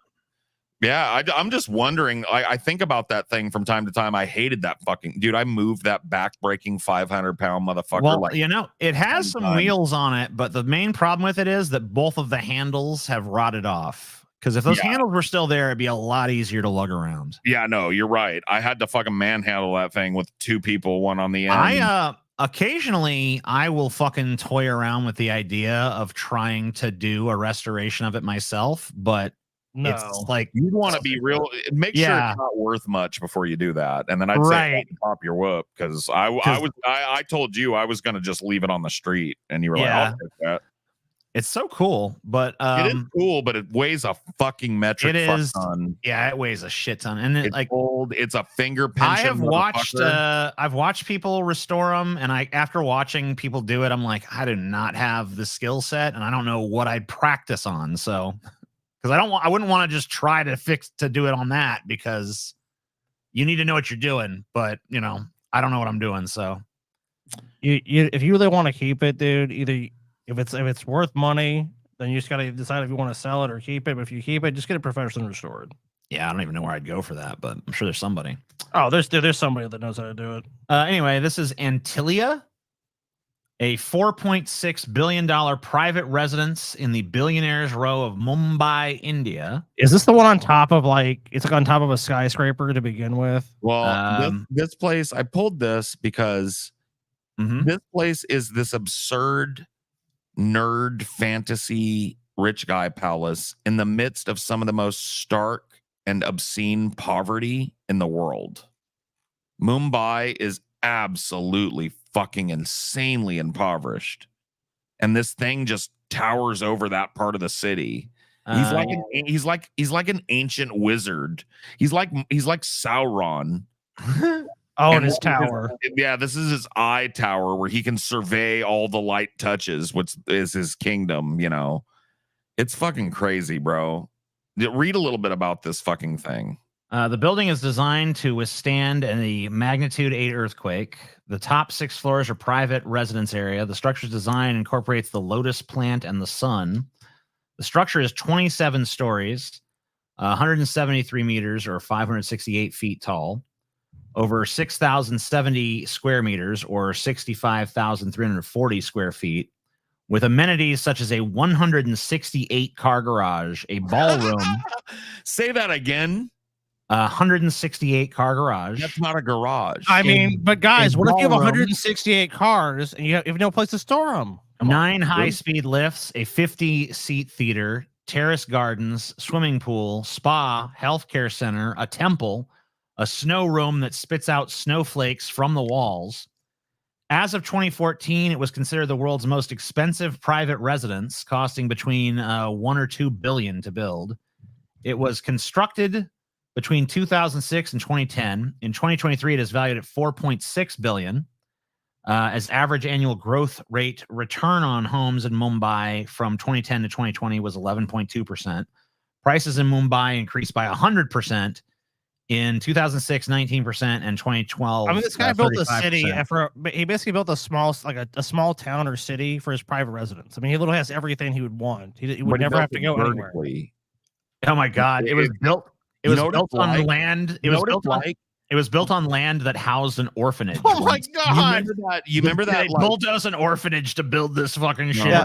Dude, it's over the top. You'll keep reading. It gets worse. Dude, you know what it reminds me of, though? You remember that all-in-one residential / lifestyle / shopping building in Poltergeist 3? Yeah. Right. It's like that, but not built for a bunch of rich yuppies to rent, but for one dude and his family to live in. Some fucking bullshit with the building. 2011, union government asked Maharashtra government to consider referring the matter to the, that's just still more about the fucking contentions.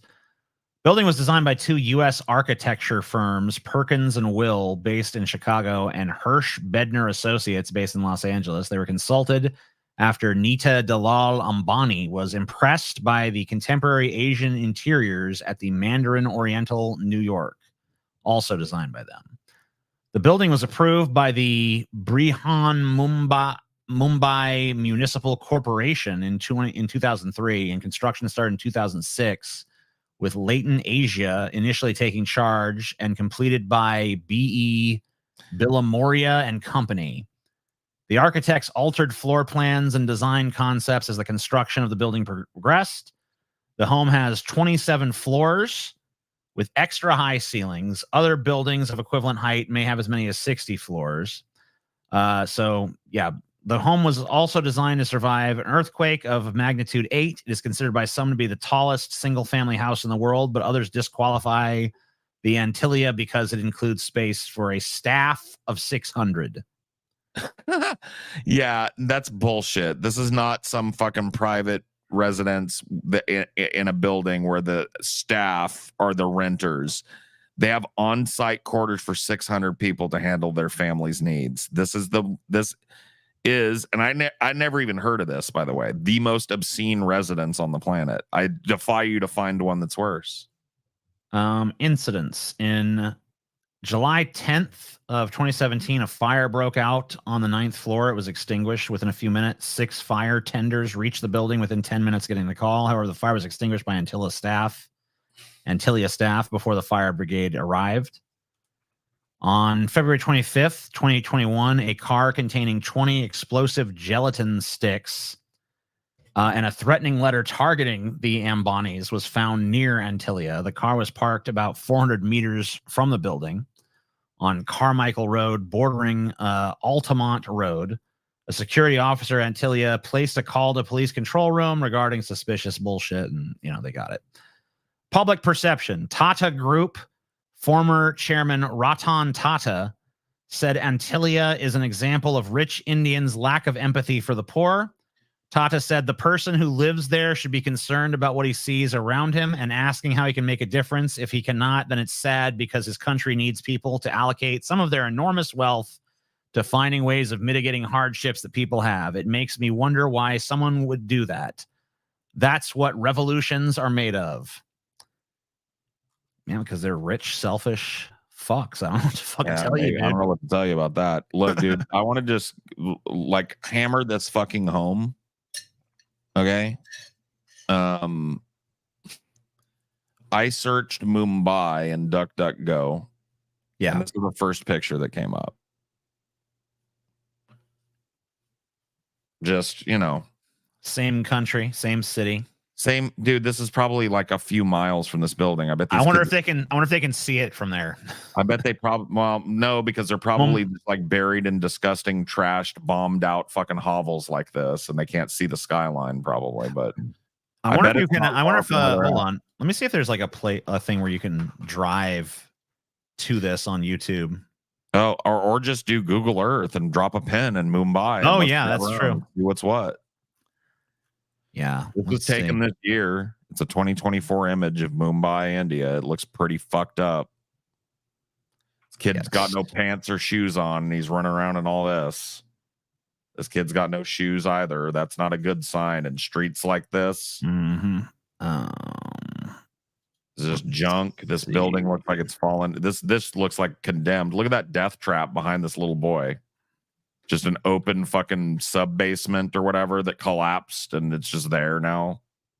And he's just playing around. No adults looking after him that I can see. Well, maybe this guy, but I don't think this guy's the Flash. He's not getting there if this little kid jumps over that.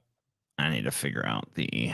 This is just fucked, man. But this is the level of poverty that surrounds this dude's opulent, over the top, obscene, mega palace fucking. You know, what was that dork's name in the fucking never mind. I don't remember it, so I shouldn't even try and get other people to remember it.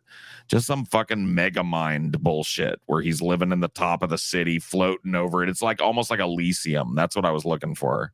Elysium, oh god. Yeah.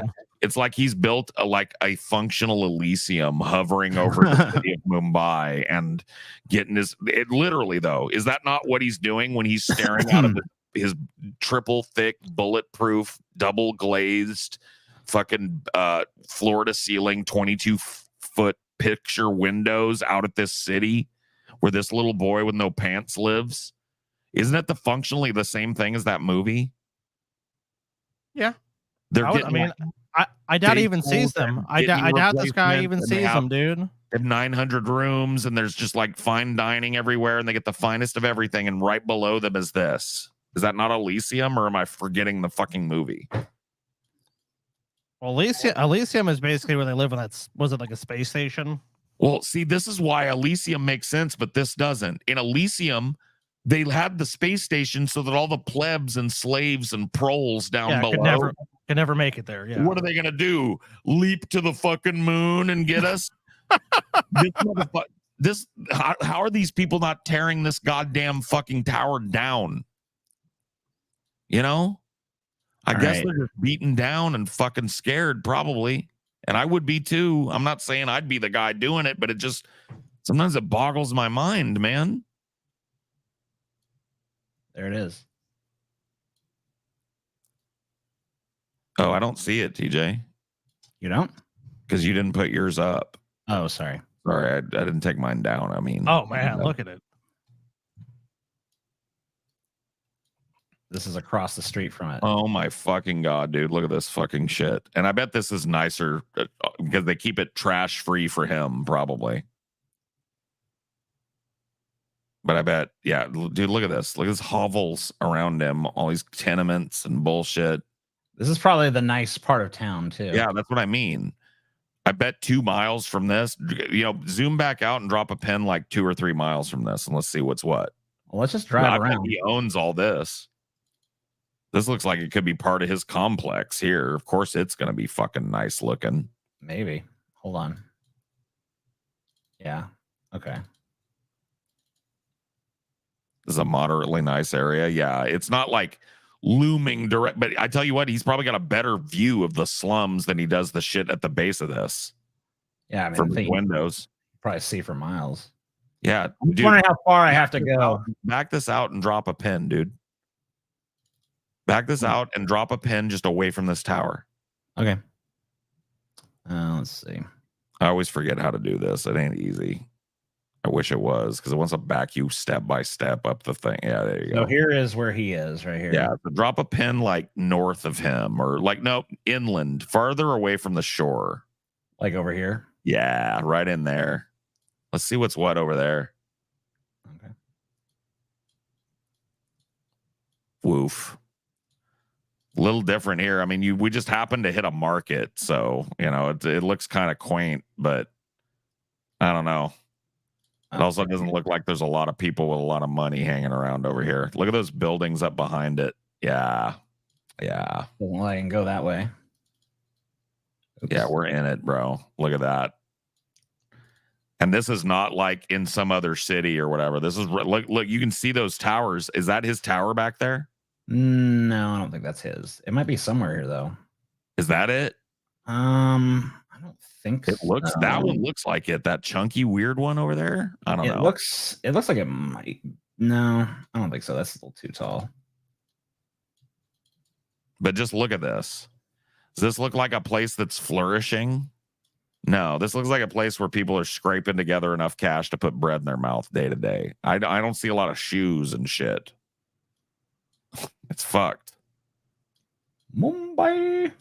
I don't know how, like that's what I'm saying is like even Hollywood was like, we can't have a movie about a rich people building a city that nobody can get to because people would climb those fucking walls. Oh, what if we put it in space? And here it is in the city, just downtown, looming over all this poverty and want and need. It's fucked, bro. This street seems all right. Well, yeah, I mean, it looks like we dropped a pin in like the commercial district over here. That was a market. I think a lot of it is a commercial district because a lot of people just, I mean, if you got that many little bazaars, it means a lot of people just own little fucking bazaars and shit. Right. Yeah, and I think you're right about that. That does not look super great. No, I mean, none of these buildings look great. And I mean, you don't see, I don't know. It's just like the people you see walking around don't look like they're fucking flourishing. What is the average? I'll get you some poverty statistics. What is the Mumbai. average income of people in Dubai? Or Mumbai. Sorry, not Dubai. Mumbai. Give you a fucking traffic looks like a fucking nightmare for sure. Oh yeah, Right. traffic Here's in a India is a 10 facts nightmare. about poverty in Dubai. Mumbai. You made the Mumbai, same sorry. mistake as me. No, I got it. It's Mumbai. I did the right one. Okay. According to the 2011 census, the population of Mumbai was 12,478,447. Estimates for 2018 put the population around 22 million. However, the next official census is not scheduled until 2120. It says it's a little old, but we'll read on. In 2016, an estimated 55% of Mumbai's population lived in slums. So that's 55% of 22 million. So that's at least 12 million people living in slums in the city. Slum is an area of dense population typically characterized by poverty, deteriorated housing and buildings, and poor living conditions. Not all slums are recognized or notified by the Indian government, meaning residents of non-notified slums are not entitled to piped water, toilets, electricity, or public transportation. This gets worse. This also allows the government to deprioritize them in slum improvement schemes. Oh, so basically like Tony Soprano's fucking get rich quick scheme about buying crack houses and then selling them back The to HUD, crack the HUD people. scam, Yeah, a HUD scam. or the Almost Esplanade scam. Yeah. Yep. Almost half of the Mumbai slums are not notified, and Mumbai is estimated to have the largest slum population of any city in the world. Lack of access to clean water causes various bacterial infections. These can mild to severe diarrheal illnesses, and in some cases, mortality through the ingestion of harmful chemicals, toxins, and bacteria. These illnesses are particularly prevalent in non-notified slums. The Indian government created the Slum Rehabilitation Authority in 1971. Since then, the SRA has been implementing projects and policies to try and improve the lives of people living in these slums. The SRA website has a record of 1,513 total projects that have been run in cities and villages across India. So they're trying to address this, but clearly they're not. Mumbai also has a large homeless population that is unable to access any housing or places to settle. According to the 2011 census, over 54,500 people are homeless in the city. Mumbai had a 33.4% secondary education dropout rate in early 2017. There's also been a 20% increase in enrollment since 2010, so I guess that's a good thing. The income gap in Mumbai and many other parts of India is widening. According to the Maharashtra survey, people in the poorest districts only earn 25% of people in the wealthiest districts. Largest slum in Mumbai is called Dharavi. It's home to about 1 million people. Dharavi. There you go. And that's where this fucking absurd. What is how's that spelled? House How is Dharavi spelled? DHARAVI. DHARAVI. DHARAVI. Okay. And it's in Mumbai, which is MUMBAI. Yeah, I'm just gonna look at some. It's gonna be like here's a little tour site. You know, I definitely get what you're saying about that stuff, Paul. What was that, Scotty? I'm sorry, I spoke over I was you. saying, I was just saying, like, but if you think about human history, the history of civilization, I mean, rich people have been doing this to people since that shit has existed. Like, what do you think castles were? Yeah. Or the emperor. I went there when we went to Rome. Did you go to the Palatine Hills? I don't think so. I think I was sick that day. Oh, that was one of the days you were sick. Man, Scotty, we still all got to do Europe one of these days, man. I won't. Oh, I know it. Dude, I just want to go so bad and see some of this stuff. I love listening to you guys talk about it. I just want to see it, you know. Oh, I don't blame I you. don't have to do lap of luxury and shit. I'm willing to fucking. Oh, dude, travel we to didn't. Rome. Oh, dude, the great thing about going to Rome is Rome was one of the cheapest places we went. I just want to go, man. I really do want to see it with Amelia one time before I fucking croak. But I don't want to go to Dharavi. I think I'll skip Dharavi if that's okay for everybody. It doesn't look like a very cool place to be. Yeah, it looks pretty nice, dude. You know what the sad thing is there's this dude named Kurt something. He's a South African white guy. He travels to all these slums and he just walks around with his phone. And people will like flag him down and warn him, like, please don't go here. They will rob your phone. And he's like, all right, thanks, mate. You know, he just walks in. Yeah, the guy's got balls, dude. He's got balls. You know who I'm talking about? Kurt. Oh, yeah. His videos get like millions of views, don't they? Yeah, he's pretty popular.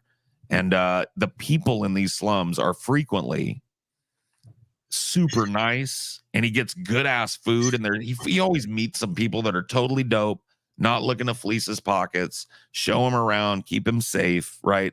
So it's no indictment of the people in these places that they're poor. There's no nobility in poverty, but there's no shame in it either. And there's a lot of shame heaped on people that live in these types of places. Yeah, they're all criminals. One of those shames, if you have to put yourself in the shoes of somebody who lives in Dharavi, in one of these unlisted slums, right? That looks up at their skyline of their city and they see this fucking building that they know is built for one man and his wife and their 2 kids. I mean, just a monument to waste. It really is. Graph Diamonds Hallucination, the $55 million quartz watch. Man, what the fuck did we just say a second ago? No. Fuck that shit, Paul. DJ, do you have Give me this watch. the thing open? Because I wrote something last night that I think was a way better title for this. Yeah, let me grab it for you. You know what I mean? The doc. I just don't have it open. Oh yeah, you actually wrote your title. Like my little title of it. Your title for it was $55 million bejeweled Cracker Jack prize. Yeah. Yeah, this thing looks okay. I see it. I do see it, man. I mean, it is gaudy as hell, and it does not. It does not look good. It looks like a fucking piece of shit. Let me tell you. So the watches that I bought, with the exception of one, are mechanical watches. These are quartz watches. So you put a battery in it. They didn't even get like a mechanical movement for $55 million that'll charge while they wear this. They've got to pop that little clock thing out and put a new watch battery in it because that's the cheapest kind of wristwatch movement you can make is a quartz movement. So it's not even like a top tier watch that they bedecked in these jewels. It's ugly, impractical, and it's one of the worst clocks you'll ever get on a watch. It's trash, dude. It's a piece of Literally- shit. It's so a when I- $55 million piece of shit. It is literally a $55 million Cracker Jack prize. Look at it. This is ugly. It's ugly as fuck. This thing is fucking hideous. It looks like a fucking gem encrusted turd. This is fucking horrible. Oh. Wow. Wow. I don't have anything to say about it. That's Yeah, it. I know. It's unbelievable, right? So there's, I think, is that the last thing or do we have more? There's a couple more. Oh, yeah. Let's keep going. The rabbit hole goes deeper than that. Let's see. India gold man battered to death. Hey, this one's a good story. This one has a happy ending. Bundesh is beaten to death. An Indian man who bought one of the world's most expensive shirts made entirely of gold has allegedly been battered to death, police said. We Data covered this, by the way. Fuge. Yeah, I I don't know remember if you this. guys remember, we covered this news story years ago. This is not new, but I felt like it belonged here. Yeah, money lender based in. Oh my God. Yep. Goodbye. 4 persons have been detained for questioning. Police suspect a dispute over money led to the murder. The police say some 12 people attacked Mr. Fuge, 48, in Pune on Thursday night. One of the suspects had invited Mr. Fuge and his 22-year-old son to celebrate a birthday at an open ground in Digi area when the men attacked him with stones and a sharp weapon. Police said the son had witnessed his father being murdered and had been spared by the alleged killers. However, we are now investigating how Mr. Fuge reached the open ground where he was murdered. Blah, blah, blah. This is why you don't go around flexing how rich you are. It's exactly why anyone that's even if like, because look, the shit Paul was talking about, how the sensibility of people looking up at you. That's like at some point, some of those people are going to become covetous and envious and say, you know what? I want to be that person. And when they see you fucking decked out with more, I mean, like that dude's neck has got to be tired from all the fucking gold it's holding up. Well, it's not tired no more. He's been sent to his rest. Yeah, he's been given a long rest. Ashera cat breed info, pictures, traits, facts, and more. Battle to the death for this money. Sure thing. The Ashera cat is a bit like an urban legend. We don't really know if they exist or if this exotic feline has just been marketed as the world's most rare and expensive breed of cat. Is just a savanna cat. You just got to convince rich people. It doesn't even matter. Yeah, it might look like a savanna cat, but it's an Ashera cat. They look almost identical, but us experts can tell the difference. Anyway, it's worth $12 billion. Well, how much is it fucking worth? How much people selling these things for? Where's the money? Temperament and intelligence, get along with other pets, exercise, training, grooming, health, female, male. You want to get one? Well, how much they fucking cost? God damn it. $1 bajillion. $1 bajillion, huh? All right, I'm looking this up myself. I don't see it on here. Even though they're not even real cats. Look up Ashera cat breeder.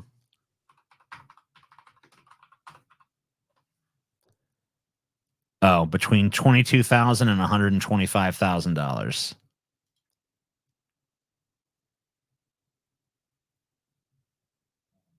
Yeah, it's kind of expensive for a cat. I feel like might be a little too much. I'm good, dude. Yeah, I'll stick with corn pop. Jeff Bezos spent $42 million to build a massive clock that ticks just once a year for the next 10,000 years. But why? Because he's a rich fucking psycho. Jeff Bezos, founder of Amazon.com Inc., invested $42 million in a monumental project, a clock designed to last for 10,000 years. The extraordinary clock is under construction inside a mountain in West Texas, according to Fox News. Bezos first announced his intention to get behind the clock in 2011, saying it's a special clock designed to be a symbol, an icon for long-term thinking. This dude's got too much money. It needs to be redistributed. Bezos first announced his intention to get. Oh, I already said that part. The 500-foot clock, a vision of computer scientist Danny Hillis, is engineered to endure for thousands of years. It operates using Earth's thermal cycles, incorporating elements such as a solar synchronizer, a pendulum, a chime generator, and various gears and dials. The clock will tick once a year, a unique feature emphasizing its long-term purpose.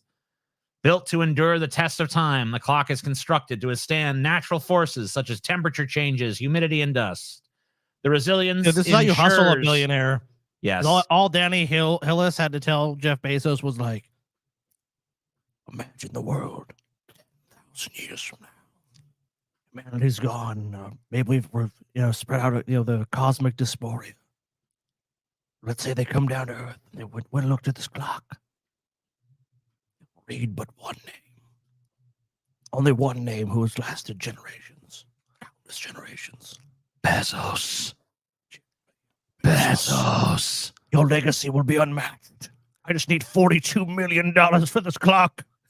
At least with the railroad robber barons, you got some of the best passenger trains ever seen. Today's barons just do this and ruin Twitter. Yeah, fuck this guy, dude. Like, what does this even do for me? There's some fucking clock in a goddamn mountain somewhere that ticks once a year to symbolize fucking long-term thinking. Fuck off. I don't give a fuck, man. Jesus Christ, why?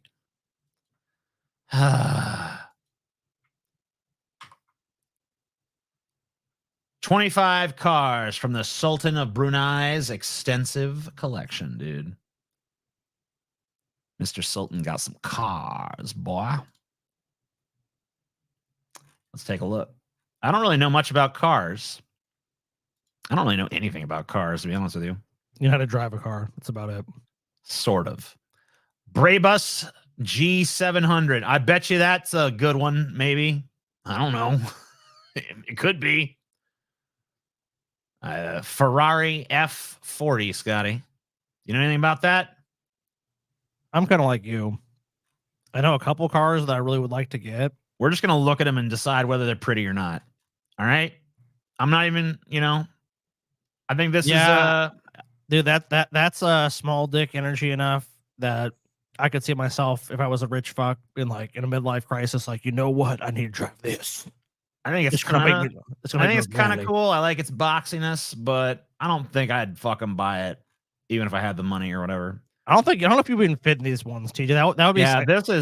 This just looks fucking dumb to me. I think I'm not a fan of that one. I do like cars like that, something. But that one just doesn't do it for me. Same thing with this one. This looks dorky to me.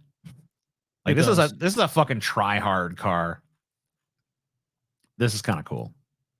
Probably way too small, but for me, but this looks fucking ridiculous. Yeah, no. This looks absurd, dude. This looks like a piece the futurism in the 90s. That's kind of what it feels like. It's dorky. This dude has terrible taste in cars, in my opinion. Ferrari Mythos. I like the name, but I'm really not digging this one. It looks like a fucking giant mouse cursor from 1995. Not the cursor, the actual mouse. Oh, it's an 80s model.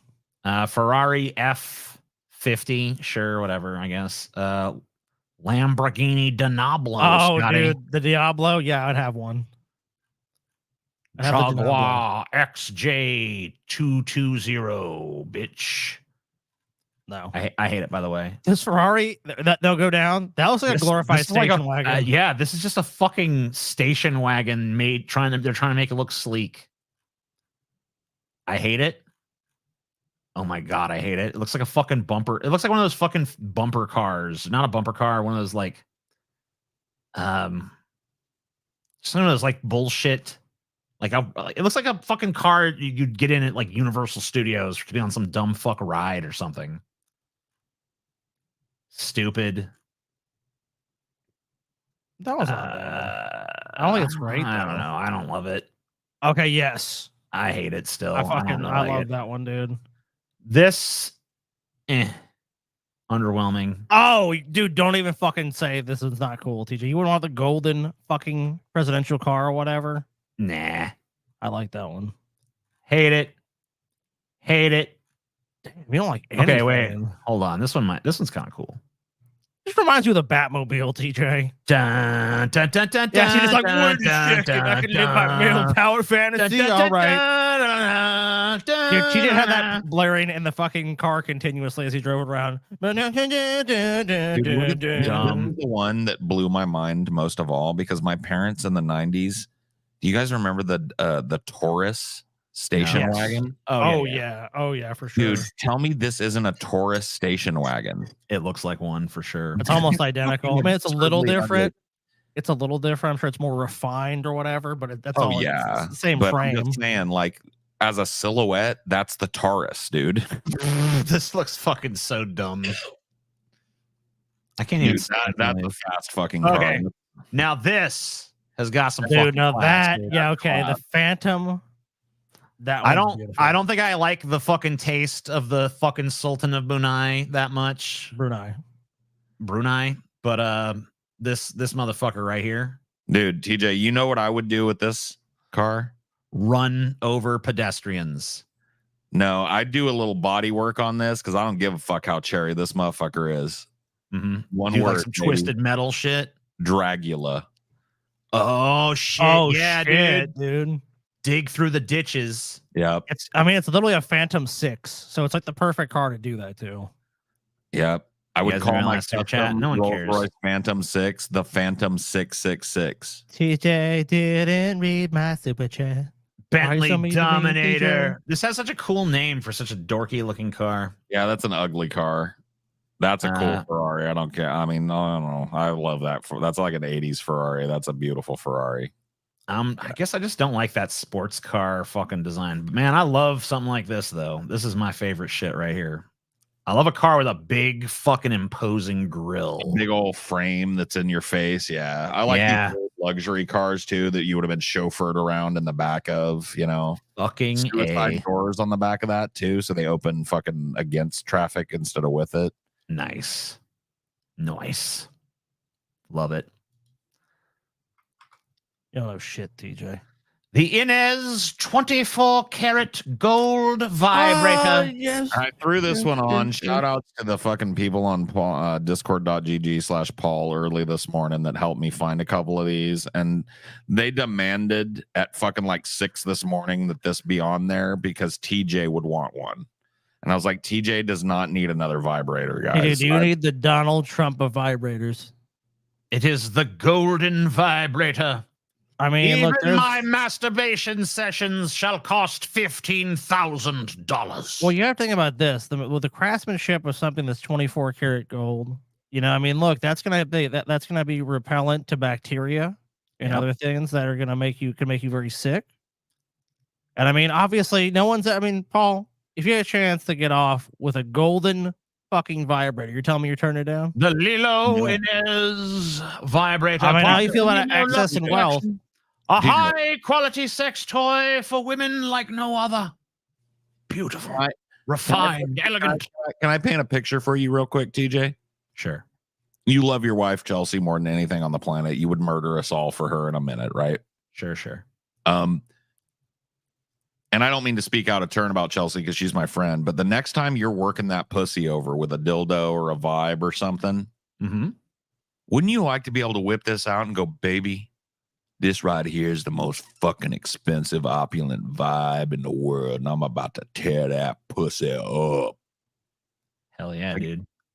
Are you going to get one of these? Probably not because TJ, it's $15,000. Nvidia stock and grab you one of these? Oh yeah, maybe. It's a matter of refinement, TJ. Refinement. Refined, elegant. By the way, TJ, I don't mean to do business in front of people, but I heard that Nvidia bubble's about to pop, and I will buy those shares off of you for 50 cents on the dollar, dude. Make your money back out. Fuck Just yeah, an dude. offer. I mean, I could just sell them now and fucking make $1 on the dollar, but no. And also, I'm I'll gonna take sweeten that the offer. deal. I'll sweeten the deal. I will gladly pay you Tuesday for a hamburger today. Nice. I mean, TJ's so far up in the video. I think even if you did that, he'd probably still make money. I would. Yeah, so even that, TJ'd be like, all right, no problem. Paul's like, No, wait a I second. mean, why would I do that? But you know, I mean, yeah, sure. I guess that logically doesn't make sense. Whatever. It's a fucking bit, TJ. Don't be so fucking serious. NVIDIA. One vibrato to rule them all. Yeah, so TJ, don't pretend you're part of the working class either with your fucking NVIDIA stock. You rich son of a bitch. Yeah, I'm gonna fucking dude. I can't wait till I can fucking afford to buy that Mumbai tower. Dude, TJ, I'll tell you exactly what happened. One day called me up, Scotty. I'm buying 1,000 shares of NVIDIA. Boom, boom, boom. He buys them up, man. No problem. TJ's a fucking millionaire now. He's just fucking, you know what it is? He's just so greedy. He's like, you know what? You just kill me to give Scotty and Paul that show make all that money. I gotta keep getting my little fucking kill me to let them have a dime. I mean, TJ's a fucking millionaire right now. I bet it. He's got his stack this fucking tall. He's Scotty. like, you know what though? But Scotty and Paul would have too much joy. Allow that. Scotty, you got a lot of fucking nerve saying the shit you've been saying, bro. You got a lot of fucking goddamn nerve, Skittle. All right, TJ. You know, but I ain't a whistleblower, bitch. I'm on the forces of the greater evil. So if you want to fuck with me, you can. But just know I'm always in favor of the greater evil, which you've already known about me, TJ. So Scotty, I'm warning you. I'm warning you, TJ. Where are we at on our goals, Scotty? Let's see. I think we either have made all the goals or we're close to making all of them. Let me know. Let me know which of the two it is, Scotty. Let's go to analytics. Okay. $50, TJ. $50. We're $50 away from our final goal tonight, which is Demon Mama dares defy us. And that's a mistake, Demon Mama. You don't want to fuck with us? We'll kill you. Well, I'm not going to go that far. We'll fucking kill you. No, we won't. All right, we won't do that. We'll maim you so bad you'll wish you were fucking dead. No, I can't do that. You won't do that either, really. Okay. We're just going to disagree on the internet. We'll sternly disagree with her, though.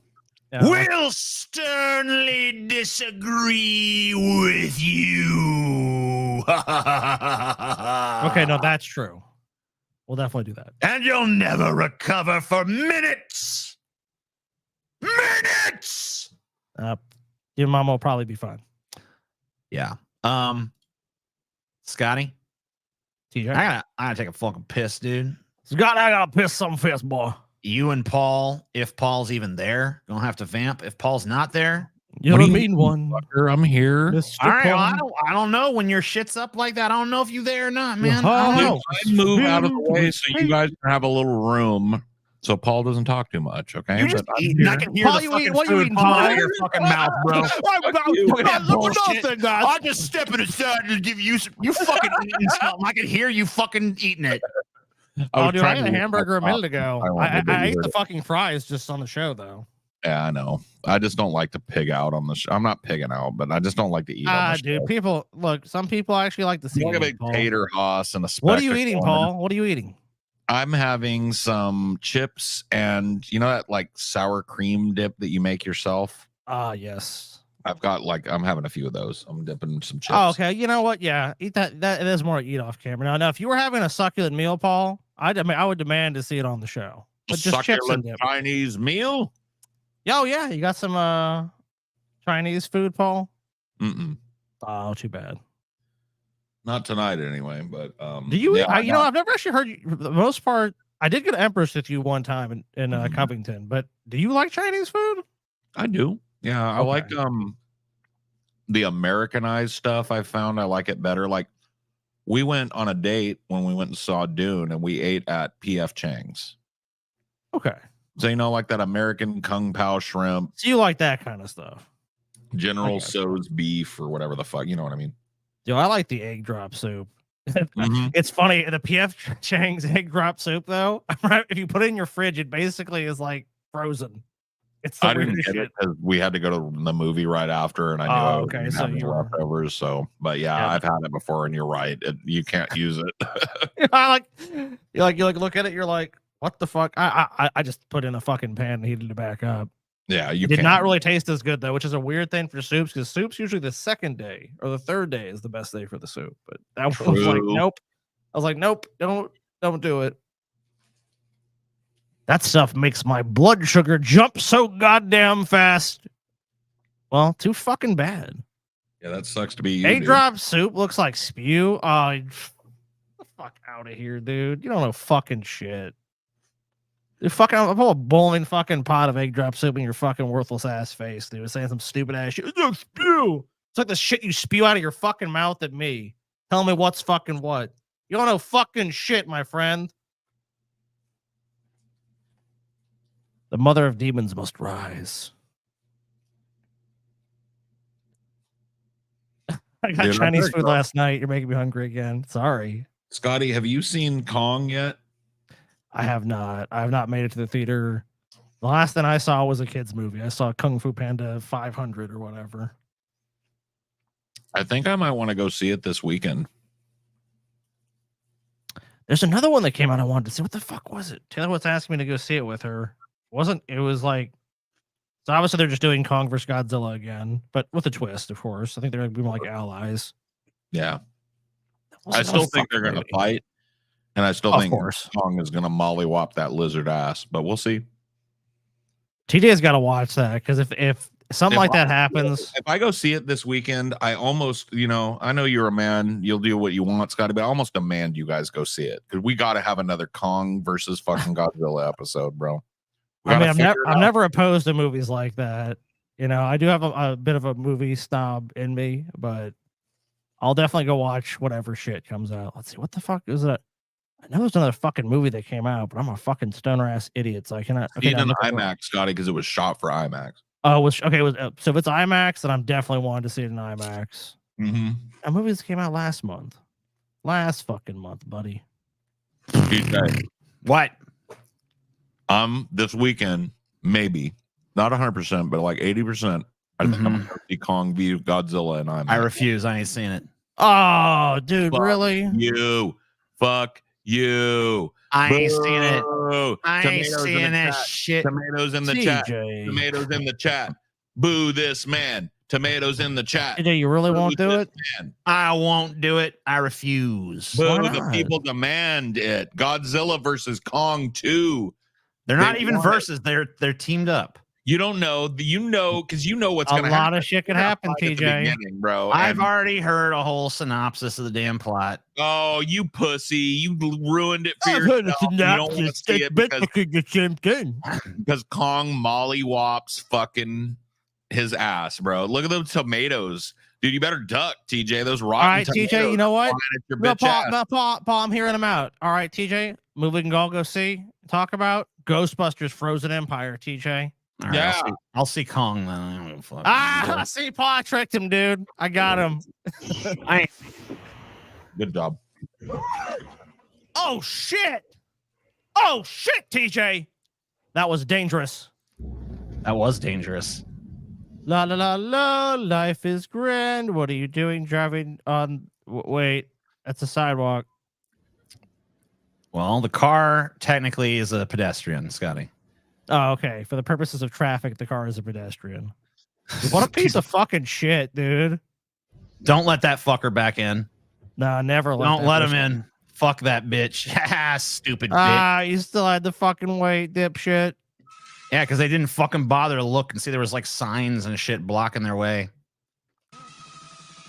Oh, God. Are you okay? What are you Are you doing? in a diabetic coma? What's going on? Oof. You all right, bro? Oh, what a fucking piece of garbage, dude. Dude, BMW drivers are fucking pieces of shit. No, we've identified some white trucks, dog shit. And BMWs, dude. Actually, anyone that drives the sedans of BMWs, Audis, there's a lot of horrible Audi drivers. Yep.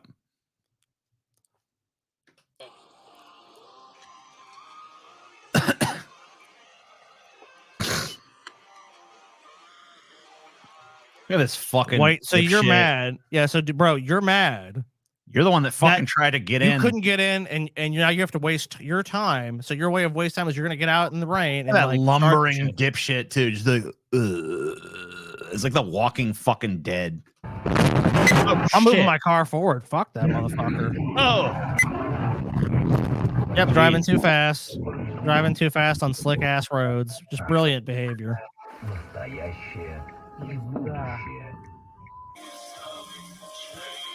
Oh shit! Oh shit! Oh no! Oh Wrong! shit! Wrong! Fuck.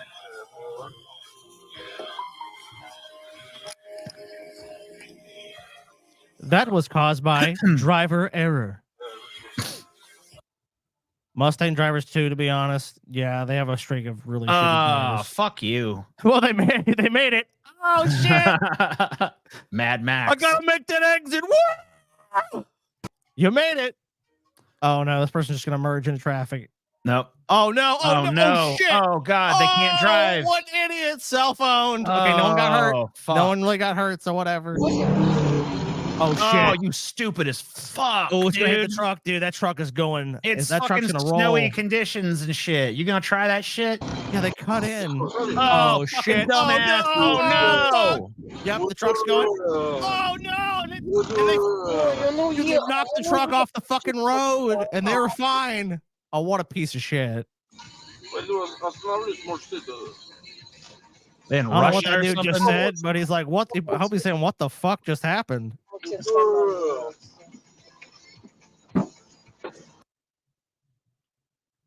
The fuck? Oh no! Oh, what the fuck? God. And they just kept going.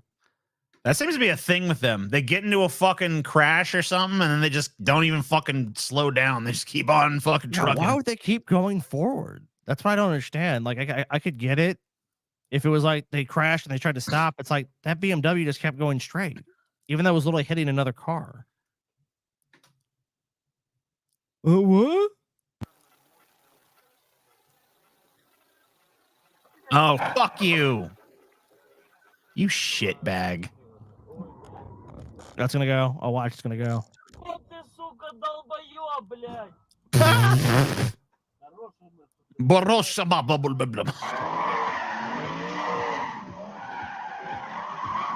they're gonna flip their BMW. Oh shit! What a fucking dipshit!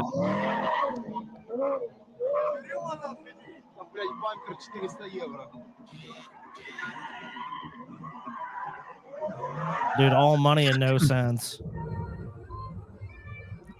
These snowy ones fucking drive me the most nuts.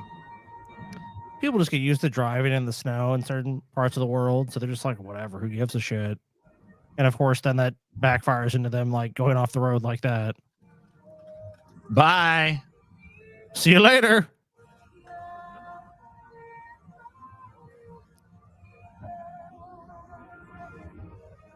Bye-bye, motherfucker. Yeah, you're fine. No worries. Mhm. Ooh, that's like one of the deadliest crashes you can be in right there.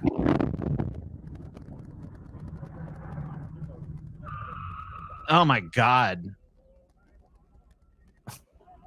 I'm surprised they even fucking stopped. Oh shit! I thought the police were getting them. Okay, no, they are trying to pull them over. Yeah, you almost killed like 3 people because you were speeding through a fucking crosswalk. I'm gonna be cautious when I see that fucking BMW logo on someone's car. There's a certain level of fucking dumb fuck peg-headed bullshit that just like It buys a BMW. Yeah. yeah. It's a very particular breed. You can tell just from these clips.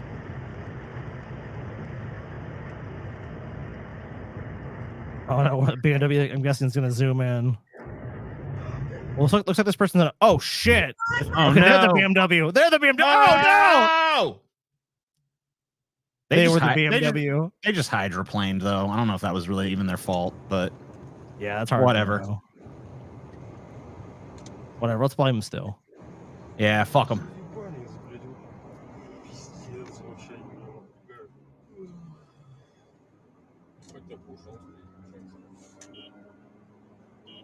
That's the BMW. I guess are they the BMW?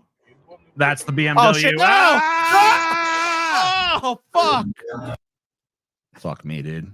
Now it's like I have to guess. I'm like, is this gonna be the BMW? Or are they the BMW, or is the BMW gonna hit them? You never do, you know.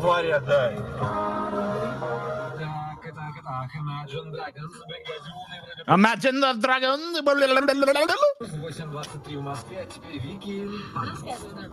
Speak English, damn you. Oh, fuck. Oh, no. What the? Stop. That BMW looks like it's doing it on purpose, man. Stop going, bro. What are you doing? Oh, he is. He's got to be. No, this has got to be intentional. Dude, how is it the fucking Russian dude made more sense than this guy? I don't know. I fucking understood him more. It's like, what? Oh, don't do it. Don't do it. 300. Don't fucking do it, dude. Don't fucking do it. It's not gonna work. Don't You're do gonna it. rip up your tire. No, it's a bad idea. It's not gonna fucking happen. It's not gonna work. You're damage the body of the vehicle. Do it. This is gonna be fine. Now it's $300.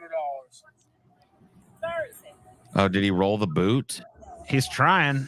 Let's see if he gets it off. Do it, bro. That'll come right off. You've just fucked up though, because now they're gonna charge you for breaking the boot. Because you just damaged my boot by trying to drive off. Dumb fucking idiot. Oops. It is now $300. Yeah. Oh man. You're also parked in a handicap space. Did he have a handicap plate? No. That's why he's got the boot. That's why he's got the boot on his fucking car. I mean, he may be handicapped, but it ain't in a physical fucking way. All right? Yeah, I guess mentally maybe. Fuck. But I don't know, TJ. Yes. I don't know about you, but I take you for the type of dude that might fucking just skank one of these parking spots if it behooves you. Am I wrong about that? No, I don't really usually do that. I have done it a couple times though, so I guess maybe. There you go, Paul. No, I wouldn't do it. I've done it. Don't get me wrong, I've done it. I would do it in a heartbeat, but here's the thing. Here's a situation where I will do it.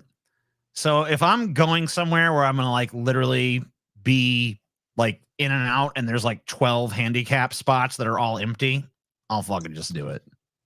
One handicap spot available, Paul. But if it's like a grandma pulls up, I just need to get. But I wouldn't do it. I mean, even just setting aside the dickishness of it, I feel like also there is like just this. So we're not super fucking far apart. Let me tell you where I would do it, and this is entirely hypothetical. I will tell you, and I would take a lie detector to this effect. Wow. Never once in my life have I parked in a handicap spot, even to just run in real quick. Okay. Sure. But I would do it under one circumstance. And I have a very specific memory about this. And I apologize to you for having to go through it. I went to a Walmart Supercenter in Texas at 3 a.m. one time to buy a pregnancy test. Okay. In fact, to buy a couple of those motherfuckers. Right. And, that parking lot was fucking a ghost town, right? There was a couple of the employees things, and the Walmart Supercenter, they had 22 fucking cripple spots. I'm sorry, handicap spots. They're cripples. It's fine. I didn't park in one, but I might do that one day if I was like sick as a dog and I needed some NyQuil and it was 3 a.m. and there's 22 spots. I might just whip in there, run in, get my NyQuil, and come out. Maybe. Yeah. But that's all hypothetical. Like I said, I don't do that shit. That's fucked up, TJ. What if some crippled old granny comes and she's like, I can't go to get my sandwich? Well, unless in the situation I'm talking about, unless like 10 cripples showed up in like 5 minutes time, which I guess could happen. Well, TJ, let me ask you a question. Sure. I lived around you and with you for a long time. Oftentimes, endeavors that you go on, you'll say, yeah, guys, I'll be there in 5 minutes. And then you come home and there's this like, that stupid fucking bitch at the counter took 28 minutes to look up my shit. And then the motherfucker gave me the wrong shit. So I had to fucking send it back and talk to the same stupid bitch again. Fucking 45 minutes later. Yeah. And then some old bitch in that time, some old granny might pull through. Would you agree with that? Not 5 minutes, but 45. Yeah, maybe. See, But it that's hasn't why happened, you gotta so- not do it, TJ. It hasn't happened though, so whatever. Hashtag TJ took the spot. Hashtag justice for the cripples. Hashtag TJ took the spot. Okay. Blow it up. Blow it up on social media. Oh, You gonna try again, buddy? I mean, at this point, he's probably just gonna damage his car. Yeah, I mean, dude, you should just stop what you're doing, but you're not going to. So whatever. He thinks he's gonna pull away, and this is like gonna go away somehow. It is not. It's not just gonna fall off or something. Yeah, I did actually. Yeah, no, it didn't. Oh, no. Now it's going up under his wheel well, and now he's got body damage. Yep. And it's gonna damage that whole tire because it's gonna be fricking the tire while he's driving. So now his bill went from $300 plus whatever it would take to get his car out of impound to all the body work and a new tire at least, maybe a new axle if he rides it till the wheels fall off of this motherfucker, which he could. Also, there's Yeah. evidence that he did this the way he did it. Insurance won't pick up the bill. He'll have to pay for it himself. This is like watching a motherfucker stuck in quicksand, like grab sand and pile it in on himself. You know what I mean? Like it's fucking retarded. And well earned too. I mean, he parked in a handicap spot. You can make it. You The got dream this. is alive. Keep on. Yeah, you got this. You can do it. I believe in you. Yeah, this is so fucking stupid. I'll destroy the front end of my car to escape. You It's don't- being repoed. Dude, To it's get not out of even. repo, yeah. There's not even front wheel drive going on. So like, Dude, they usually don't do these quick rear end tows anyway. They would usually do one of these pull tows where they pull it up on a flatbed, so you could be in it if you want. You know, that's you're not going nowhere. That shit fucked All up, of these bro. repo guys have the new electronic disabler shit, so they can turn these off usually if they want, or disable these cars temporarily, or they've got like a set of master skeleton keys for them, so they can fucking disable it and disengage shit and fucking. It's, dude. Have you guys ever had a car repoed? No. Me neither. Not me personally, but when I was growing up, that did happen to my mom and them. But they just turned the car in. That's different. Yeah, I'm talking like I've never had one. I mean, like they came and took it in the night or whatever and didn't tell you. Oh no, that's never happened. Yeah.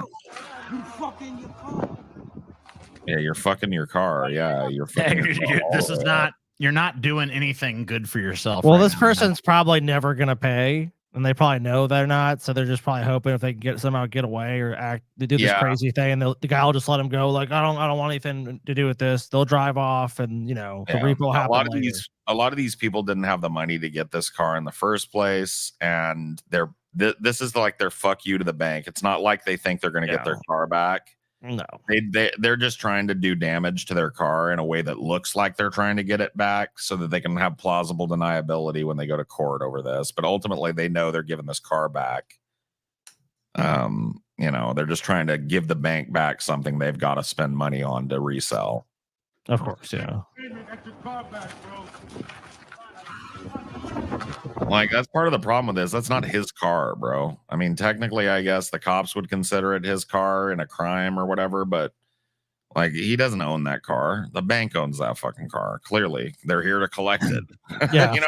I mean, yeah, 100%. Yeah, his lender's like, yeah, buddy. Oh, we're gonna man, get. I see what he's done. I thought they were trying to hook him up to the tow, but it looks like he's driven this fucking thing off the tow bar and gone nose first. Oh shit. Well, I'm assuming the driver just lifted it up because they saw them trying to do that. So it's like, hey, go ahead and try to do that. I don't know. I'd have to see that. Hopefully, he pans back over that way. Yeah, this camera angle sucks. Well, I think they're trying to capture the person damaging the vehicle.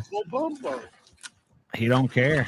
Yeah, I mean, they don't usually lift your car up to the point where like the fucking front end is scraping the ground. You know, it looks like they were hooking him up and he drove off of that or knocked it off kilter or some shit. I don't know. I don't know either. Look, somebody's old babushka is gonna get run over in the goddamn snow. Oh my fucking god! Look at this nightmare. Dude, I felt that feeling of your tires going out from under you in the slushy snow up in fucking Oregon when I was coming back. And I got off on that fucking backwoods road and shit. Right. Like, dude, that's a bad feeling to have. And yeah, that's not good, bro. Oh, you were fishtailing? Well, I was just losing traction, and the whole car was bodily starting to slide against traction. Backward. Well, fishtailing, yeah, fishtailing like that is what I'm talking about. Like, do you ever feel like the back end, like it's bad if you have rear wheel drive and you'll feel that. I've hydroplaned twice in my life and almost died in it, but I know how to do a hydroplane. My dad taught me when I was little how to hydroplane, so I put it into practice. Snow, yeah, you This thing is not handling these conditions very well. That's because they keep hitting the brake. If you hit your brake over and over again, that's how it happens. You'll just slam on your brake, yeah, and then they'll start. Dude, yeah, it's slamming on the brake. I've driven through a fucking blizzard, and like I know you have too, Paul. And people drive so fucking dumb in them. It's unbelievable. God. You can just tell that a lot of the people going through there are just like tourists. They've never been in the snow again. They're like, "This is cool," and like, yeah, it's hitting your brake, and it's also making abrupt turns. It'll send your ass out from behind you in these conditions. So if you're like weaving and hitting the gas too hard and riding the brake, your ass is going to come out from behind you in a rear wheel car or even a front wheel if you're too fucking haughty with it. It just, I mean, also it doesn't make sense. And like, unless you absolutely have to, you shouldn't be driving when snow is falling. like, look at nobody else on the fucking road, right? Is fishtailing all over the place. Everybody's driving low and slow and keeping a steady pace and not and giving themselves plenty of time to stop. And this is the only car that's fishtailing all over the fucking road like an idiot. You see this? Look at everybody going by in this intersection. Not a single person. Everybody's oh, he's gonna go. Oh, he's gonna go. He's gonna. He can't Don't do it. I thought he was gonna fucking get hit. Oh, what a fucking TJ, dude! I remember when me and you went up to that Manson concert in St. Louis. God, there's a fucking number of stories in that. But TJ had never really driven in cold weather, so every red light he would try to slam on his brakes, and he was really bad about. He was really bad about braking really hard when he was a new driver, and he slid through like 3 intersections because he would hit it like right. You see, it's like you see where the line is. If you like the line, TJ would hit his brakes here and just go. You want to talk your shit, Scotty? Yeah. Well, go ahead, because this story time with is Scotty. now your chance. Is now Scotty's chance to take. Is this the first story time with Scotty? It is. Oh, not. I mean, officially, I guess. Story it's the first official. Dude, TJ. Story time with Scotty. It's a story about being completely manipulated. So, I mean, if you even view it that way, I mean, I don't see how anyone would come with that impression. It honestly looks more like I got manipulated by TJ. Story time with Scotty, baby. I think it's only fair that I'm muting up because I don't want to influence this in any way. Scotty, you deserve to be heard. I want to hear your judgments at the end. Oh, of course. At the end of it, I'm not going to interrupt or interject, okay, Scotty, because you deserve to be heard, Scotty. Thank you, Paul. Not listened to. I'll mute up too. I'll mute up as well. You guys don't have to mute up. That's up to you. I'm muting up, Scotty. The floor is yours, Scotty. The floor is yours. Thank you. Thank you. So I call this story the milkshake meltdown for a fucking very good reason. And we'll get to that when the time comes. But the time the story took place, we had gone through Hurricane Katrina. We lived in Mississippi with her dad doing his whatever scammy bullshit her dad had conned us into doing with him. And that hurricane hit, and my dad's like, at first he's like, we're gonna, oh God, guys, we're gonna rebuild. We're gonna do all. Then he's like, you know what? Fuck this. I'm gonna live in California. LA, too expensive though. LA is way too expensive. We can't live in LA. I'd love to live in Beverly Hills, live in the lap of luxury. But it's too much money. So we're gonna move to Palmdale, California. And it was nice living there. I mean, definitely a change of pace from living on the Gulf Coast. But me and TJ eventually kind of like, once we got to know the town and stuff, and Palmdale's not a huge town, but it's a decent sized town in the high desert north of LA. I mean, you're striking distance to LA, so it's kind of cool. You can go down there, you can go to Disneyland. So I mean, there's a lot of benefits, but obviously it's not as happening as LA. It's not as big. You're kind of in the middle of the, like I said, it's called the Antelope Valley. So me and TJ eventually, because our dad wanted us to run errands for him. He gave us a car. And a lot of times we have to get him fast food. But a lot of times, he wouldn't give a shit. He'd be like, when you boys go out, just bring me something back. So we kind of developed a system. We would go to a place nearby, go out to eat. Our stepmom was horrible at cooking. Our dad never cooked. We didn't want to eat there. We didn't want to fucking be there. At the time, pretty young. I think it was like 19 at the time. The TJ is probably 21. We're not super interested in, hanging around our fucking family. We want to go out in the world. Want to see shit, want to do shit, even if it's like, I'm going to go eat at some shitty diner or something. So one day, we go out to fucking eat. And we had a system as we went out to eat. It was that sometimes I'll pay. Like it was like every other time, like one of us would pay. We had a little money we made with our dad's bullshit. And it'd be like, hey, let's be fair. I'll pay this time, you pay next time. And sometimes it'd be uneven, right? Sometimes you go to McDonald's and TJ be like, I'll pay. So he might pay $10 or some shit. He gets off easy. The next time we go somewhere nicer, it's, oh shit, I'm on the, we'll go to a pizza place or something. There's a couple pizza places that me and TJ liked in Palmdale. And we would always get like a large, just completely covered with pepperoni pizza, like every time. It was like, that was the only thing we ever wanted to get. Like, it was never anything fancy. It was like, we just tell the people, like, literally cover it with as much pepperoni as possible. And she just steltering. So one day we decided we're going to go to fucking, of all places, which I don't think me and TJ would even probably go to this place now. But the time we did, because they had the 2 for $20, went to Applebee's. I'm like, all right, Applebee's. TJ, I think it was like TJ that wanted to go there. Or maybe it was me. That doesn't really matter. And I was fine with that. I was like, you know what, Applebee's, because I'm a bit of a cheap ass. I know TJ's a cheap ass for sure. But I'm like, I can swing that shit, dude. Applebee's, because it was my turn to pay, of course. So then, like, we sit down, you go in there, 2 people. Wait, the hostess brings us to our table. We sit down, start looking at the menu. She does like, you know what, man? I can really go for this fucking them wings they got here. Get a couple orders of them wings going. And I'm like, you know what? The little boneless wings they got at Applebee's, I mean, they ain't bad. I like that. Sounds good. Kind of starting to worry about the price a little bit because we want, like, gotta get a couple orders because we're young. I mean, we want to eat a lot. All right, we'll get a couple orders, no problem. And she just like, man, you know what? Really good with some wings. It's some fucking beer, some alcohol and shit. TJ, you're a piece of shit. I know I promised not to interrupt. You're a piece of fucking garbage, TJ. And I'm like, oh man, TJ. And I'm like, oh, TJ, man. Gosh. Shit, man. Like, you really gotta get that. And TJ makes some big, oh man, don't worry about it, man. I get you, man. I know, man. Like, she does some TJ bullshit. I know, man. I fucking know it's bullshit what I'm doing. But it's all good, man, because some nebulous time down the road, I'll make it all up to you, man. I'm just like, all right, fuck it, man. I mean, maybe that, he'll make good on it. Maybe. I don't know. Okay, whatever. I mean, I don't want to argue. Because TJ at that time, when I happened to get a little testy, go, oh, it's not amping. I'm like, I don't want to have a fucking scene here. Just let him get it, whatever.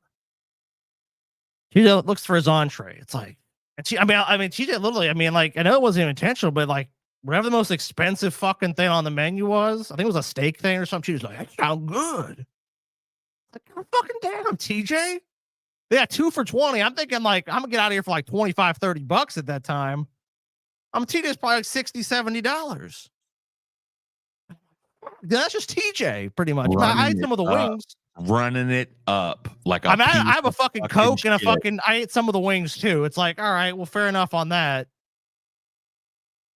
All this goes down. TJ has a number of drinks. I mean, TJ's the tab must be about $80-$90. And this is like 15 years ago. So it's probably like $150. This is an Applebee's. This isn't some fancy fucking restaurant. This is a fucking Applebee's. Not only that, when it's still at 2 for $20. The reason you guys are at the Applebee's is because neither one of you is fucking rolling in dough at this point in your life. Oh my God, no. We were broke as a fucking joke. It was just like we the little money we had, we wanted to spend buying comic books or fucking DVDs or whatever. You just didn't want to be home. Everyone's, when you're 18, 19, that's how you feel usually. Unless you're a homebody or something. But me and TJ, we didn't want to fucking. By the way, both of you were 18 and 19 way longer than 15 years ago. Okay, well, whatever. You get what I'm saying. 17 years ago. Just to remind you. Yeah, you're right. I guess in my case, it'd be 17 years ago. So way longer for TJ. In my mind, the bill is just going up and up and up and up and up. And I'm like, this is so uneven. But, TJ has made his vague promises. So the allusion to payment.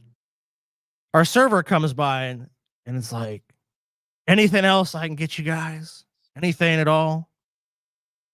And I go, nah. She's like, oh, let me see the dessert menu.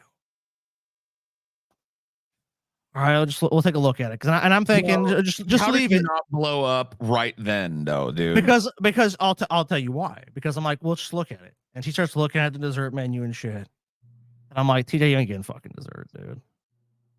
And he's like, no, man, Scott, man, really, a little dessert to finish the meal off. No, it is, man, a little dessert.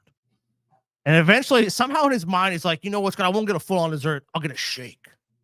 I'll get a chocolate shake. Usually more calories than a full-on. Yeah, I know. Dessert. But it's like, that somehow in his mind, that was like a reasonable compromise to having fleeced me for this meal.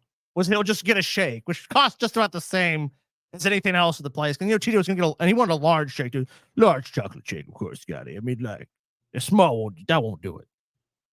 So the server comes back, hey guys, we have anything? She just like large chocolate shake, and I'm like, I'm paying, and I am paying for that.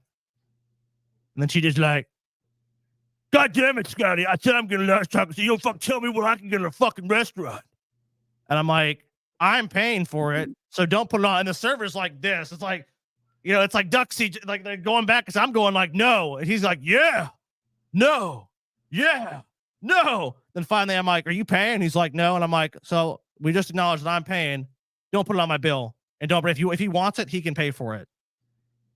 And she's like, okay, and like obviously, just like she's like completely like embarrassed and caught in this awkward situation with two fighting fucking patrons at this fucking Applebee's, who are at this point yelling at each other in the middle of a fucking restaurant. Like, I'm not getting you a fucking milkshake. I'm getting, goddamn it, Scotty, you're gonna buy me a fucking milkshake, bitch. And that's literally the level it got to be honest with you. Like, we're fucking like, he is yelling at me that I'm gonna buy the milkshake. Cause it like, even when I said you buy it, he refuses. That was not good. He's like, no, your ass is gonna buy my fucking milkshake, bitch. So when that all goes down, he gets up, pushes his chair back, fucking literally knocks his chair down. I was like, fuck this shit. You're gonna buy me a fucking milkshake. I'm gone. Dude, this is such a fucking TJ and Scotty move right here, too. I've been privy to so many of these over the years. He storms out of the restaurant. I'm like, okay. But he already looking at ordered me. the fucking milkshake, right? Yeah, because he couldn't get the milkshake.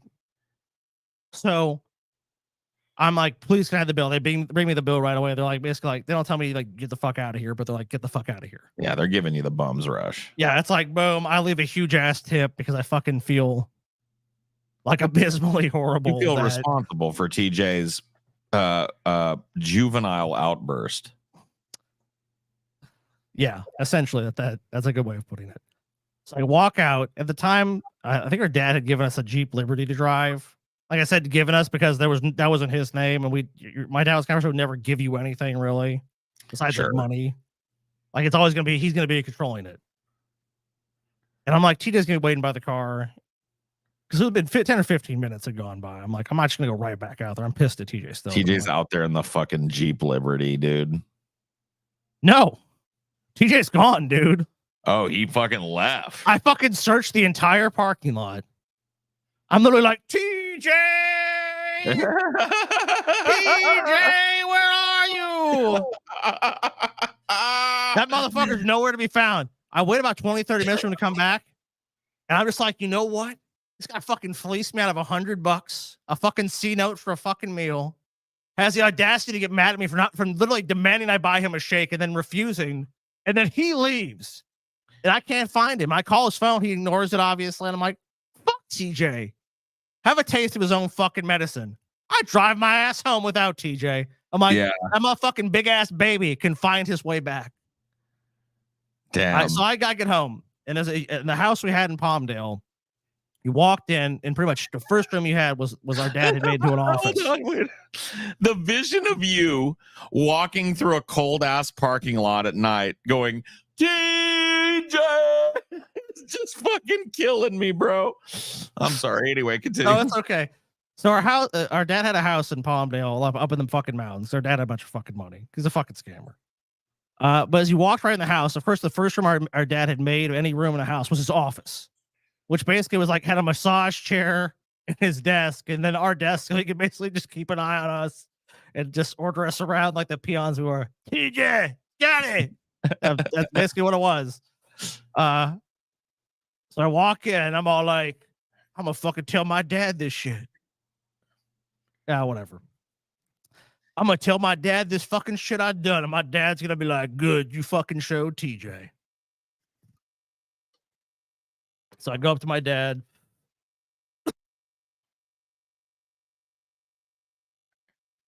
He got a shitty smirk on his. That rip was face. vitally important. I think somehow TJ fucking just wins this somehow. Oh yes, dude. Yes, yes. My No, don't worry, God, dude. He's we're about to get to that part. His fucking face is unmistakable. Oh TJ no, dude. Freud, I walk up to my dad and I'm like, I tell him the story. I'm like, you believe this motherfucker TJ did? And my dad's a real fucking cocksucker because he's one of those motherfuckers let the shoe really drop on you.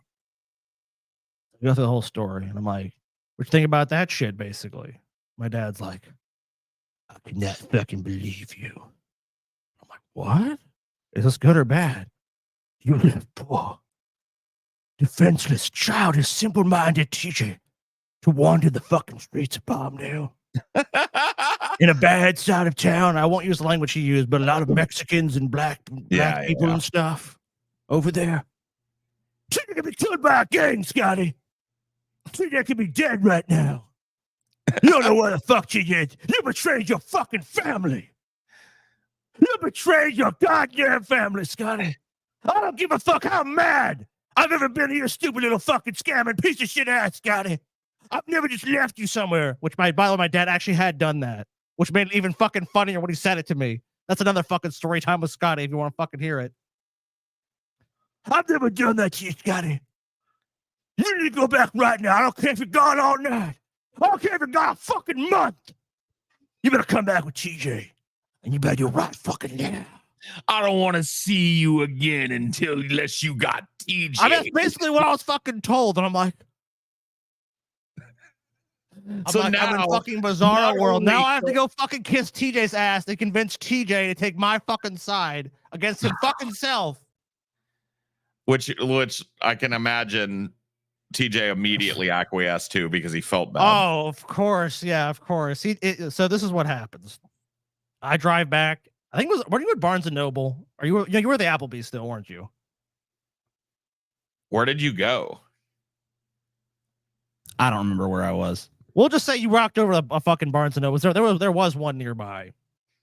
So TJ's at the fucking Barnes. Yeah, I think I was just hanging out at the Barnes and Noble. Yeah, like TJ had gone over the fucking Barnes and Noble. He was just having a fucking time looking at graphic novels and shit. Well, in my dad's mind, yeah, I did. Well, in my dad's mind, I was being like murdered by fucking Mexican cartels and shit. I was just chilling in the Barnes and Noble. He's chilling, fucking probably drinking a fucking cappuccino at the goddamn Barnes and Noble cafe, reading some graphic fucking novels. So I fucking call TJ, eventually he answers, and he's like, I'm like, where you fuck you at? She's like, I'm Barnes and Noble.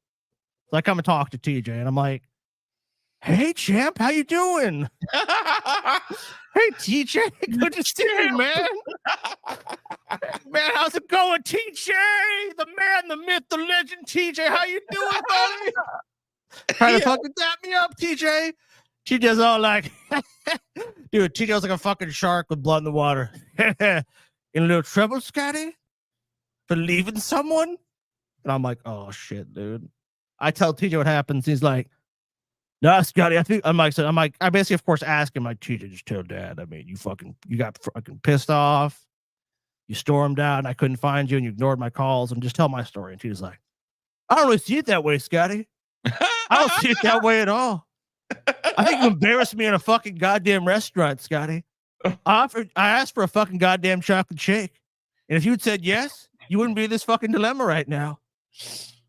You fuck yourself, Scotty. There's no other way to really look at it. Is you're a fucking piece of shit. You fucking owe me.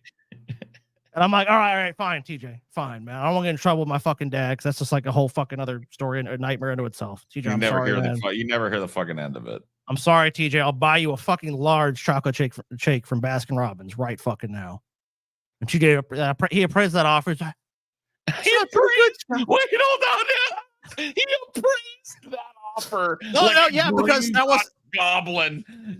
Oh my god, TJ, you are a true fucking piece of shit, dude. He's like, you know what? That's good, Scott. That's a good start. That's not gonna do it for me, man. That's not gonna do it, Scotty. I mean, look, I'll take it. I mean, look, I'll tell you this. If you give me that and that's all you give me, I'll give you like 50% of what you want. I'll be like, Dad, I'm not overreacting, but I'll probably put a lot of blame on you still, Scotty. You don't need that right now, do you? I'm also gonna need another $40 in cash.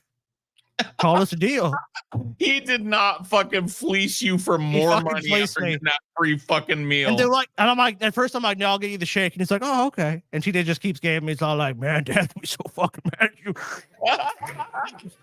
Dad's gonna be fucking pissed. I mean, do what you want, man. Fucking ATM on the way back, though. I'm just saying.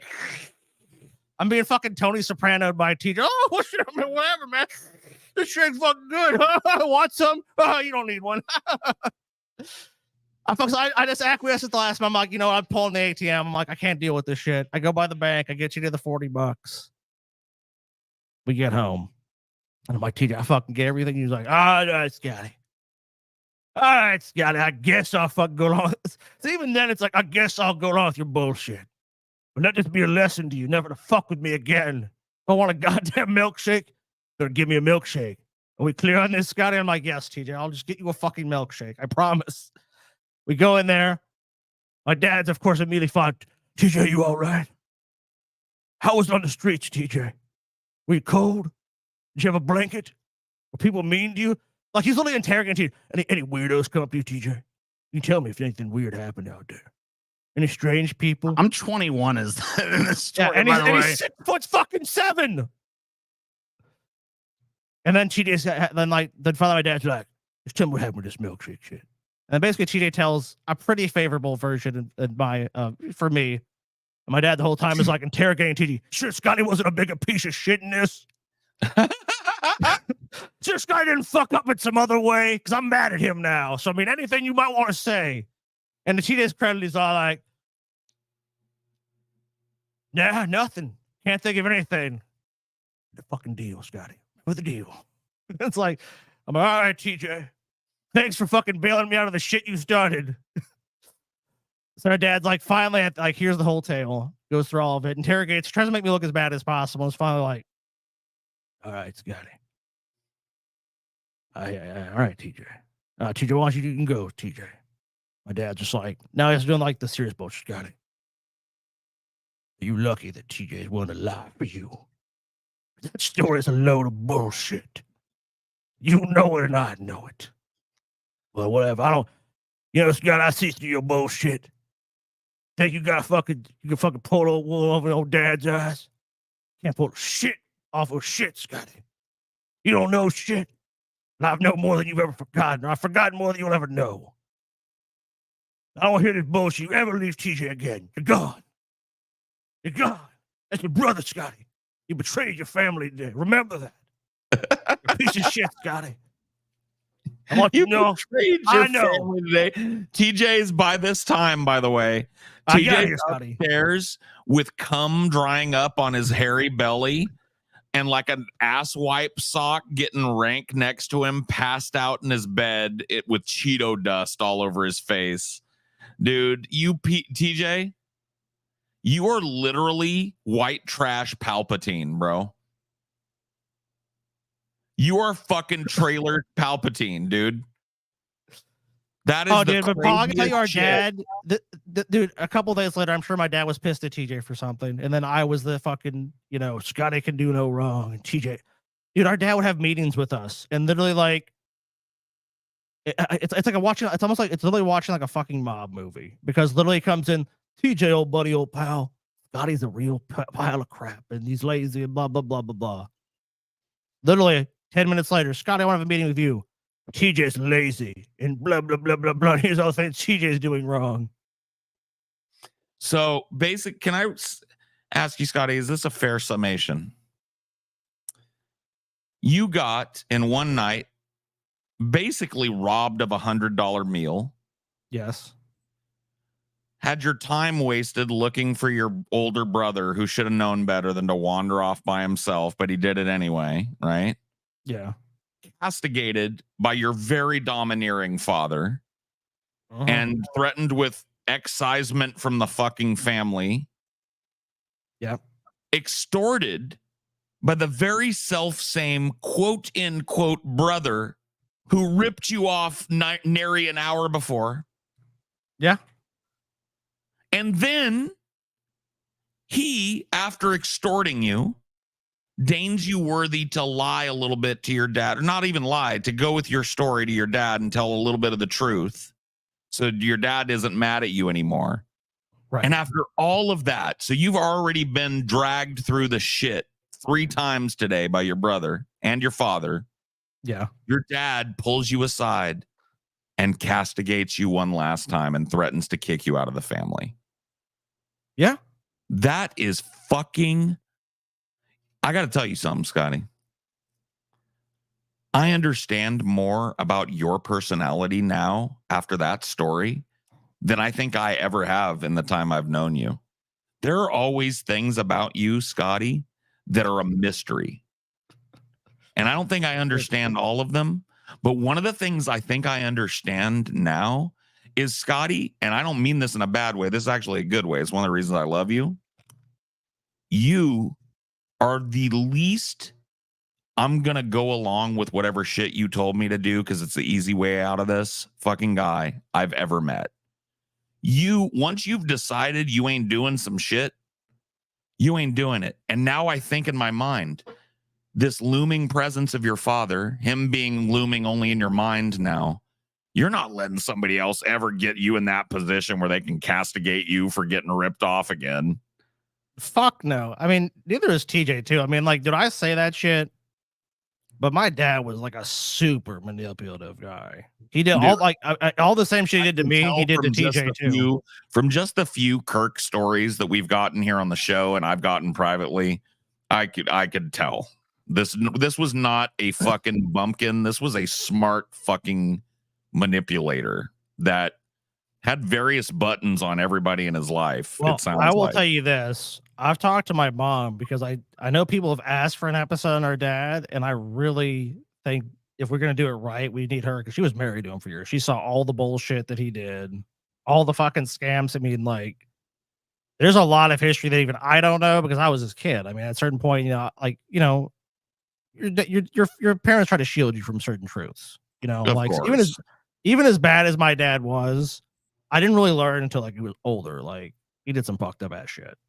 Like he did. I'm not even talking about his tax stuff, just like other scams the extent of what you know. Yeah, you kind of learn a lot. That's gonna be a whole episode on him because people demanded that for years, and I'm like, we definitely.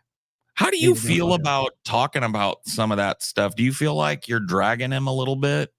I don't. My dad's still alive, so I can't. I'm just asking out of curiosity. No, because the truth is the fucking truth. Yeah. If he did those fucking things, he's got to own up to the fucking shit that he did. I'm 100% like that for anybody. It's like, no, you definitely are. I will back you on that. I'm talking about like super consequential things, like the truth of like his character and who he was. I'm not gonna fucking paint him like he's a fucking saint just because he's dead. Yeah, no, I respect that, and you definitely are not the type of guy that's gonna let somebody get away with like bullshitting you because it's the easiest way to get around something. You will not let I like if I'm on some bullshit, Scotty gonna call it if he catches it, and 99.99% of the time, motherfucker catches it. So, but I can that's see my dad. My dad. Let me tell you something positive. Okay. One thing I learned from him was the bullshitters of the world, the scammers of the world. Like I really and I realized he was basically teaching me all this shit because he wanted me to understand in his mind how the world worked.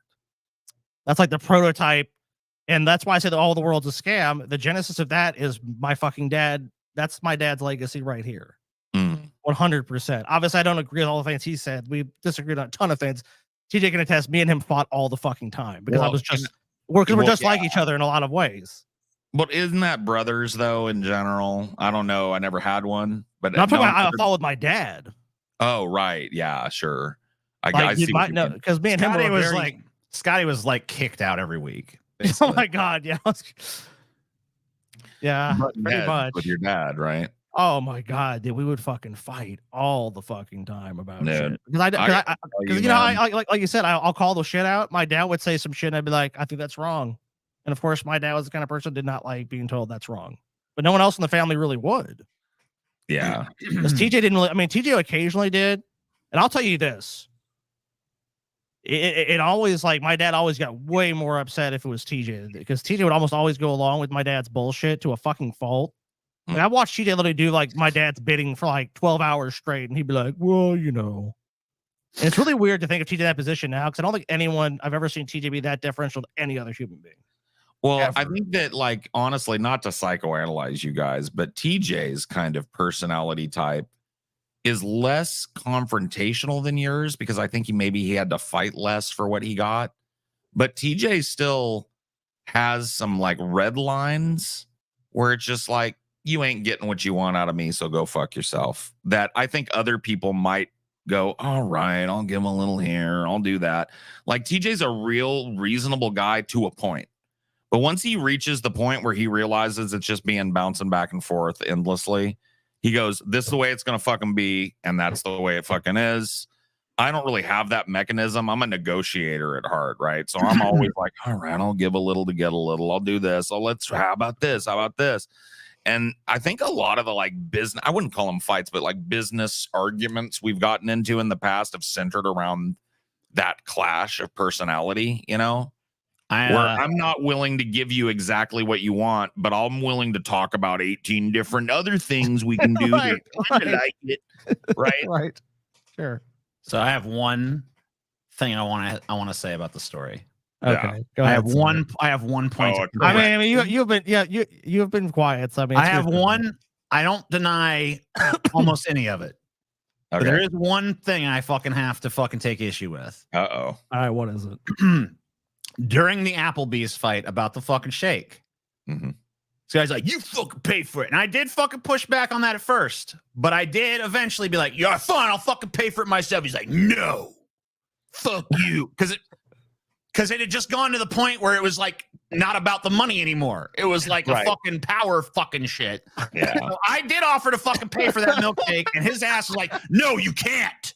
We're going now." Look, if we're being truthful, that definitely did happen, but it's my fucking story, so of course I'm gonna make you look. All right, well, that's what we call the hot sauce. Yeah, that's the hot sauce. Yeah, that's the hot sauce, baby. The hot sauce. Other than that, the whole story was true, and I like that story because I win. You know what, dude? I hope you guys get to meet my dad one day because my dad and your dad were definitely way different types of people. I think forward, front facing, different personality types. But man, so much of that shit rings true with me. My dad was on my ass. He was just different. He wasn't a yeller. My dad had that smoldering rage, right? I can probably count on both hands the amount of times my dad raged out at me and yelled. That's fucking kind of scarier in a way, though. He would do this thing, dude, back in the day. He would talk through his teeth. Have you ever had somebody just be like, "Come here"? Oh, yeah. You get real close to your fucking face or whatever. He would do this. "Let me tell you something, motherfucker. I will beat your little fucking ass from here to Timbuktu. You fucking talk to me like that in fucking public again. You got me? Now get your fucking ass out of my sight." That was but it had the same effect. I think ultimately he used it as a lever to get exactly what he wanted out of me and get me to say exactly what he wanted to hear. Yeah. And I've struggled against that kind of anger in myself my whole life, because I definitely got the bug from him and my granddad. Oh my God, yeah. I know that is, believe me, yeah. Story Time with Paul is canceled. It's now Story Time with Scotty. I mean, the next season is better than the old season. Sorry. That story was awesome. I know you got at least 25,000 more of those. So, dude, It's not story time with Scotty. Take the reins, Scotty. Hell yeah. All right. What I built, you will make flourish. We have one more section. We did an No, ultra. This is a section. It pains me. It pains me. We did a fucking short show last time. We're doing a long show tonight. So here we go. This is Let me tell you something, TJ, before you get started. Called The Get That amount. Fried calls me out right there. Let me tell you something, TJ. We're on for a while. We're not going to get through it all, but And of course we're not. Let me tell you something before we get started, though, not to belabor the subject any further or further ameliorate the intoxication of the time passage. Mm-hmm. But let me tell you something, my guy. The amount of charitability that I have shown to this woman, Demon Mama, is absolutely off the charts. I cannot even. And for her to publicly disagree in such a disrespectful way, my guy, I'm thinking it's time for me to cut bait. I think she's a tanky, is what I'm telling you. And I think she's an anti-Biden, America bad tanky. And I've kind of always thought this, my dudes. But in this sake of charitability, I've always culled my words before the harvest left my mouth. But the wheat fields will run awry, my friends, now, because I'm going to be honest about Demon Mama for the first time tonight. She's a grifter. She's a scammer. She's a no good nobody tanky who sucks Mao Zedong's cock and takes Pol Pot's dick in her face. Okay? And she hates America, and she's willing to sign up with whatever red fash government that just calls her name in the night. And I'm done with her. She's gone. Let's see. My lovely, lovely imps. As all of you know, I have been on the show Deep Fat Fried. Citation needed. I don't recall this character ever coming on one of our shows. Anybody remember this woman coming on our shows? I don't. Lies! Multiple times in recent memory. I have a long-standing friendly relationship with TJ Kirk, formerly known, also currently known sometimes as the amazing. I like the fucking skull shirt though. It's a pretty cool skull shirt. No, it's the worst skull shirt I've ever seen. And I have a ongoing friendly conflict back and forth with Paul's ego. That fucking scamp Paul. Wait a minute. I thought we were best friends. This is fucked up way to find this out. Couldn't tell me to my face, Demon Mama. Fuck no, dude. I thought we were best buds. I thought we were joined at the hip. I was actually going to serenade you with So Happy Together the next time you came on the show, but I guess that's out the fucking window now. Mm-hmm. Of Deep Fat Fried. formerly known as Amazing. I mean, most people call me TJ these days, whether I brand myself as or not. Do you kind of wish people would stop formally the Prince act with you and just start calling you TJ Kirk or the Amazing Atheist and just pick one? Really don't care. Oh, okay. I would. I made a video a couple of weeks ago. Idiot. So I'm like a worked up paranoid idiot. So that would bother me. I would have to correct people. I don't care. Either one's fine. I was wrong. What about Joe Biden? The TJ May Kirk Zing Atheist? That would be weird. Apologizing to Paul's ego and Deep Fat Fried. That is right. You groveled on your knees, Demon Mama. You came as a supplicant. Paul! And I said, silence!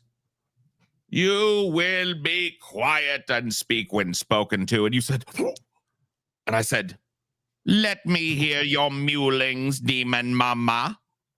And you said, Paul, please, I come to you in supplication and total dominion. I ask for your humble forgiveness. I was wrong about Joe Biden. Apology was not the world's biggest apology in the world. Okay? Oh, it was. It was fucking crazy. I actually felt uncomfortable towards the end of it because, like, is she really gonna fucking like bow 900 times to punish herself? Like, that is not necessary. That's a little extreme. That's a little extreme. The Amazing Jatheist. I like it actually. Was me giving a point to Paul for kind of getting me on something. One and point. you can go watch that video. It's on my channel. Gotcha. Really easy to find. It's just called "I Was Wrong About Joe Biden," apologizing to Paul's ego. And in that video, I go through everything. But as a quick summary, basically, in my argument with Paul's ego, he pointed out the fact that a lot of even solid lefties will pull punches on Joe Biden when they shouldn't. When Joe Biden is the most powerful man on the planet, allegedly. He's the president of the United States.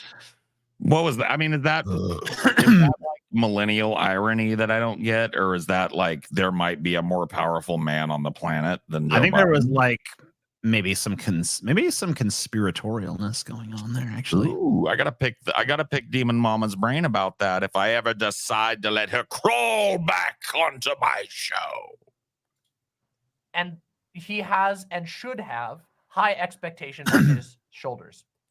And upon reflection, I agreed. He was right. I'm gonna speed this up a little bit. TJ, now get that show moving along, boy. I'm Move gonna along, show. speed this up to move it along a little faster. Move Yeah. along, boy. Even I had fallen into this, that over the last 4 years, after dealing with Donald Trump and seeing how wild and cuckoo crazy the right-wingers in this country are, that I had been too soft on Joe Biden. Now, I don't have a line of communication to Joe Biden. And of course, I get into all of this in the video, but I don't have a line of direct communication to Biden. However, I do have a line of communication to a decent amount of people. A lot of people watch my show. And Dude, watch it. TJ, can you pause this? Yep. I don't mean to point it out, and I'm not even calling her out on it, but she is drumming her legs just like you fucking do, dude. She's got the TJ fucking. I spot it a mile away, dude. She is cut from the same fucking cloth as you, bro. Riddled with the damn tism save. Right now, I'm telling them. I'm sure. I know my people when I see them, and I am 100%. In fact, I think I've even talked to her about it. This is ADHD, is what this is. Yeah, it looks like it. Aw. It is. I mean, this is fucking what it is. I mean, whatever. I don't like diagnosing people. I'm pretty sure we've actually talked about it, so I don't think it's a me diagnosing it kind of thing. I'm pretty sure. I didn't mean to point it out in a mean way. It was just a joke. Well, Paul, you did. You're an ableist piece of shit. I don't know what to tell you. I supplicate myself before you and Demon Mama. Please forgive my ignorance. I knew not what I said. I feel that I should contribute to them being able to have good arguments, to be able to articulate their desires, and to be able to recognize flaws, even in a presidential candidate that is preferable to Donald Trump. And I do think Joe Biden is preferable to Donald Trump. Anyway, I issued a small apology. And depends on what you're doing, right? Like, I would rather go to a bar and fucking chill with Donald Trump. Now, that doesn't mean I'm going to be his best friend afterwards, but I think he'd be way better company at a fucking bar with some hot bitches and some hot femboys around and some pitchers of beer and some Big Macs and shit. Like, I think yeah, dude, Trump might be a chill guy. I think Joe would be like, well, it's 7 o'clock. I have to be up when the cock crows because the Lord said the idle hands are the devil's plaything. So enjoy your meal. No, thank you. Won't be having a drink. You know, it's like, oh. Yeah, that's about it. They have reacted. Paul and company have reacted. Now, a lot of people had opinions. Paul and company, TJ, do you see the slides we're given? Not all of them were positive. Paul and company. Paul and co. Paul and those other lesser important folks. Oh, damn, Demon Mama. We will remember this. We will remember, Demon Mama. Ego. Paleo. I think our next appearance might just be on Paul's solo channel. Actually, guys, you are not. It's now Paul, etc. Yeah, Paul, etc. Paulio. Very good. Paul, etc. Yes. What does the etc. mean? Etc. Moltenas. Pusafar. But it certainly provoked a strong reaction. So I'm interested to see. Since dawn of time, the man of salt is filled with rants. Like Scotty yelled too much and TJ shits his pants. Da-da-da. I love that song, dude. Oh, it's one of these where we're gonna be like windows within windows within windows Oh within my windows God, within bro. windows This within is the windows fucking within windows response within to the windows within response, windows. The response to the response to the response. I want somebody to do this ironically like 10 times just so we can see if it even fucking works. I want to see the response to the response to the response. Re. I'd love to see the response to the response to the response to that, though. Yeah, that's even better. That'll be a hell of a response to response to response to response. Response to response. Sometimes I'm just, so right that, onion nuggets. If you're an apology, I like that. I like the sound of that. Yeah. Bend the knee. Bend thy knee, demon mama. Paul right again. Dude, I went, of course, when All right. Don't make me regret it immediately. Don't make me regret having grace immediately. Oh, you know me. I'm very humble, demon mama. I wouldn't do that. Bend thy knee, demon mama. The humility of Paul is renowned throughout the lands. Baleo. I'm sorry. What was that? Paulio. Heard on my Yes, I'm willing to be as humble as you are willing to be supplicant. job. The demon mama made an apology to me. Of course, I immediately, when I shut it off, I ran to go watch it. And that is true. I'm glad she's tickled by that because it's totally fucking true. I shut that shit off and I was like, I gotta go see his demon mama shit. That's the demon mama power, baby. It was. That's incredible. Oh, that's good. I had to see. I was like, oh, I was mentioned. Gotta go see. Ooh. Someone said me. I just got this image. I've just got this image of Paul sitting on his back porch and getting a message. Hey, demon mama, apologize to you. Huh? All right, guys, gotta wrap. Boom. Just like joint still in mouth. Oh yeah, dude. She actually I feel seen. Does she have cameras in here? Maybe. She might. And they're mostly in the shower. I gotta say, dude, I read her chat, like the comments under the video, and her like, man, these people really do hate me. Some of them do. They do, dude. Credit to Paul, he's a monster. I was like, what? I'm a monster, dude. Okay. Some of you were being like that, and some of you need to take a chill pill for fuck's sake. Holy shit. Now, I'm guessing he was a little sensitive to the negative ones, but I will say there was some derangement. There was some Paul's ego derangement syndrome going on in the comments there. I'm not gonna lie. I even saw that from my end. Okay, listen. My goodness. He's not entirely wrong. Some of you gotta cool your jets. I'm kind of monster. And then another one was like, I just don't agree with this DM. Now Paul's ego is going to use this as an example of why vote blue no matter who is bad. And I was like, I mean, you goddamn right I am. Look at what you've done. Look at what you idiots have done. Look at what you did. What should I get for dessert? Chocolate motherfucking shake. Chocolate shake. You know what? Take each one of us. Let's give our first fucking thought. Honestly, you want to go chocolate shake, TJ? Dude, that story made you want a chocolate shake, didn't it? Yeah, because I remembered the taste of that victory shake, dude. Because I knew, dude, you fuck TJ just wandered off. I knew the whole fucking series of events in my head when I did it. Oh, I know. I foresaw everything. And when I finally got my fucking milkshake, when Scotty had to fucking buy me that shake, and I was sitting there drinking it, looking him right in the eyes, that was the tastiest fucking shake of my life, because that was the shake of fucking supremacy. That was the shake of victory. That was.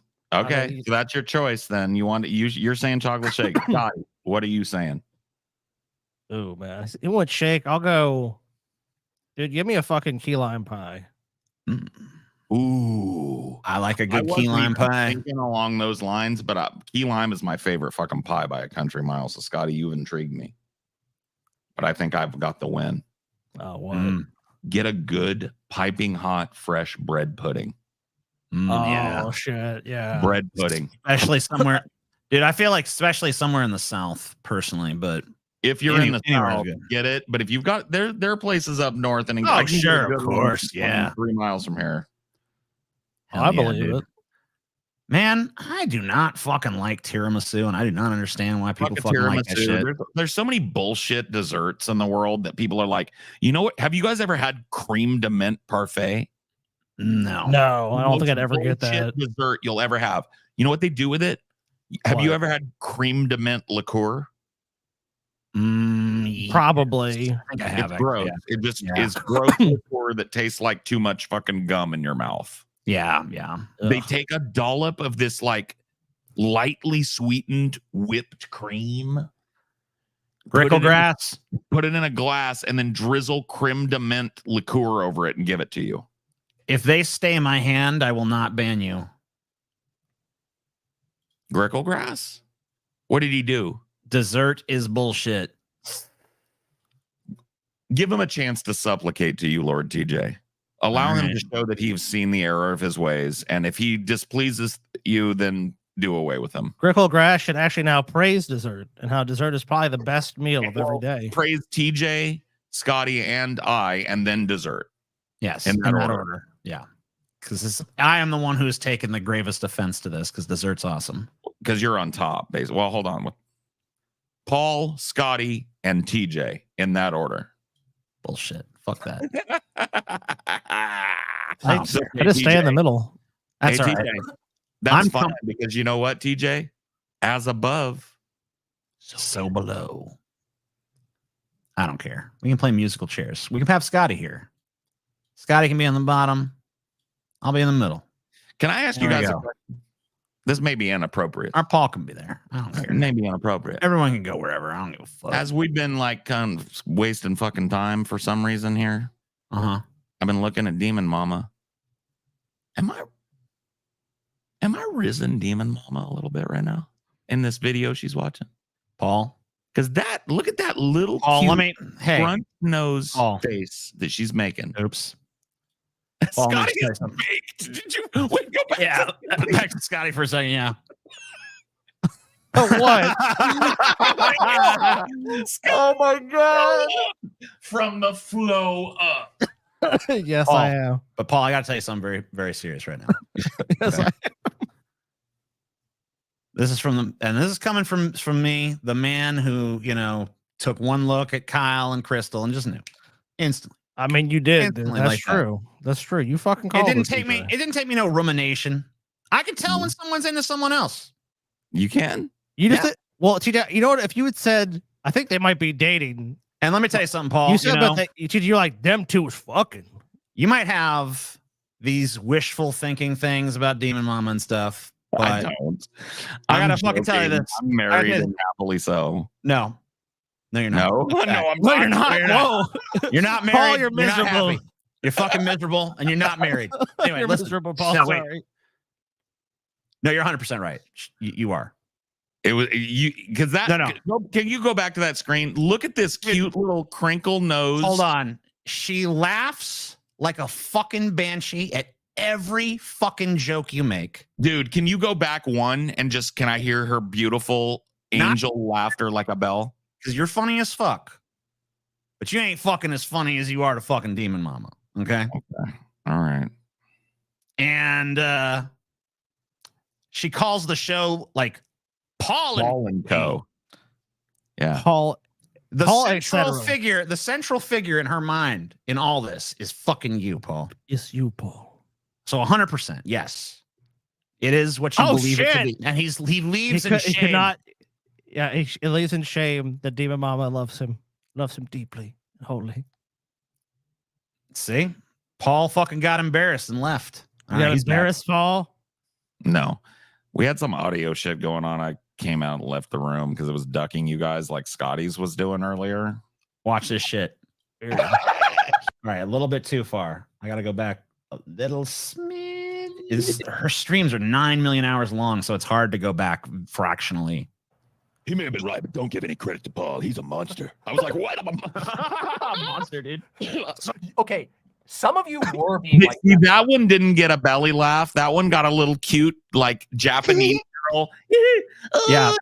But just building up, dude. It's building up. Just wait till the. Holy shit. Now, there was. I'm guessing he was a little sensitive to the negative ones, but I will say there was some derangement. There was some Paul's ego derangement syndrome going on in the comments there. I'm not going to lie. I even saw that from my Sticking up for me. Yep. My goodness. He's not entirely wrong. Some of you My goodness. gotta cool your jets. I'm kind of monster. And then another one was like, I just don't agree with this DM. Now Paul's ego is going to use this as an example of why vote blue no matter who is bad. And I was like, I mean, you goddamn right I am. Paul's gonna use something. Look at what you've done. Look at what you idiots have done. Look at what you did. Dude, I gotta say, dude, I'm joking about DM. I know she's got a part I ain't. and everything. I ain't. But like, dude, game recognized game. I think know what's going on. DM and I are better than. Something happened. I think we getting along. You know what I mean? I like DM a lot. I think she's fucking hella funny, dude. Can you feel the love tonight? If Amelia walked through this door, I will feel the love tonight. Okay, fair enough. Fair enough. Fair enough. Yeah. Oh my god. Well, maybe Oh, that's too good. Maybe you don't reciprocate, but it's there. Dude, I don't think there's anything to reciprocate. It's there, Paul. I mean, I know what's there. Bubbling I beneath the see surface. Paul, it's as clear to A me. forbidden love. It's as clear to me as the sun in the fucking sky. Is it as clear to you as the fact that Kyle was fucking Crystal Ball Mm-hmm. before anybody even insinuated it ever? No, TJ, are you At a kayfabing? fucking glance. TJ, are you kayfabing, man? I ain't fucking kayfabing one goddamn It's all bit. legit. You got the 'Cause same drop like. the kayfabe if you are, because this you're chuffing me up now. I'm getting chuffed. All right. Spider Well, sense- I'll your drop it, spider- but I I mean, ain't saying it's kayfabe though, but I'll drop it. I'll drop it. Oh shit, man. Listen, one thing I got to give the deep fat fried guys credit for, and none of you, Give us not credit. one of you, can disagree with me on this. These guys have got a killer group laugh going on. Okay, like can we listen to that? Can we listen to that again? Okay. Our group laugh is about to be complimented. Nice. I'm okay. And we know I want to fucking slow it back down to original speed so I can fucking truly appreciate this. we got a history. No. No. No. Poking a little bit of fun at Paul's ego's laugh, but the group laugh here is powerful. All right, hold on, wait, I went too far back. Agree with this, DM. Now Paul's ego is going to use this as an example of why vote blue no matter who is bad. And I was like, I mean, you goddamn right I am. Paul's gonna use something. Dude, I want to give us a round of applause for our tremendous group laugh. My voice is not great usually at the end of a show like that, but I sounded like a straight up bullfrog dying in the that.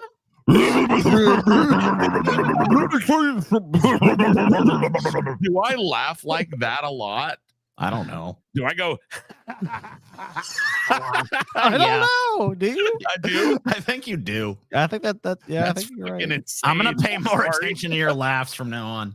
It makes his argument sound better. And the award for best group laugh goes to. Like, well, no shit, you wouldn't. All right, now that our part's done, I'll speed it back up. Boop. Dickie fucking McGeezack, Scotty. Well, I mean, Dickie McGeezack is like. I don't even care about nothing else. From now on, the show is me saying Dickie McGeezack over and over again. There, dude, over in that chat section on I should have stuck with that. the Demon Mama thing, though, dude, it's so broken brained. Like, there's so many people that wrote paragraphs about, like, Paul just a retard that thinks that not voting solves things. And it's just like, oh my God. What? Oh, Dickie McGeezack, bro. I know. It's Demon Mama apologizing To Paul. to Paul's ego and Oh, good, they're gonna react to that. They're gonna react to it, so you guys will get to hear it again. but mostly to you. Oh my God, we're going like this is Inception now. We're going deep. I have to admit something. Oh shit. Oh, Oh shit. At long last vindication. But it's been forever since we've done a reactception, isn't it? Listen, if the reacts It's fucking gotten worse. Oof. You need to keep we need to keep Dude, this is that going. simpatico. I said this is Inception, and the next person to say a sentence was we're doing it's been a long time since we did chat Inception. Fuck. DJ Right. Hashtag DJ Right. Hail Satan, Arcangelo. Does Paul still do ideology? I do. Inception gets too bad. You can find It's it by on the Poltergeist. It's a or is it the poltergeist? It's a I don't know if it's A or the, but it's Poltergeist. It's a poltergeist. Okay.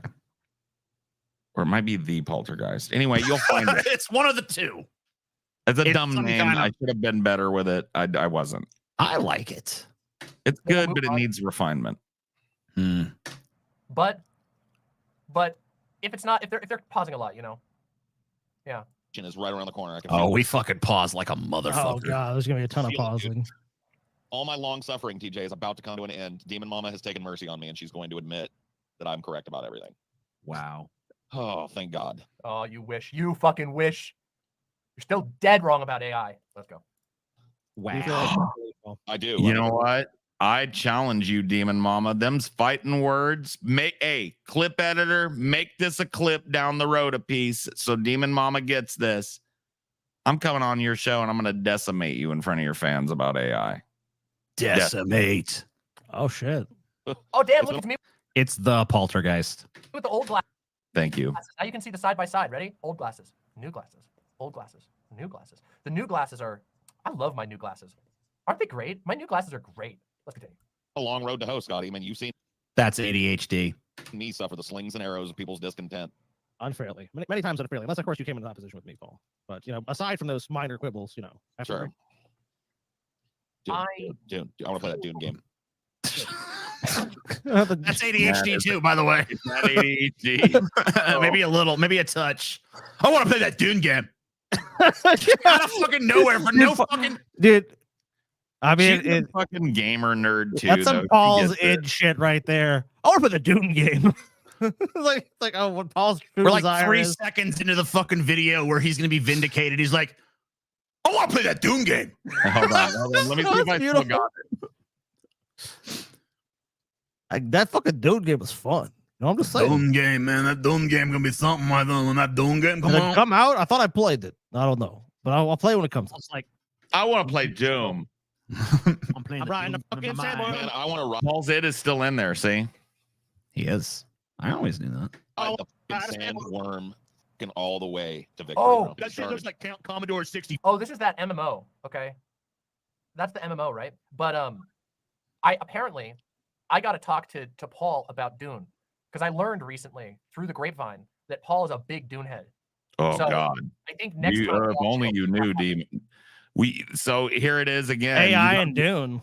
We come on the show because those are intertwined subjects. So we talk AI, we talk the Butlerian Jihad, and we talk Doom. Mm-hmm. Perfect segue. Dune conversation because that sounds like we'd have a lot to talk about.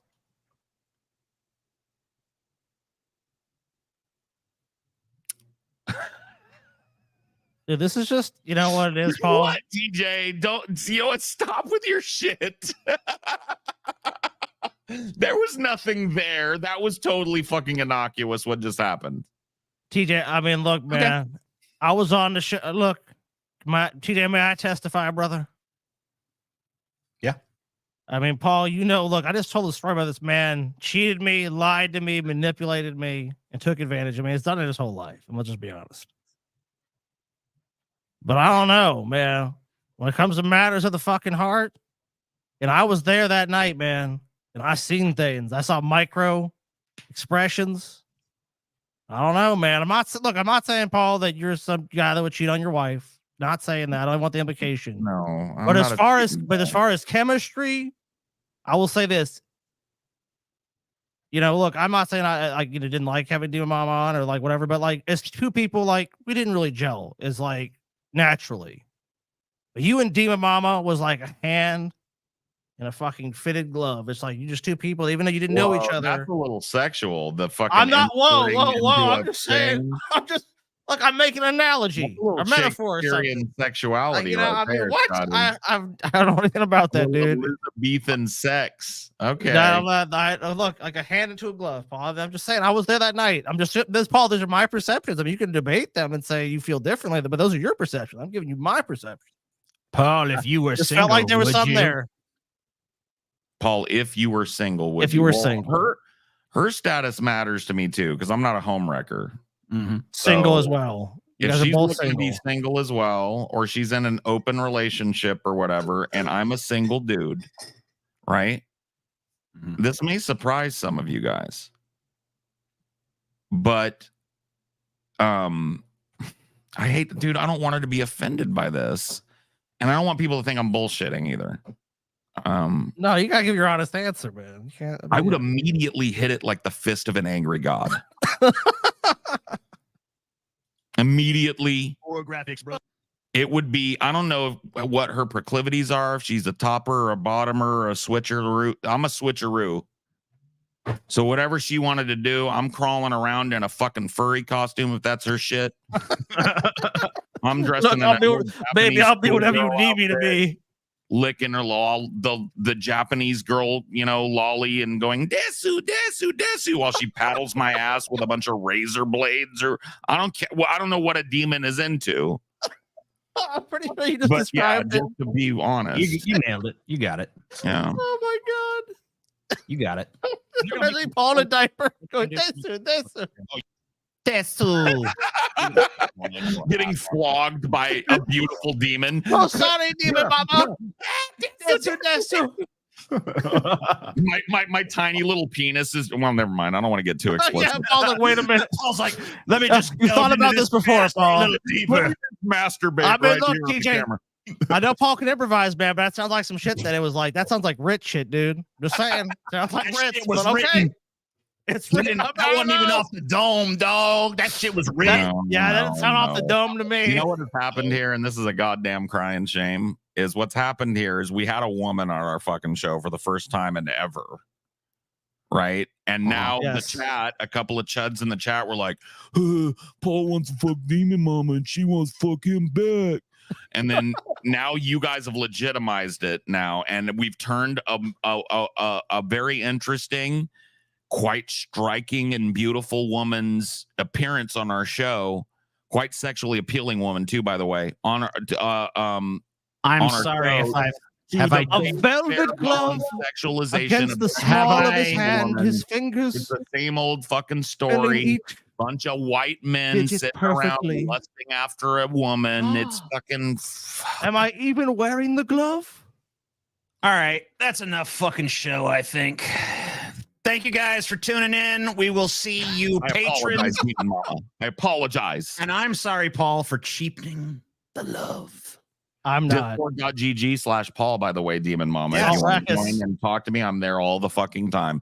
Discord.gg. I joined your server. You joined mine. Come on. What's your server?